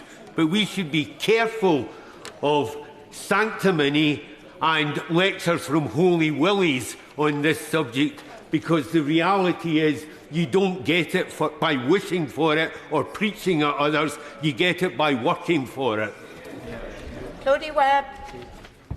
Madam Deputy Speaker, according to Euromed Human Rights Monitor, Israel has killed, seriously injured and maimed well over 100,000 people in Gaza since the 7th of October, the vast majority of them civilians, and the vast majority of them women and children. More than 1,000 children have lost limbs, many of them having to undergo amputations without anaesthetic. Whole families and generations wiped out, and just this week The United Nations Human Rights Office said it believes Israeli soldiers have engaged in arbitrary detention, extrajudicial killings and sexual violence, including the rape and execution of women and girls, and intentionally and publicly humiliated and degraded others, while Israel itself has posted videos of its humiliation of civilian men. Israel did not even pause for breath in its slaughter in Gaza when the International Court of Justice put it on trial for genocide and ordered it to protect Palestinian lives. Yet our government continues to enable and assist the Israeli military. The government must explain why the UK government has issued at least 27 arms licences to Israel in the last 137 days. British-made bombs and weapons killing civilians in Gaza. The UN World Health Organization and others have now been warning for weeks that famine and disease in Gaza are starting to kill more civilians than bombs and bullets. The health system in Gaza has been bombed into collapse. Famine is now in Gaza. 80% of the world's hungriest people are in that tiny enclave. Israel is using starvation as a weapon of war. Palestinians are forced to eat grass just to survive. Palestinians in Gaza are forced to grind animal feed into flour just to survive. Cutting off funding for UNRWA, the United Nations aid organisation for Palestine, is a death sentence. Only a fraction of the bare minimum for survival is being allowed through in aid. Israel is bombing Rafah, where it drove almost the whole population for supposed safety, and says it plans a full invasion, one that will trigger a catastrophe that will dwarf the horrors we have seen so far. The UK government is under an obligation under international law to do everything in its power to stop genocide, yet it has not taken a meaningful step to do so, and will not even call for an immediate ceasefire to end the devastation. We must call for immediate ceasefire, and it's ludicrous that we are engaged in collective punishment. Collective punishment is a war crime. Forcible transfer and slaughter are war crimes. Therefore, we need a motion that the SNP has put today that ends these war crimes and calls for an immediate ceasefire. I support. Imran Hussain. Thank you, Madam Deputy Speaker. Since this House first held a vote calling for the government to press for a ceasefire, tens of thousands of Palestinians have been killed, more than 1 million have been displaced, not just once, but multiple times over and over again, and nearly half of Gaza's population are starving as food and water is restricted. The brutal bombardment has killed almost 30,000 men, women and children, whilst more lie beneath the rubble of homes, schools, churches, mosques and hospitals in a tragedy that should be unthinkable. But in Gaza, where more than 11,000 of those killed have been children, this unthinkable tragedy has become a reality. A 15-year-old child growing up in Gaza today has never known peace, but this conflict has been the deadliest that they have ever seen.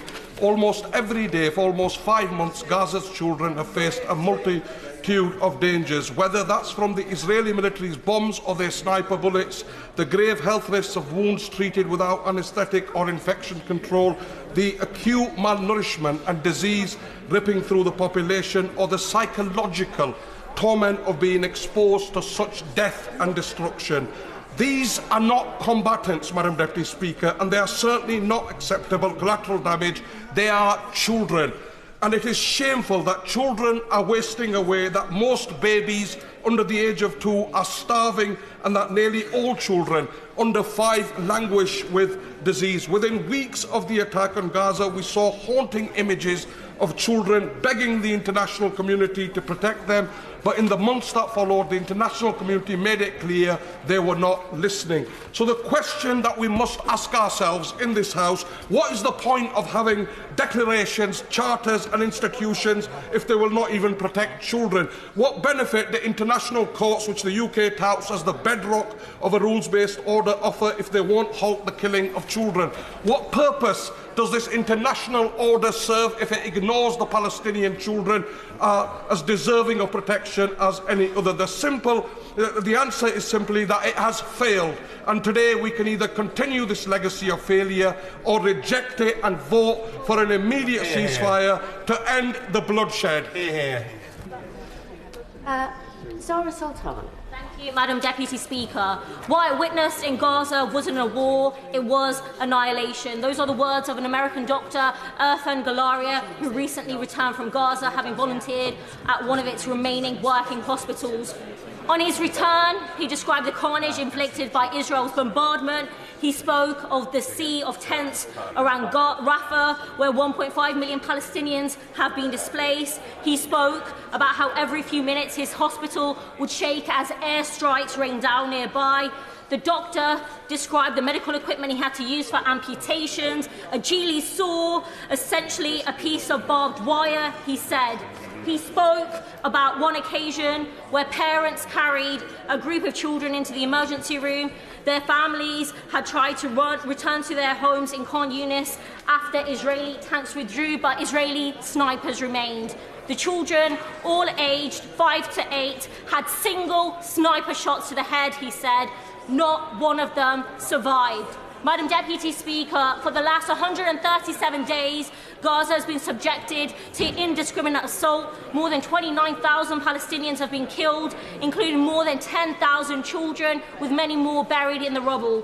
More than 70% of Gaza's homes have now been destroyed, and all 2.3 million inhabitants are now classified as facing either crisis, emergency, or catastrophic levels of food insecurity. Madam Deputy Speaker, as I've said in this chamber before, what is truly horrifying is that Israeli politicians and officials have said that they would unleash this atrocity on Gaza. At the start of the assault, an Israeli defence official said, and I quote, "Gaza would be reduced to a city of tents. Remember the American doctor's description of Rafah." And an Israeli government minister said there are no non-combatants in Gaza. Remember the number of children killed. Another official said the aim was to make Gaza a place where no human being could exist. Now remember the number of people starving in Gaza. What Israeli officials said would happen has happened, and to its eternal shame, this government has given Israel the green light, refusing to call for an immediate ceasefire and continuing to arm the Israeli military. But that could change today. Voting for an immediate ceasefire, and I mean an immediate ceasefire, would tell the world that Britain demands this war, this brutal assault must end, and end now. In the face of the moral calamity we are witnessing, that is a bare minimum this House must do. So we must call for an immediate ceasefire, the release of hostages and all those unjustly imprisoned, and a lasting peace, respecting the fundamental rights of all Palestinians and Israelis. So I say to my colleagues and those across the House with a conscience, history will remember this. I urge you, I implore you, vote for an immediate ceasefire today. Anderson. Thank you, Madam Deputy Speaker. I'm heartbroken and horrified, alongside my Putney constituents, for the terror and attacks and hostage-taking, for the horrendous death and suffering and destruction in Gaza. I'd like to draw my members' attention to my register of interests. I've been on 2 trips to Israel and Palestine in the last 6 months. One last September, just before the attacks, with Kabu and Medical Aid for Palestine, and one last week with many other members with Yahad. We visited kibbutzim, attacked on October the 7th. We visited Jerusalem and the West Bank. I met with Rachel Goldberg, the mother of Hirsch, a 23-year-old who is very similar to my 21-year-old. He loves travelling, he loves music festivals. He waved his mum goodbye and went off to a music festival on October the 6th. At 8:20 in the morning on October the 7th, he sent his mum 2 text messages. "I love you. I'm sorry." She hasn't heard from him since. Rachel's an extraordinary woman, his mother, and she summarised the war this way: "It's not a competition of pain and tears, it's just a bunch of pain and tears." We should learn from this. We should learn about solidarity both with the Jewish people and the Palestinian people, and find words to say that here and across our country. I would like to, in the short time, highlight issues of the West Bank. There can be no peace in Gaza without peace in the West Bank. But I went to a village destroyed by the illegal settler occupation. Settlers sound like a very nice farming fringe activity. It's not true. It's an illegal and violent occupation movement which undermines peace on the West Bank and in Gaza. They must be stopped now with more sanctions and calling out and dismantling the illegal outposts. So what needs to happen now? An immediate ceasefire, no attack on the 1.5 million people in Rafah, a surge of humanitarian aid, the release of the hostages, and a freeze on demolition of Palestinian homes in the West Bank and dismantling the settlement outposts. Of course, the people of South Israel and Gaza must be able to return to their homes and rebuild. There must be international recognition of the State of Palestine, and the contested holy sites in Jerusalem must be resolved. The Israeli Defence Force have said they are planning 2024 to be a year of war. We are here today to say no. Michael Shanks. Thank you, Madam Deputy Speaker. The list of babies killed in Gaza before their first birthday is beyond heartbreaking. And this week, there were at least 4 killed alone who hadn't even got to the stage where they had a name. And at the same time, footage emerged this week from Khan Yunis of Israeli hostage Shiri Bibas and her sons, aged 4 and 9 months old, still being held by Hamas. So when we debate this issue, we should keep in mind all those innocents caught up in this conflict, and this debate today has certainly not risen to that occasion at all times. The fighting must stop. We must have a ceasefire. I think there is now cross-party agreement. But I've heard many people say, both in this House today and outside it, that this situation isn't complex, that it's simple. Vote for a ceasefire. It's symbolic. It's sending a message. It doesn't matter if you agree with every word of a motion. Just vote for it so you've voted for something. Think of the headline on BBC News, not the detail. How debased our politics has become that this is what now passes for foreign policy. Because words do matter.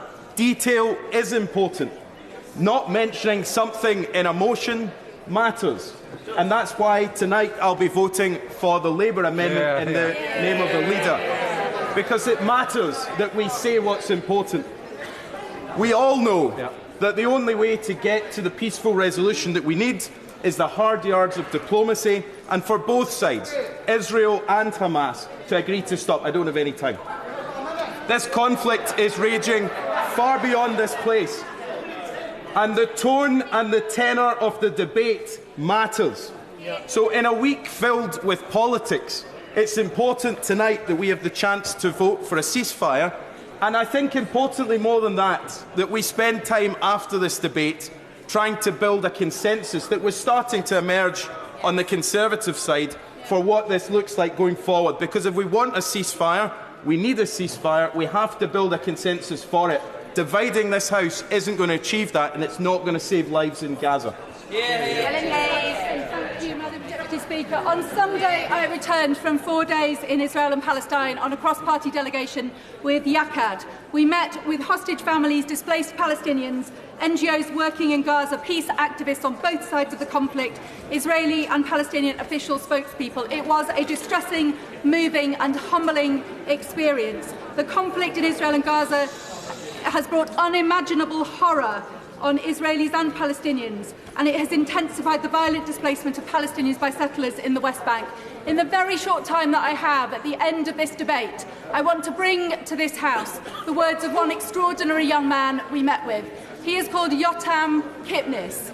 We met Yotam in the Mhairi kibbutz, which he returned to with us for the first time since the 7th of October to visit the home from which his parents were abducted and subsequently murdered by Hamas. For the first time, as we stood outside the rubble of Yotam's home, he said this to us. He said, "Vengeance is a valid feeling. It is not a valid policy." In Israel and Palestine, they talk about the day after this conflict. To get to the day after, we must first have a ceasefire.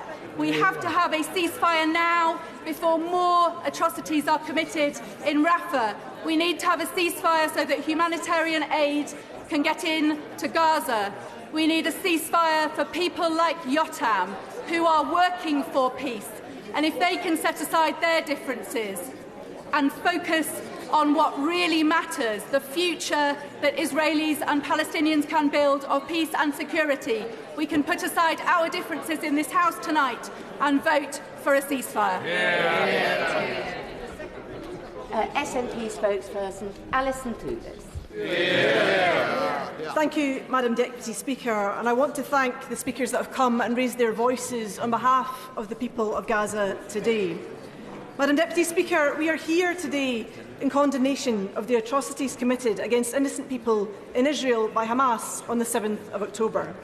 We are here today in condemnation of the atrocities committed by Israel against innocent people in Gaza on every day since. We are here today in condemnation of the taking of hostages, of indiscriminate violence, of maiming, of the use of snipers, of the use of rape and sexual assault, of starvation, of attacks in places of worship, schools and hospital. It must stop. It must stop now. A pause is not enough. Filling the bellies of starving Wains one day just to bomb them the next is not acceptable. Pregnant women, those who have not miscarried or suffered stillbirth due to the unimaginable strain of living in a war zone, cannot time their labour from whenever that pause might fall. ActionAid have reported that Al-Adwa, the only functioning maternity hospital in northern Gaza, was hit 3 times in the past week. It is intolerable. Colleagues across this House have outlined the horrors in Gaza. Of Wee Rind Hijab, only 6, of the poet Rifat Al-Arir, of Dima Al-Haj, who lived in Glasgow, killed alongside her 6-month-old baby, her husband and 2 brothers. Dima was a health worker for the World Health Organisation. Dr Abdul Latif, a colleague of my honourable friend from Central Ayrshire, lost 50 members of his family, including children and grandchildren, when their home was bombed. The journalist, Wael Al-Dudi, lost his wife, daughter, 2 sons and other family members. I highlight these stories because when you get beyond the over 100 journalists, the 150 UN workers, the estimated 400 health workers, the 30,000 of our fellow human beings who have been killed, their stories become a cacophony of tragedy. It cannot be anything other than collective punishment, and as the International Court of Justice have found, a plausible risk of genocide being perpetrated by Israel. And more deaths will follow without a ceasefire, without allowing in a full flow of humanitarian aid, which Israel has been holding up. The Palestinian Red Crescent has seen their life-saving work disrupted by Israeli forces. There is a real fear for the people of now sheltering in Rafah, 1.4 million of them, if a further attack lands upon them. There are many ways to die in Gaza: disease, starvation, as well as by bombardment. And what of those who survive? The 1.9 million displaced, homeless, destitute, left among the rubble of their lives, orphaned, the 70,000 injured and suffering enduring trauma. We must not forget those people either. I have listened carefully to activists from the Gaza Families Reunited campaign who want to allow their families in the UK to reunite and bring families to sanctuary here. The UK has granted very few visas to Palestinians over the years, only 1,300 since 2014. My honourable friend from Gilnorthis has previously talked about Dr Luba Hadouin. In Glasgow, my constituent Sama, Reem, who I listened to on a call yesterday, Grace Franklin and Alison Phipps, who are Palestinian friends, none of them have found a safe and legal route because none exists. People are fundraising to bribe their way out of Gaza for lack of a safe and legal route, all the time worrying about news of whether their relatives are dead or alive. There has been a scheme for Ukraine. Why is there yet no scheme for Gaza? I will indeed speak. I'm grateful to my honourable friend for giving way, and I know that some of the questions that have been asked of us today have been, how do we know what's going to happen if there is a ceasefire? Does she agree that the real problem is that we know exactly what's going to happen if there's not a ceasefire, and that alone should be enough to make sure they vote for one tonight? I thank him for his point, and that point is absolutely crucial. If there is no ceasefire, as we continue as we are just now, we know what the consequences of that will be. The consequences of that will be thousands more people will die. We don't have to question that. We know that that will happen. And it is on our conscience if we choose not to act. Madam Deputy Speaker, I have never had more emails about an issue, and I know that is common for many colleagues around this House. Currently, over 3,000 people have got in touch with me about this issue. The ongoing demonstrations outside this House and in towns and villages and cities across these islands shows the strength of feeling on the conflict in Gaza, bringing together people from all backgrounds, people who have never protested before, but who see an injustice happening, and they want us, as parliamentarians, to do something about it. We all know that peace can be possible, but that it starts with tentative steps. Ceasefires are not easy. The honourable members from Foyle and Belfast South gave their experiences, and other colleagues brought dispatches from their conversations and visits in the region. We are under no illusions of the challenges, but we must try. In this place, we have a duty, we have an obligation, a very special obligation when it comes to the Middle East. And every moment we delay and equivocate, more people die. It could not be more crucial than that. This is not a debate about semantics or procedure, it is about principle. It is about the people of Gaza. It is about saving lives. The hostages must be released. Aid must be allowed in. Negotiations must begin. And it is on our consciences, on all of our consciences here in this place. If we do not stand with our international partners, with countries around the world, with international aid organisations, with the United Nations, we must have a ceasefire, and we must have a ceasefire now. Point of order, Leader of the House. Thank you, Madam Deputy Speaker. I know that the Speaker is a servant of this House and that he takes his responsibilities to us extremely seriously. It is that duty towards us and our rights as members in this place that commands our respect of him. We all have obligations in this place to ensure that all views can be expressed and that individual members and parties of all colours and sizes can have their say. As a member of the government benches, sometimes that is difficult on Opposition Day debates. Motions are always deliberately confected to try and engineer the greatest possible backlash against members. But we, on this side of the House, have never asked that the procedures of this House be upturned in order to mitigate against such pressures. Even when we have faced extreme abuse. Mr. Speaker has stated in the decision that he has taken today, and that he is entitled to take, that he wished for all propositions on the order paper to be put to the House. However, this decision has raised temperatures in this House on an issue where feelings are already running high, and it has put honourable and right honourable members in a more difficult position. It also appears from the advice of his clerk that the decision is taken against the long-standing and established processes and procedures of this House, and that the consequences may be that government is not able to respond to Opposition Day motions, and as such, the government does not have confidence that it will be able to vote on its own motion. For that reason, the government will play no further part in the decision this House takes on today's proceedings. I would like to stress that the government's position on Israel and Gaza remains unchanged, as my right honourable friend, the Prime Minister, outlined today. We want to see the fighting in Gaza end as soon as possible. We never again want to see Hamas carry out the appalling terrorist attacks that Israel was subject to. And we know that just calling for an immediate ceasefire now, which collapses back into fighting within days or weeks, is not in anyone's interests. We will be reiterating the government's position via a written ministerial statement.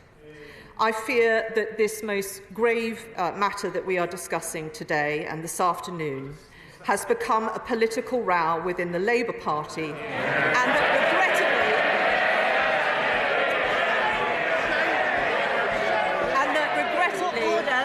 want to hear the point of order. Thank you. Thank you, Madam Deputy Speaker. And that, regrettably, Mr. Speaker has inserted himself into that row with today's decision and undermined the confidence of this House in being able to rely on its long-established standing orders to govern its debates. Long-established conventions that should not be impaired by the current view of a weak leader of the opposition and a divided party. I would ask, Madam Deputy Speaker, I would ask that the Speaker take the opportunity to reassure all honourable and right honourable members that their Speaker, our Speaker, will not seek to undermine those rights in order to protect the interests of particular members, and that future Opposition Day debates will not be hijacked in this way. And I say this, Madam Deputy Speaker, for the benefit of all members.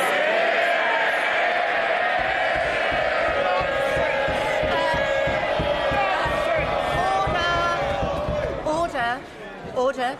I will take further points of order, but I think it will be helpful if I just explain that I thank the Right Honourable Lady for alerting me to her point of order, and just to explain that if the Government is not going to move its amendment, the questions will be, first of all, on the current amendment, and secondly, on the motion itself, either as amended or in its original form. I just hope that is. I hope that is helpful, and it would be helpful if I could be heard. Thank you. Thank you. Order. I'm first of all taking a point of order from the Shadow Leader of the House, Lucy Powell. Thank you very much, Madam Deputy Speaker. Obviously, I haven't had advance notice of the point of order from the leader, so I'm responding in terms today. Of course, we support what the Speaker was intending to do today. Well, hang on a minute. Hang on a minute. Yeah, we support the Speaker. Disgrace. We are going to listen to the points of order. The Leader of the House was heard, and the Shadow Leader of the House, and then I will come on to the Leader of the SNP. But I expect everybody to be heard with respect. Lucy Powell. Thank you very much, Madam Deputy Speaker. Sorry, I mean, last time I looked, the government benches had a majority in this House. So if they don't like the amendments that are before them, they could vote this evening to defeat those amendments.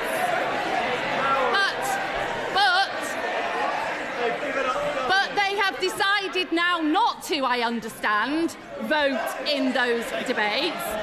So perhaps we have to ask the question whether or not they do still command a majority in this House this evening, or whether they're trying to hide behind some other reason. Because keep shouting, you're just embarrassing yourselves, quite honestly. You've given up governing. Absolutely giving up governing. The Speaker is trying, I think, Madam Deputy Speaker. Order. It's so bad just to be shouting the Shadow Leader of the House down. Members and Right Honourable members should think what they are doing in behaving like this. The Shadow Leader of the House will be heard, and I am sure she will be coming to the point of order that she wants me to rule on.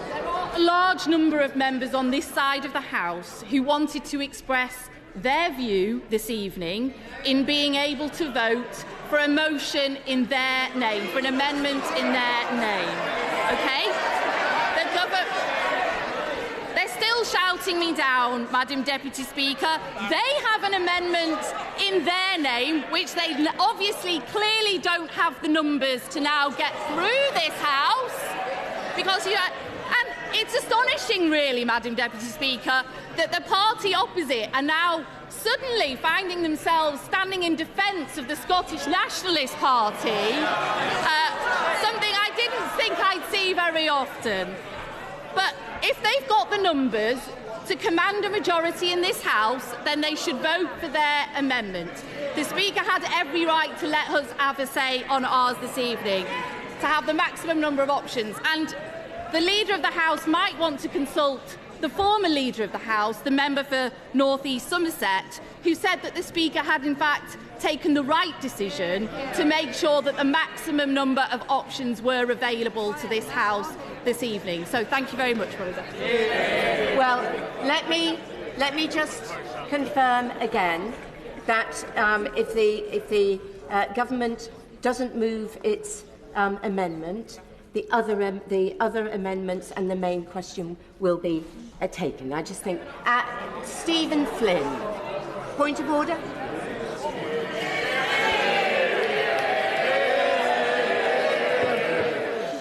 Madam Deputy Speaker, may I firstly begin my point of order by just re-emphasising that we are all here tonight to vote on the civilian deaths in Gaza and the appalling situation that has been faced by nationals in Israel too. We all must remember that. Madam Deputy Speaker, if I have listened correctly to what has just been said, on SNP Opposition Day, should the Labour Party's motion be carried, then the SNP's vote will not be held. Secondly, if I have read the clerk's letter to all members correctly, which was sent to the Speaker, this was a consequence that he was warned of. So can you please advise me, where on earth is the Speaker of the House of Commons? How do we bring him to that seat to explain? How do we bring him to this House now to explain to the Scottish National Party why our views and our votes in this House are irrelevant to him? Well, I thank the right honourable gentleman for his point of order. First of all,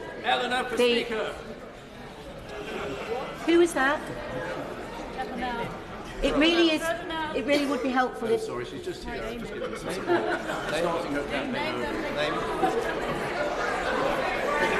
Order. As long as it takes, I will answer the point of order, and then I will take other points of order. But I would suggest that we allow me to speak first. Further to the right honourable gentleman's point of order, I have explained that there were going to be, as I understood it, 3 votes tonight. The government has withdrawn from that. The consequence is, as the right honourable gentleman says, that if the Labour Party amendment is passed, it is then added to the SNP motion. So there is not. So he is right. He is right to say. No. Let me finish.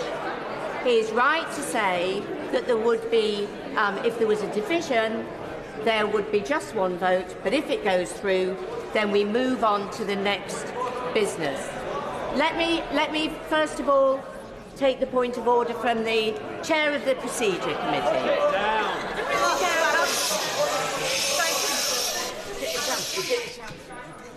Thank you very much, Madam Deputy Speaker. I seek your guidance. My understanding from the advice that I've seen is that the reason that Standing Order 31, where the motion would be put first, was not applying was because there were 2 amendments. If there is now only 1 amendment, surely we would revert to Standing Order 31.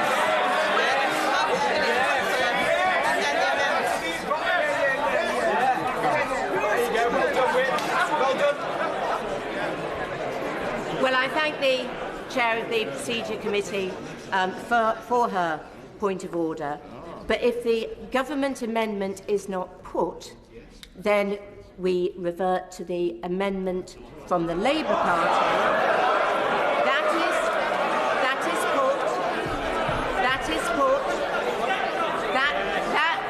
That amendment is put.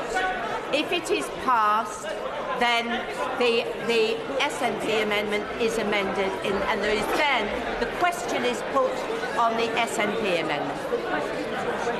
Point of order. I'll come back to Stephen Flynn, and then I'll come to Mr. Wragg. Madam Deputy Speaker, follow to my earlier remarks and on the back of the remarks which have been made there. I'm afraid that you did not provide clarity to me in relation to, one, where the Speaker of the House of Commons is. Secondly, what mechanisms are available to members to bring him to this House to explain that the SNP opposition day has turned into a Labour opposition day. And thirdly, and most importantly, I must insist to you, Madam Deputy Speaker, that the SNP motion is voted on first, as the Chair of the Procedure Committee has just outlined.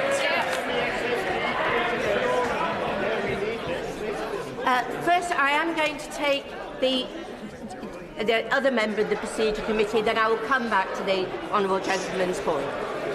Thank you very much indeed, Madam Deputy Speaker. And upon such a serious debate and topic, and on a personal note for me, having given Mr. Speaker a great deal of support in his election to this House, on the basis that we were going to have a fresh start and that conventions that govern our proceedings wouldn't be meddled with to seek one particular political view at any one time, I am hugely disappointed by what has transpired. And we are not showing ourselves as a House anywhere near our best or what we are capable of to the country. I wonder, Madam Deputy Speaker, if you could advise on the nature of the early day motion tabled in my name and a number of my other colleagues, which will appear live at the close of proceedings today. If you are aware as to whether those in receipt of payroll, government payroll, are by convention eligible to sign such an early day motion. Well, I thank the honourable gentleman for his point of order. I imagine that the SNP Chief Whip wants to add to what has already been said on this. I thank you, Madam Deputy Speaker. I have to say I'm slightly confused because I don't want to break any confidences, but I was assured that I would have a vote on the SNP motion today. And as I understand it, and as I understand the advice from the clerks, if the Labour Party motion being put first were to be passed, that amends the text of our motion. And the vote then, given that that amendment removes all of the text of our motion, we would not have a vote on the text of our motion on our opposition day. How can this possibly be allowed to happen? Let me first of all address the point from the right honourable gentleman, the leader of the SNP. First of all, the Speaker set out very clearly this morning the reasons for his decision to give the widest possible scope for different views to be heard and voted upon. The honourable gentleman, the SNP Chief Whip, knows that we would have been able to vote on all three of the propositions. However, because the government motion has been withdrawn, then that is not possible. So, that is the correct position. We finished voting, we finished the wind-ups at 6:15. There would have been the opportunity for 3 votes. Because the government is no longer participating, I will I will put the question. I'm finishing this point of order. Not point of order on a point of order. I will put the question on the Labour amendment, and he is quite right. If he will sit down, I'm responding to him. I am responding to him, so he needs to sit down. He needs to sit down. So I will put the Labour amendment. He is right. He is right. No, I'm answering his point of order. Sit down. He asked me whether that would amend the SNP motion. Yes, it would, if it is passed, but the SNP do not agree with the wording, they can vote against it. Let's be clear. Let's be clear. Let's be clear. That is the situation. That is the situation. I'll come back. Point Philip David. Madam Deputy Speaker, it seems that the Speaker of the House of Commons was put under intolerable pressure. The BBC Newsnight political editor, Nicholas Watt, tweeted that senior Labour figures tell me that the Commons Speaker was left in no doubt that Labour would bring him down after the general election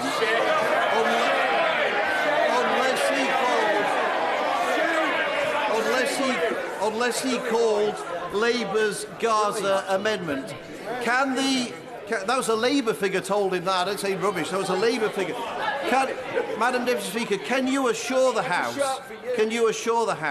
that everything will be done to identify who it was that put that intolerable pressure on the House of Commons Speakers?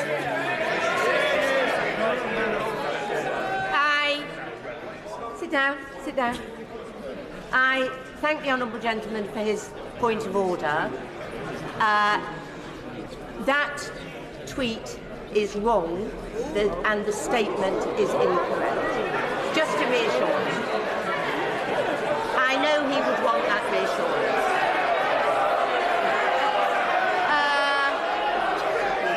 Point of order, Stephen Flynn. Madam Deputy Speaker, I'm afraid that I am going to have to try for a third time. Can you please advise me where the Speaker of the House of Commons is, what mechanisms are available to bring him to this House, and as we wait for a deliberation to be made in that regard, I move that this House, that you use the powers that I trust you have to suspend this House until the Speaker is brought to that. You can't do that. You can't do that.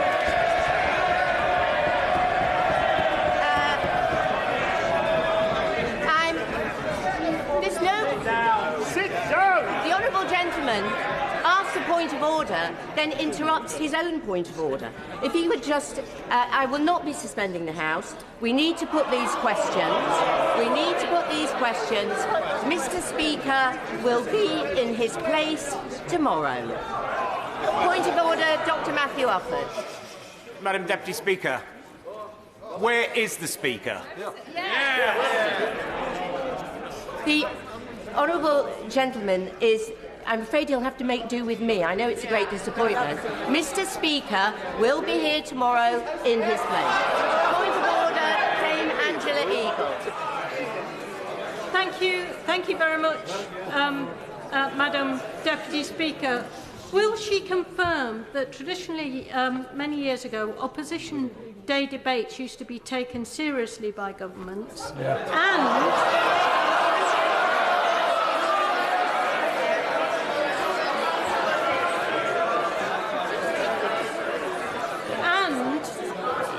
if they were lost, as happened when the Labour Party was in government with the Gurkhas motion, the then government used to put them into effect.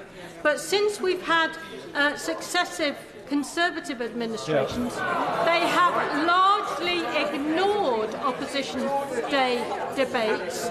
They have refused to take part in many of the votes, and they have widely ignored the result of those votes that they haven't taken part on. So will she agree with me that it comes a bit rich from that lot opposite to be listening to lectures about how important Opposition Day debates are when they routinely ignore them? Well, I thank the Right Honourable Lady for her point of order. First of all, let me say, unless there are very exceptional circumstances, Opposition Day votes are not binding. I think she knows that. She knows parliamentary procedure. Secondly, she is correct to say that I think it was the previous but one Leader of the House said that if a motion was passed and the government hadn't participated, she would come back with a response within 20 days. I think that is my recollection. I don't believe that is followed currently, but you're right, the Honourable Lady is right, that is what used to happen. But it's absolutely up to the government, as to any member of the House, as to whether they vote or don't vote. It's their decision. Point of order, Brendan O'Hara. Thank you, Madam Deputy Speaker. The House and its procedures have descended into absolute chaos. And they've descended into chaos simply because of a decision taken by the Speaker earlier today. Is it too much to ask, Madam Deputy Speaker, that the Speaker is asked to come to this House and explain exactly why he took those decisions, the consequences of those decisions, and how he intends to get this House out of the mess that it currently finds itself in? And what reason, Madam Deputy Speaker, would you not suspend the House in order for the Speaker to come here and sort this mess out?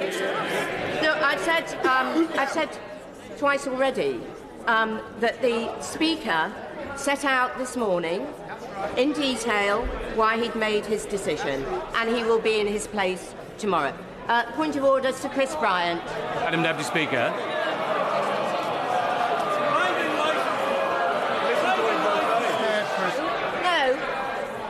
No.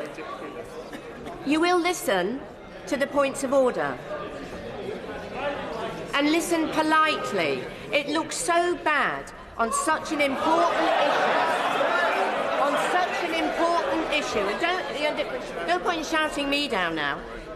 To our constituents, if they just see people who are raising perfectly reasonable points of order, that they're just shouted down. Not good.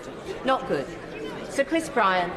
There are perfectly legitimate views on different sides as to the propriety of today's proceedings. However, I would just say gently to some honourable members opposite who have said that you cannot possibly have an opposition day motion being amended by another opposition party, that some of the members who are shouting the loudest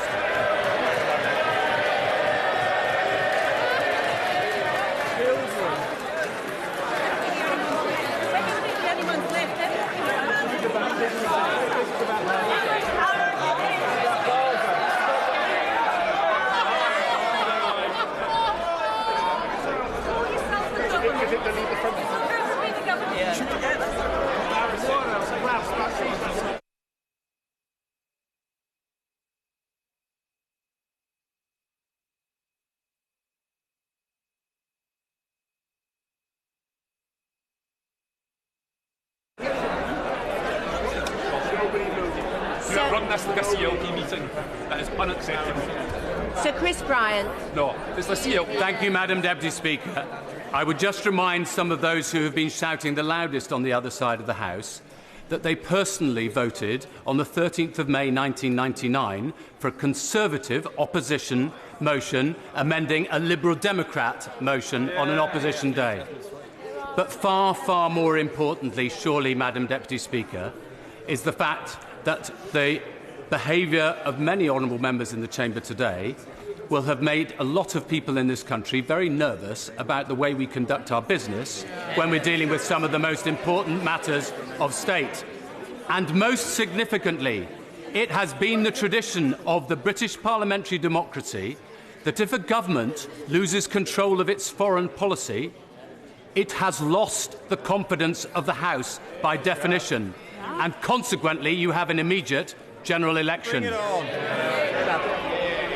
I thank the right honourable gentleman for his point of order. I will take the point of order from Charles Walker, but I do want to move on and put the question shortly. So, Charles Walker. So, Madam Deputy Speaker, I don't know how we got to this point today. It does not reflect well on Parliament. No. Her Majesty's opposition have clearly behaved in look, and I don't mean this in any way as an offence. Please, I don't. Have behaved. People are frightened. People have weaponised this debate in this chamber. Whips are frightened for their flocks.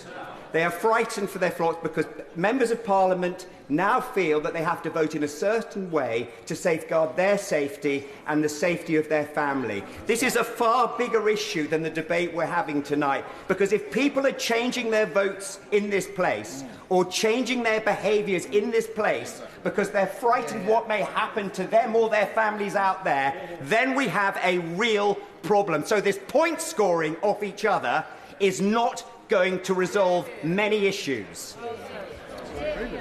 Well, I thank the right honourable gentleman for his point of order. He speaks with his usual passion, and I think he is absolutely right to say what we now need to do is to move on. I want to put the questions, and then we will move on to a further debate. And I do hope that Mr O'Brien is following in that spirit. And I thank you for taking the point of order, Madam Deputy Speaker. I believe that today the SNP have been treated unfairly. But it's not just the SNP that have been treated unfairly, because those of us who would like to vote for the SNP motion, now, if we want to do so, must vote against a Labour Party motion, a motion which the Honourable Member for the Ronda just said would lead, if we voted for it, to an immediate general election. So we are being placed in an unfair position if we wish to support the SNP motion. Now, this afternoon we've now seen the exit of the SNP from the chamber and the exit of many people on this side of the House too. We're clearly in an intolerable situation, and it's a sad situation, Madam Deputy Speaker. I believe the current Speaker is a man of honour, and he's done a great deal over recent years to restore the reputation of the Chair after a period that was a dark period for this House. However, even if he believes that the constitutional innovation that he's introducing today is a good one, today, at this moment, was not the time to change the rules. You've heard from the Chair of the Select Committee there is a serious question about the order here and the constitutional propriety of which order these questions are being taken, a question being put by the SNP too.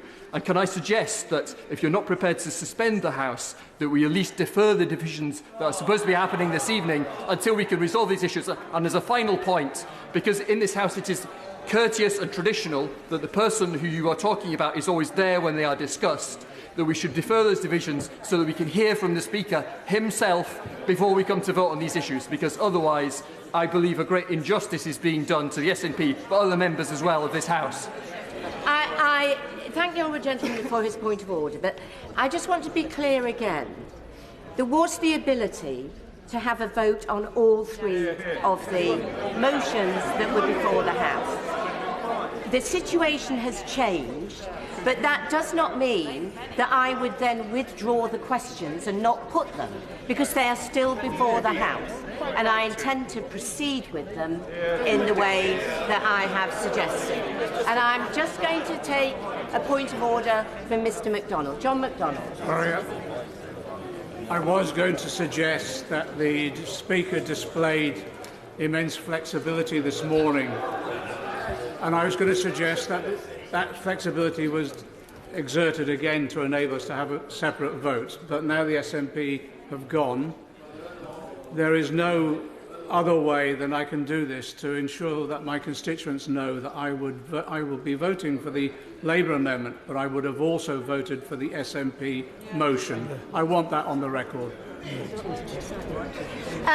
I am going to take the chair of the Procedure Committee because I would gently suggest that we do perhaps, if honourable and right honourable members could restrain themselves. I think the chair of the Procedure Committee may have something to share with us about what she is looking at in terms of which was at the Speaker's request, I believe.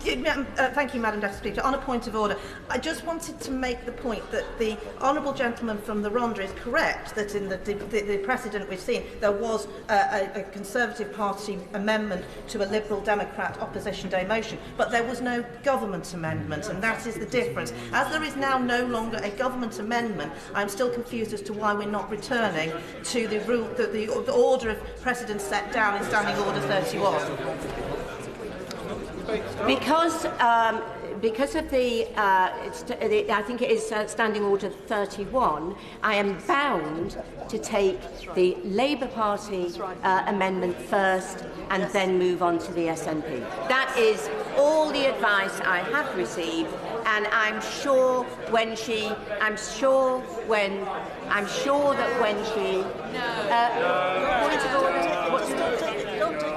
Just don't take it. Don't take it. I'm not taking that. I will.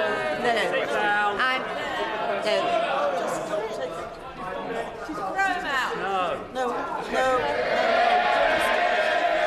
The question is that the House do sit in private. As many as are of that opinion say aye. No.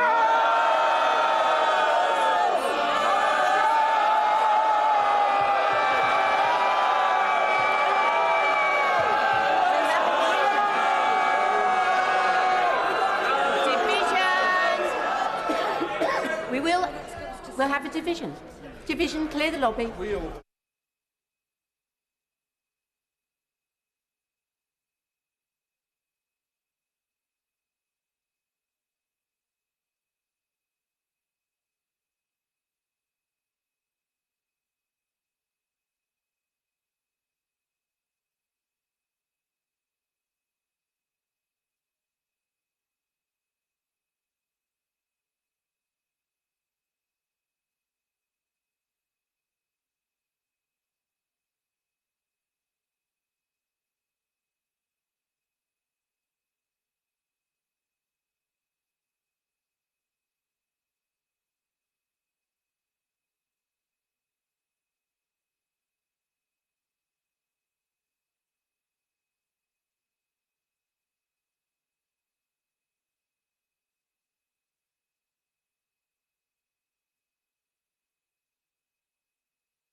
The question is that the House do now sit in private. As many as are of that opinion say aye. Contrary, no. Tell us for the ayes William Ragg and Sir Geoffrey Clifton-Brown. Tell us for the noes Mark Tarney and Christine Wakefield.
investigate if there is a delay, what the delay is in the lobbies. Thank you.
Sorry. Yeah, fine.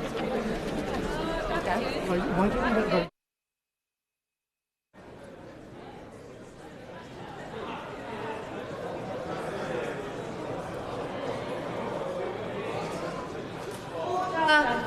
Order. The ayes to the right, 20. The noes to the left, 212.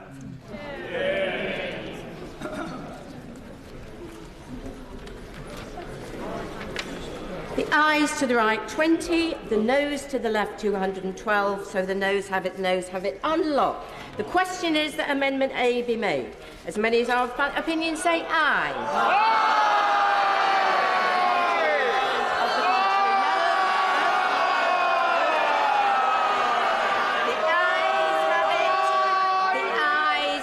It.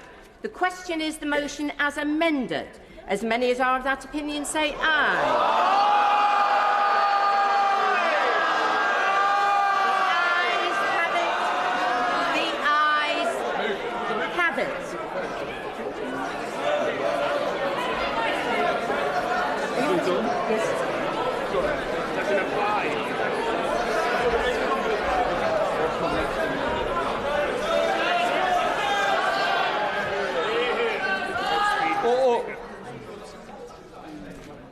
I wish to respond to the point of order raised by the leader. I wish to respond to the point raised by the Leader of the House. Today's debate was exceptional in its intensity with which all parties wished to secure a vote on their own propositions. It took the decisions which were intended to allow the House the widest range of propositions widest range of propositions on which to express a view. I wanted to do the best, and it was my wish. It was my wish to do the best by every member of this House. I take very seriously. No. The danger is that that's why I wanted everybody to be able to express, because I am very, very concerned about the security of all members. Let me just take this through.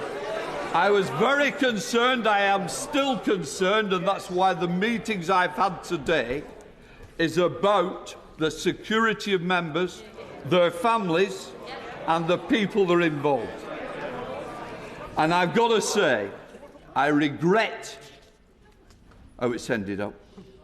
It was not my intention. I wanted all to ensure they could express their views and all sides of the House could vote.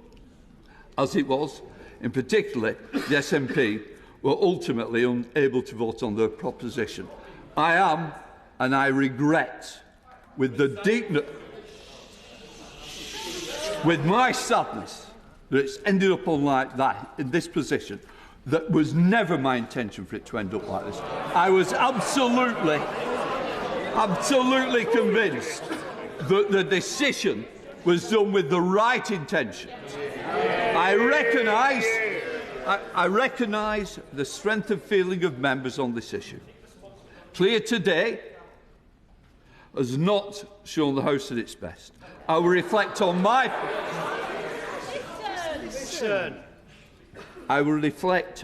part in that of the course I recommit myself to ensuring that all members of this House are treated fairly. I do not want it to have ended like this. I want to say to the House, I will meet with all the key players of each party. I think it is right that I meet with each one, and that. Can I just put that correct? I've never met with Sue Gray today. I didn't bump into her today. I'm offended by that comment. I think you'd like to withdraw it. Yeah, because that is the danger that we've ended up with this House in speculation of not what is fact and not factual. I am honest to this House. I am true to this House. I believe in all members of this House. And I have tried to do what I thought was the right thing for all sides of this House. It is regrettable, and I apologise for a decision that didn't end up in the place that I wished for. So I would say no. I say no. I will meet with all the... Just be quiet, please. I will meet with the leaders and with the chief whips, and let us have a discussion on what is the best way forward to try and ensure that, and I say again, I thought I was doing the right thing and the best thing, and I regret it and I apologise for how it's ended up. I do take responsibility for my actions, and that's why I want to meet. And that's why I want to meet with the key players who have been involved. Leader of the House. Thank you, Mr. Speaker, for coming to the House, for saying that you will reflect on what has happened today, for offering your apologies and to meet with members of this House. You're our Speaker, and we wish you to defend the rights of all members of this House. And I thank you for recommitting yourself to those responsibilities today and for coming to the floor of the House. Just to respond to that, that is why I tried to do that in the first place. It ended up in the wrong place. And I do say I apologise to all, and in particular to the SNP.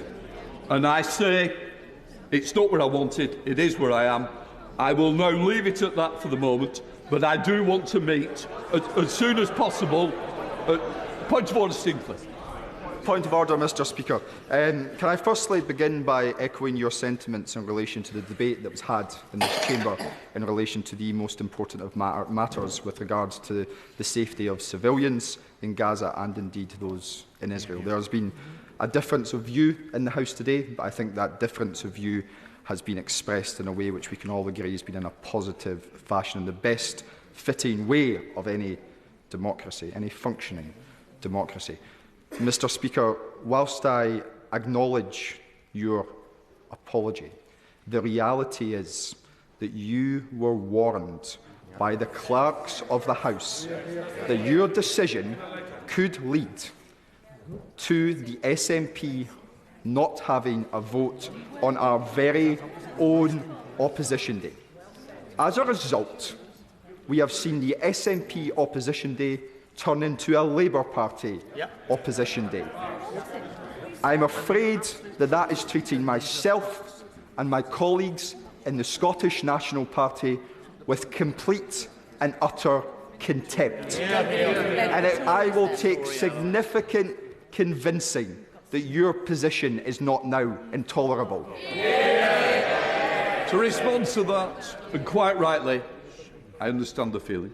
As I said, I would like to have that conversation in private. I would like to meet with you as soon as possible.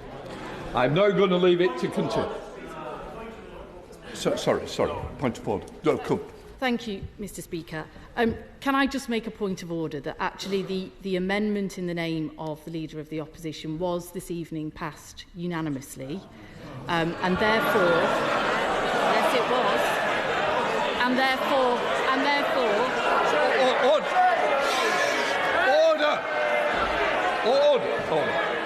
I don't think now is the time, and what I want to do, I want to move on and I want to meet with the important players. I'm now going to hand over to the Deputy, and I'm just going to leave it at that. Deputy.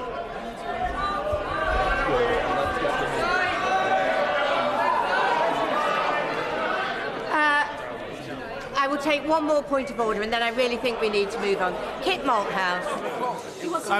I'm grateful, Madam Deputy Speaker. There are 2 points on which I seek your clarification from what Mr. Speaker has just said. The first is that he implied the proceedings of this House were manipulated with regard to outside intimidation. That regard was given to things that were said outside on social media that were then reacted to within the House. And I think that's quite an important Rubicon that's been crossed, and something that may have been crossed without the consent of members. I would like to know where the processes of this House are likely to go, given the outside influences that may be brought to bear. and I'd be grateful for some clarification on that. The second issue is that I'm afraid, and as you know, Madam Deputy Speaker, I have the greatest respect for you, but bluntly, you seem to have rammed through two divisions that were quite important to quite a lot of members, in which no individual vote will have been recorded. And a number of us had thought quite carefully about how we were going to vote in those divisions. And we were essentially, forgive me, taken by surprise by those two divisions being rammed through. So I wondered if it would be possible to either void them or run them again. I thank the right honourable gentleman for his point of order. The fact is, I put the question. Nobody called against it.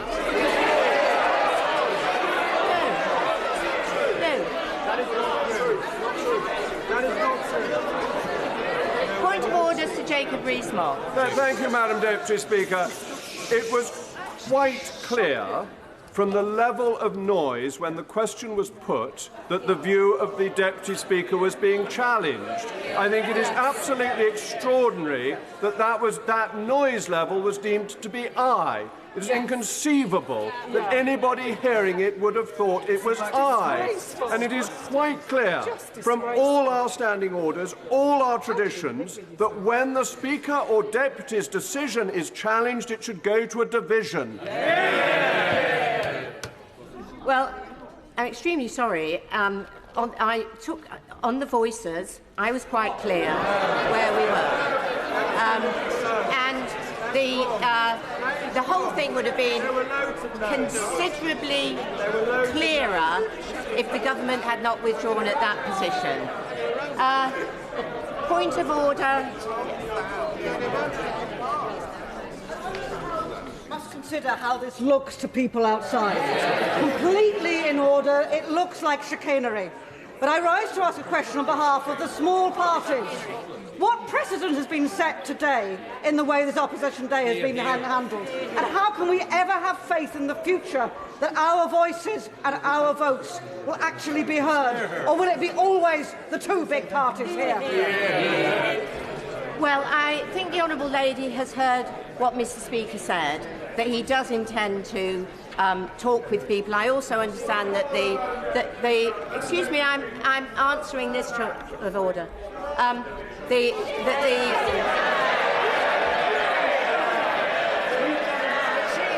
Honourable gentleman must resume his seat. Sit down. Sit down. Sit down.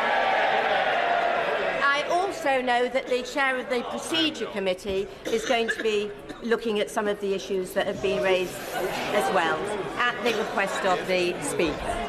And I think, point of order. Thank you, Madam Deputy Speaker. I wonder if I can get your guidance on how I can make my views more known to my constituents. I was one of the first members of Parliament.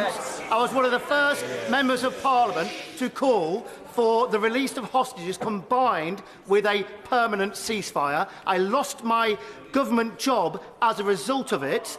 I was also because people misrepresented my position, someone suggested on social media that they should show my wife a real man. Someone also suggested that they would attack me and my family.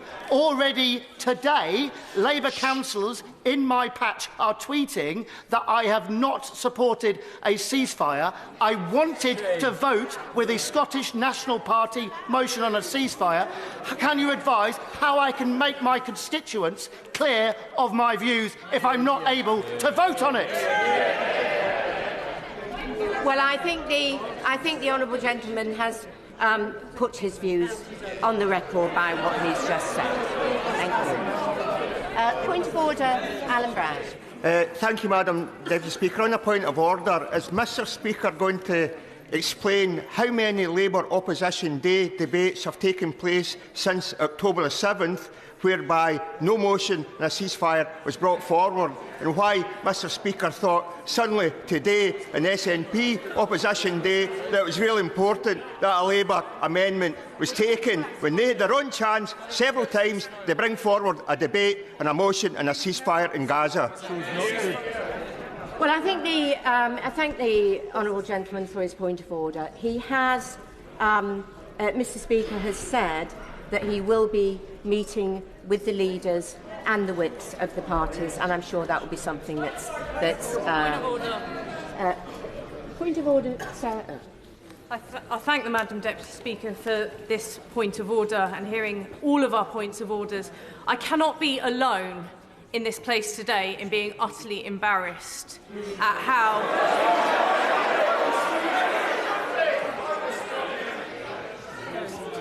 how members have conducted themselves, particularly on the government benches, and I'm going to continue to be shouted down by this.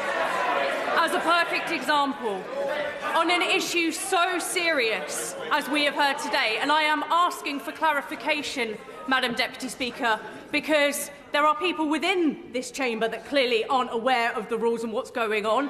One former leader of the House that made a complaint when he wasn't even in the chamber to hear what happened. But please, can Madam Deputy Speaker give us some clarity that should the Conservative government not have withdrawn from the process today, we would have actually had 3 votes.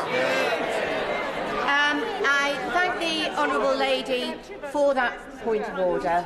I am quite clear that there was the opportunity for 3 votes. I would rather. I think the honourable gentleman may not know of all the discussions. I was very clear that there was the opportunity for. I'll take one more point of order. Dr. Caroline Johnson. Thank you, Madam Deputy Speaker. I'd be grateful if you could provide me with some clarity on procedure, because you're a much more experienced Member of Parliament than I am, on 2 points. The first point is, my understanding is that Mr. Speaker made his decision earlier today on the basis that there would be 3 votes rather than 2. Once the government had withdrawn its amendment and there were then 2 votes rather than 3, was the decision to persist with the order of putting the Labour amendment before the SNP amendment the decision of yourself, Madam Deputy Speaker, or was it a decision of Mr. Speaker? And the second question I've got is, routinely, if a division occurs to sit in private in this case that completes after 7 o'clock, as this one did, the motions would have fallen. Can she explain, please, why they did not? First of all, it's Standing Order 31, which ruled the order in which the votes were to be taken, and I said that very clearly in response to the Leader of the House, who also knew what the order of votes would be. So that was very clear. And also, once an amendment, with reference to it coming after 7, once an amendment is before the House, it does have to be decided. I can assure her, and I know she would expect me to do this, that I did seek proper advice, thorough advice, on both points. I hope that gives her some reassurance and she accepts that that was the case and that was the advice, because I certainly wouldn't do anything which went against the order that I've said. You don't need to take. I'm going to move on now, I'm afraid.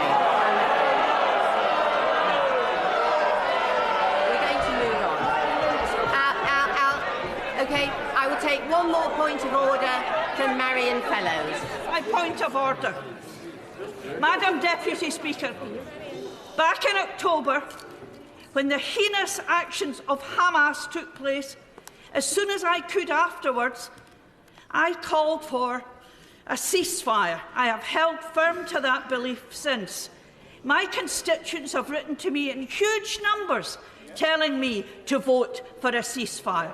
I carry 5 proxy votes, and today I have not been allowed to vote either for myself or the 5 proxy votes I hold. How do I record, as the honourable gentleman opposite answered, how do I get how I would vote, which was for a ceasefire recorded in the House? Well, I think, as I've said, the honourable lady has made very clear what she would have done, and I'm sure that I'm sure that she and all colleagues here will find ways to express that view. Right, I'm now moving on to motion number 3 on banks and banking. Motion number 3, Minister to move. I beg to move. The question is, as on the order paper, as many as are of that opinion say aye.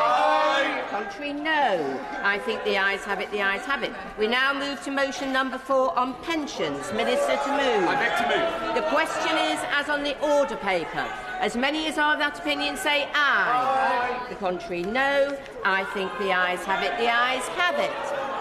Petition Martin Day.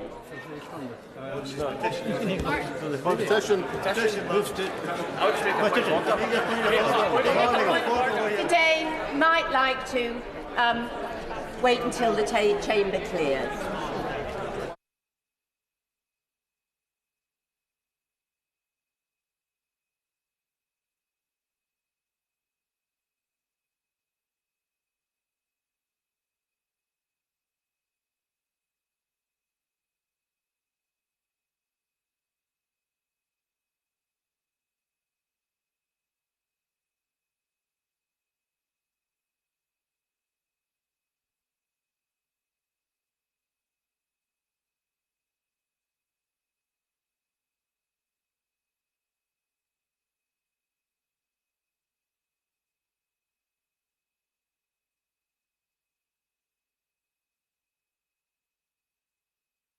Could honourable members please leave the chamber quickly, because we want to hear the petition from Mr. Day.